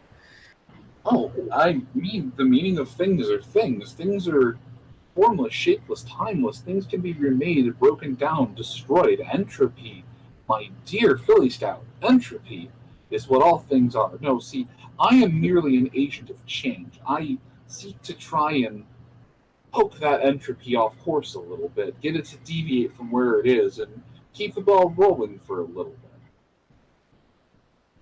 I miss having a body. So why are you in my Farscape? Because Sunrise is off doing something. I don't know. She's tampering with forces that she probably shouldn't be with, but she's a smart one. So I don't have any place to go right now, because if she's not in there, it's okay. I mean, there's the pink room, but I don't like being in the pink room for long periods of time because Mr. Snugglesworth just eventually stares at me with his soulless, dead eyes, and I just can't handle it. And I feel guilty if I put it in the chest for a long enough period of time. So I figured I'd just pop out and say hello. And you were the only other one who wasn't on some weird vision quest. So I hope you don't mind me dropping by. There's a lot of room in here. I could set up so many shops. No, it's quite fun. I mean, you're. If the rumors about you are true, you're the original party pony. Oh, wait, do you follow? She proceeds to reach into she proceeds to reach into handler space and sets down a small container of PTMs. So wait, are these your poison? Oh, from time to time, they open clarity. Oh, your brain, it works so much better when it's just soaring. Who am I kidding? I mean, it's the rumor true? Did you actually invent them? Oh, these? Absolutely. You are my goddess. She trots over, kind of ruffles your mane a little bit. Well, do you know how to make them? Yes, I do. Okay. Well, if you didn't, I was going to give you the rest of it. What else do you know how to make, my little chemist? I know how to make several things. She starts reading off all the different things that she can make, like Dash and MedX, and I'm trying to think of all of. Oh God, I can't remember all the stuff I can make. But she reads off the whole list of things that she can do. So as you start going, reading off the list of all just the different recipes, all the chemical formulas, drugs, and whatnot that you know. She starts making very bad. No,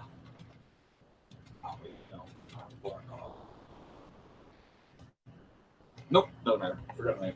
She nods along, and that is a very impressive list, I must say.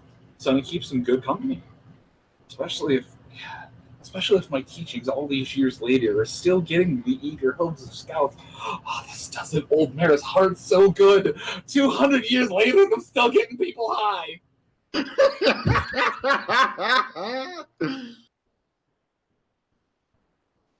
Oh yeah, we must keep in mind to remember you because you set the standard. She's just beaming with pride for a moment, just like, this is great. You know, I think our drug mare just met the inventor of most of her drugs. It's like, I don't like it in here. Do you care if I just kind of make a bookmark? No, not at all. Okay. This is probably gonna hurt a lot. Just to warn you. Oh, really? Wow, that's great. She just reaches over, slides you another container of PTM. She's like, you might want to take one of these, just to take the edge off. You take one. She also takes one. Takes another one, just kind of grinds it into a fine powder. Then cuts her hoof. Mixes the powder with what is just apparently a viscous black ichor. Proceeds to mark the two together. As she works it in between her hooves, it starts to give off just a multitude of colors. You would think it would be this bright pink, but it's closer to a rainbow-hued color. And as she works the mixture together, she proceeds to start making marks on. She moves some of the tables away and starts making marks on the floor, etching down some very odd shapes and patterns before drawing it all in a circle. Finishing it up, she cleans the muck off her hooves, and there's a scent of burning ozone. When you wake up, your nostrils will be filled with the scent of burning ozone. But there's a flash as it sears into the floor. It feels just like a momentary migraine pings off of your head and then dissipates. But it's the twinge of pain that's gone in just a moment. She prompts back over to you, tail swishing back and forth. All done. You doing okay? Yeah, that wasn't so bad. Okay, sorry about that. The seals, they always do the burn. I don't know how you managed to set up bedrock in your mind, but that's a nice touch. I imagine, like you, that these drugs don't really have any long-term effect. They just seem to glance off me. They have a little bit of long-term effect on me, but then again, when you're pioneering the thing and you're not 100% sure how the tests are going to go, well, all in the name of science, right? It was always so hard to test drugs on myself because I never knew what the long-term effects were for the ponies. I mean, you can disable that if you want, just for a little bit. Well, that would take away from the fun. Oh, no. You're misunderstanding me. As I am now as a spirit, they take away from the fun, and it's enjoyable, don't get me wrong, but when it was alive, I knew what it was doing. I could record the effects. Not the point. Don't get me twisted. I'm just attempting to help, but I think I'm mixing my words a bit. You'll have to forgive me. I'm not used to having fans. But shall we sit and talk about life? Yeah. Thoughts? Do you really live in Sunrise's Tale? She materializes the couch from the pink room and plops down. She proceeds to pull a cupcake out of nowhere and start chewing down. I'm a fragment of me. I'm not all of Pangamia. Something that great, a presence like that, upon death, the energy's fragmented. It had so many places it needed to go, so many ponies it needed to seek out, so much chaos it still had to spread in the world. I'm a sliver of the consciousness that all those years before would have been thinking me or Diane by. But it's not so much that I live in her tail. There's subsection up in the mindscape, and there's this little area. So it's more that I have a caravan and I just go where I need to go. But she seems to permit me in the tail without too much of a struggle, and I don't want to have to fight battles I don't need to fight. So, yeah, I just kind of chill in her tail. That's great. Am I going to remember any of this? Do you want to remember this? I can make you not remember it. Oh, no, I don't mind remembering. I just wondered whether or not this is just a really, really weird trip. She walks right up to you and proceeds to strike you across the face.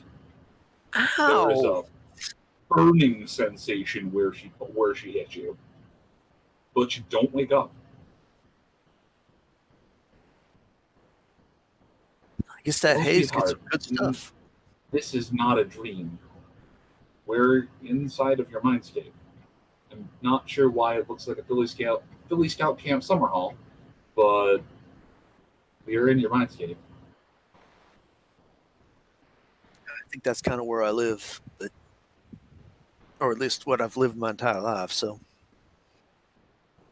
Oh, makes sense, I suppose. Stay with what you know. But no, if you, yeah, what's up? would you like some cookies? I can make some good cookies. Her fur just pumps. It coils itself back down when the excitement dies down, but she nods emphatically. Please, absolutely, I would love a cookie. Are they the fun ones? Oh, of course, if that's what you want. She lets out a high-pitched eating noise. Sunrise never eats the fun cookies anymore, so I never get to have the fun cookies. I mean, if we'll start looking for all the materials to start making cookies in her mind. There are batches of cookies that are already made. The individual boxes seem to come out of containers that refill, that do not deplete. It seems that even as your subconscious mind turns, it is constantly churning out Philly Scout cookies. Damn. We proceed to give her as many fun cookies as we can. Oh, God. So picking up one of the boxes of Medax cookies, she just opens her mouth and eats the entire box. Hi, reality. It was fun knowing you. It's the entire box, convulses a little bit before just melting onto the floor. A very, very long, very drawn out, oh yeah, is the only thing that escapes from the horse's mouth.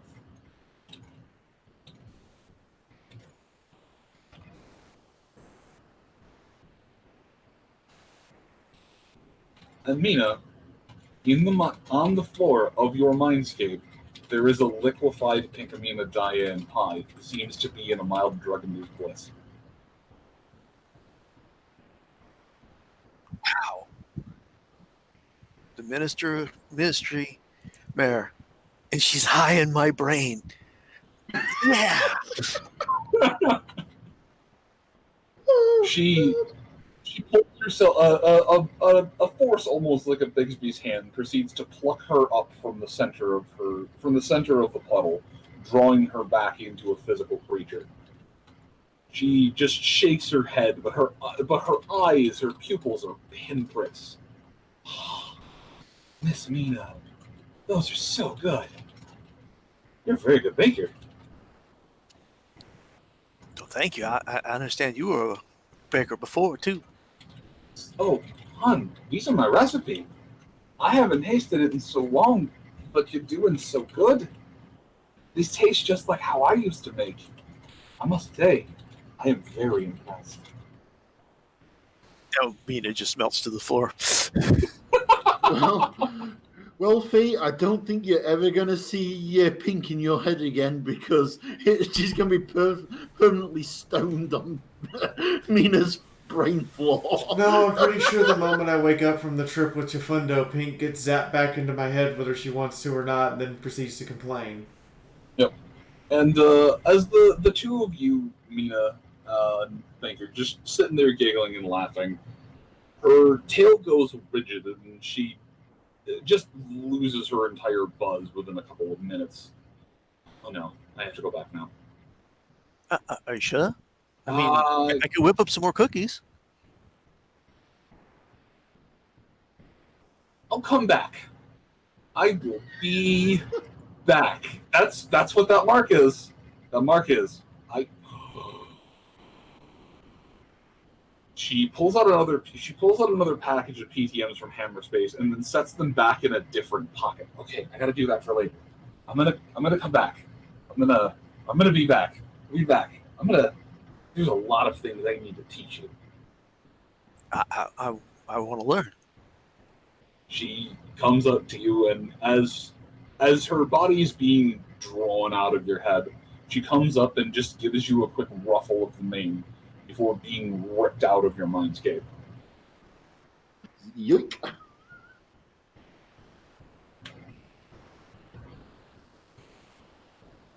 And the sunrise, as you are pulled back to consciousness, there is essentially just a... I would say the sound is like when you finish a milkshake and you're trying to get the last dregs out. That straining noise with a straw. And after that is done, there is a Pankamina that exists back in your mindscape again. Just... hold on, I gotta do something real quick. Oh, hi, Pink. Did you have a good time? Oh my god, I had so much fun. Hang on. I got to meet with one of you. I got to meet with the Philly Scout, and hey, boy, why Philly Scout, yeah. And she proceeds to just make another glyph on the floor of your mind. It burns in place for a second. Okay, there. Yep, good. Life is good. Mm-hmm. I made a friend.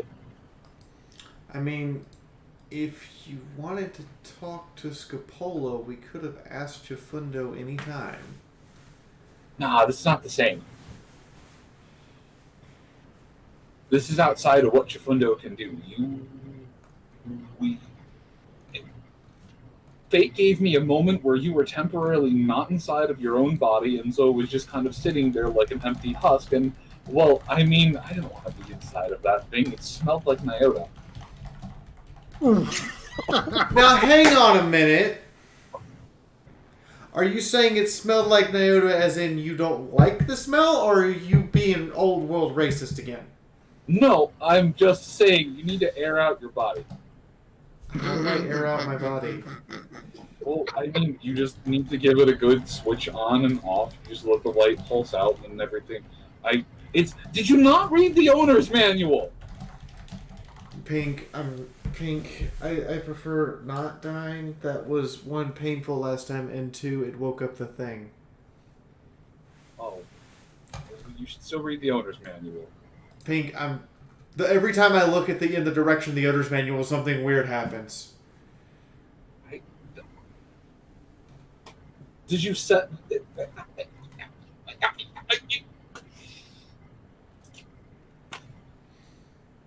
Cheesecake!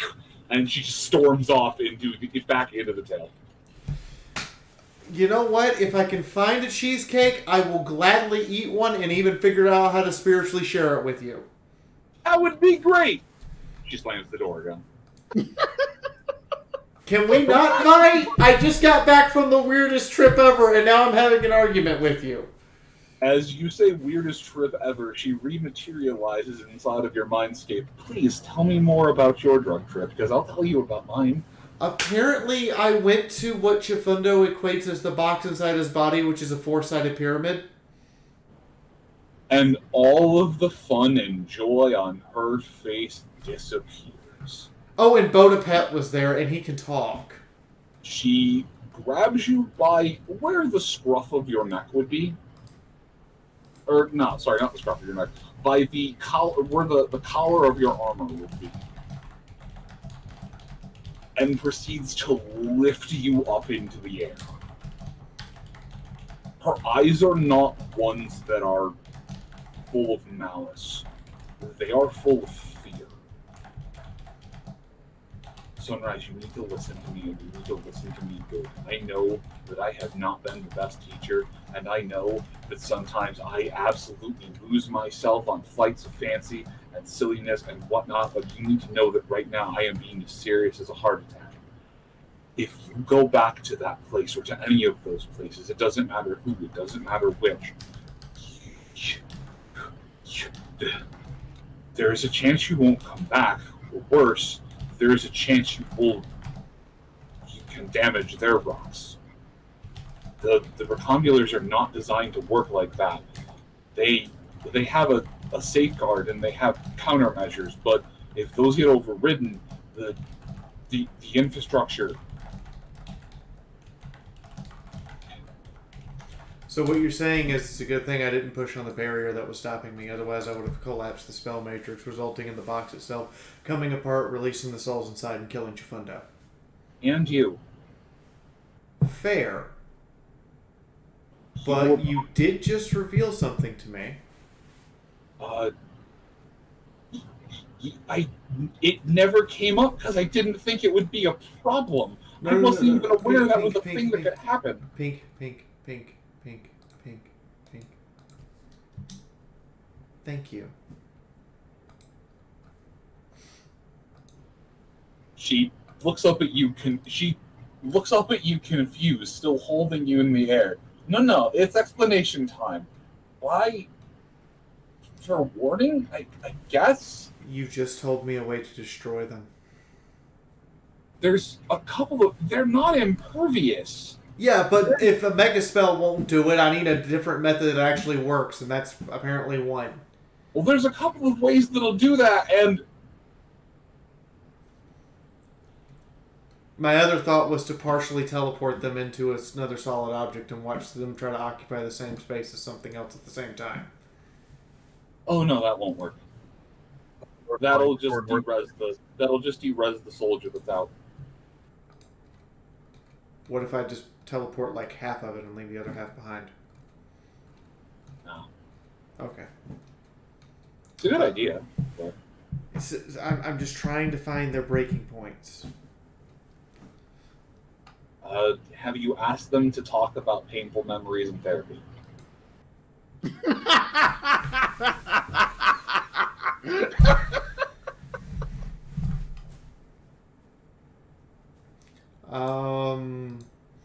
Pink. Oh, different right, kind of breaking point. But you know what? You know what? That kind of input is appreciated. Oh god! Okay, if you're gonna drop me, could you at least warn me first? Because Earth Pony falling. Oh, right. Sorry. I just kind of realized that it was still holding you several feet in the air. I think everyone's just looking at me funny because I somehow suddenly had the ability to levitate. Looks around the room. So, everyone outside of the room who is not currently privy to this conversation, although you would just hear Sunrise mumbling, there's just this... It appears as if she's just drawn up sharply. This odd sensation, as if an incorporeal thing is attempting to lift her into the air. And suddenly she just slumps back down. Do I figure it out? That's a new kind of high. God damn it, there's the 50! Chifundo, you can just see Pinkamena. You can see the ghostly presence of Pinkamena lifting up Sunrise in an odd and sort of way that doesn't really map to anything and hurts your brain to look at. Fair enough. Something, I don't have rules for this.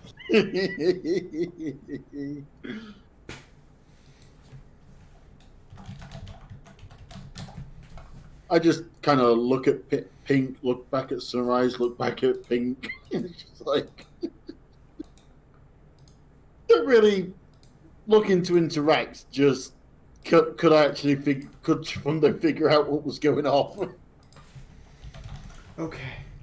So, Pink, we're going to have a discussion later because you understand my mom can't, you know...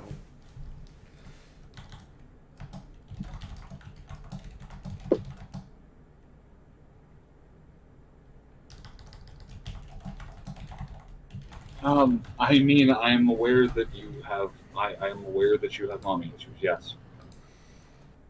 I'd go with subscriptions. Anthologies. That mare really broke bad. She used to be so much fun. You know, she did, and then she went full eugenics.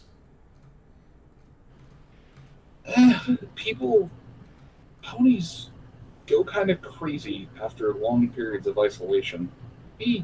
Something happened to her.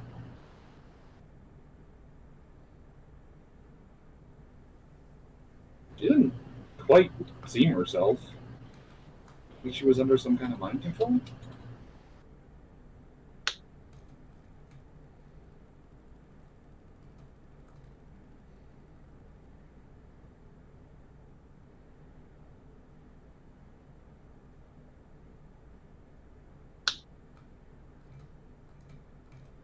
I mean,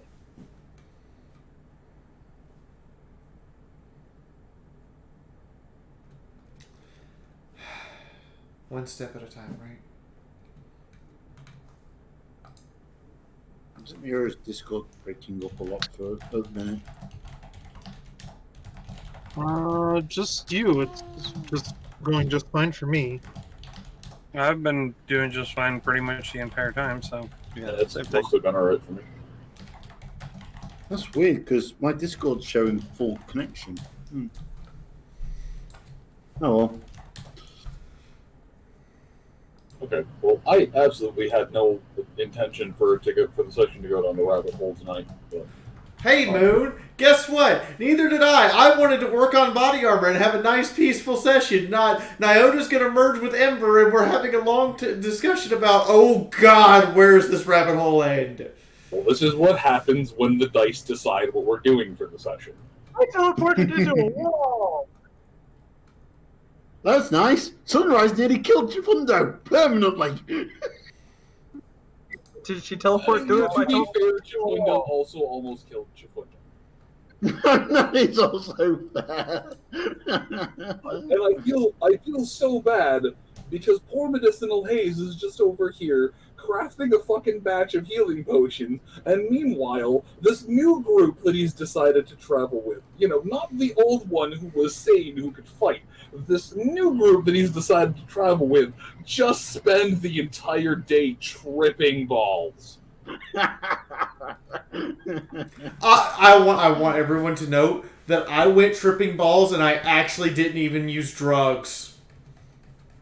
Contact high. Yeah. Yeah. Touching Chifundo is essentially equivalent to doing drugs, especially when he's in that Apparently, state. touching Chifundo is the equivalent to doing drugs. Are we really saying, hold on? Are we Charlie Sheening Chifundo? If we are, I want to do this. I want to say it's not cocaine, it's the drug called Chifundo. Let me put it to you like this, V. What happened now not just this time, but the time before you touched Chifundo while he was doing spiritual shit? Sunrise, are we going to have to talk about your Chifundo issues? You seem to be quite reliant on this Chifundo. I think we need to have an intervention. Because last time you touched Chifundo, you got yeeted partway across Equestria. I think I need an adult. Okay. So be that adult. No, you are not an adult under any circumstances. You are an anime protagonist, and therefore you were always under the drinking age. I mean, you're not an adult under a lot of circumstances either, but let's not start pointing fingers. Cinder Script actually has a really good point. Zebra ass is a hell of a drug. Oh, Cinder, you thirsty thought! I mean, we are going to be releasing the character models this weekend for everybody to be able to grab. So if you want Zebra Ass, I mean, you got the model. Go pay an animator. Anyway, are we good? I can do the crafting checks off screen, or somebody else have something else they want to do now. You're unless that someone is Medicinal Haze. No, this is where this halts. Hang on, let me call real quick. Oh yeah, Mythic. If you want to do some of the off-screen stuff, any more off-screen stuff with the guy, just let me know later. Okay. He does have stuff available for sale. I just never got to that part because you teleported into a wall. Okay. It's a good session when you go to a magic shop to buy something and you end up teleporting into a wall and you walk out and, oh shit, I didn't even buy the thing I went in there for. Oh well.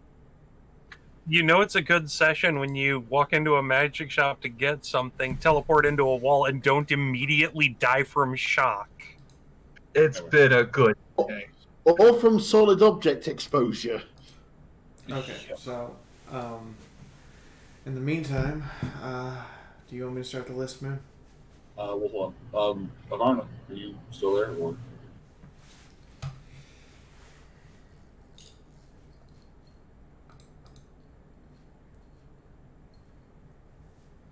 I wouldn't even blame if you wanted to delay. I feel bad. I'm regardless. I'm opening up with him next time so that he gets a good chunk of time to just do things.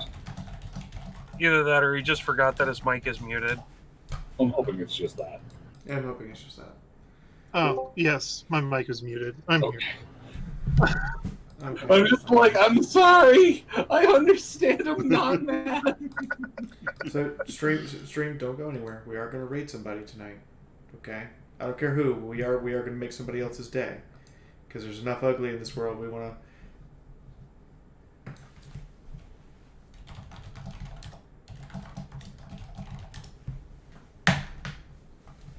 Anyway, do you have anything you want to do or add, Ivana? Nothing that can't wait until next time. I mean, to be fair, this entire session took place over the course of maybe 4 hours, both in and out of character. Yeah, and in multiple mindscape realities. Yep. God, I remember beer so bad. Don't get me wrong.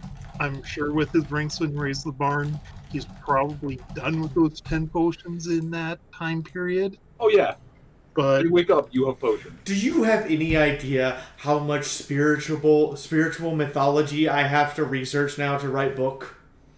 Not just for this scene, but the longer I keep writing, the more I keep having to do research about stuff. And it's not even like remotely near my own religion. At this point, I think I actually am on the NSA's list just for researching weird religions. Yeah, yeah. Welcome to my world. Fee, considering some of the stuff you've been talking about researching lately, I would rather you research that. Alright, so MT Von Holtz, Mr. Atox MD, Nehru, Carl, QWERTY. I keep going. Thank you guys for the bits. Frazier, Chris, Zabin, Stay Brony, Kidda Queen, Rogue Apple, Pony Chick. Thank you guys for the host and the rehost afterwards. Mr. Dragon Maker. I don't want to know how you make dragons. Unless it's artwork, at which point, cool. But if you make dragons the old-fashioned way, don't know. Skyline Twilight.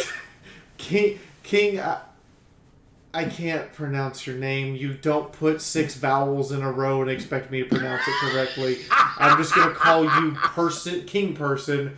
Skyline Twilight, welcome to the Army of Fiaura. Sketchy Rivet, Carl, Drinking Buddy, Skyline, Lenzavi, Enabler, Sadi, thank you guys for the oh my god, that's a big number. Okay, I am going to stand up and get the helmet and give it to whoever the current stream boss is. You guys all say your goodbyes before my internet connection decides to die.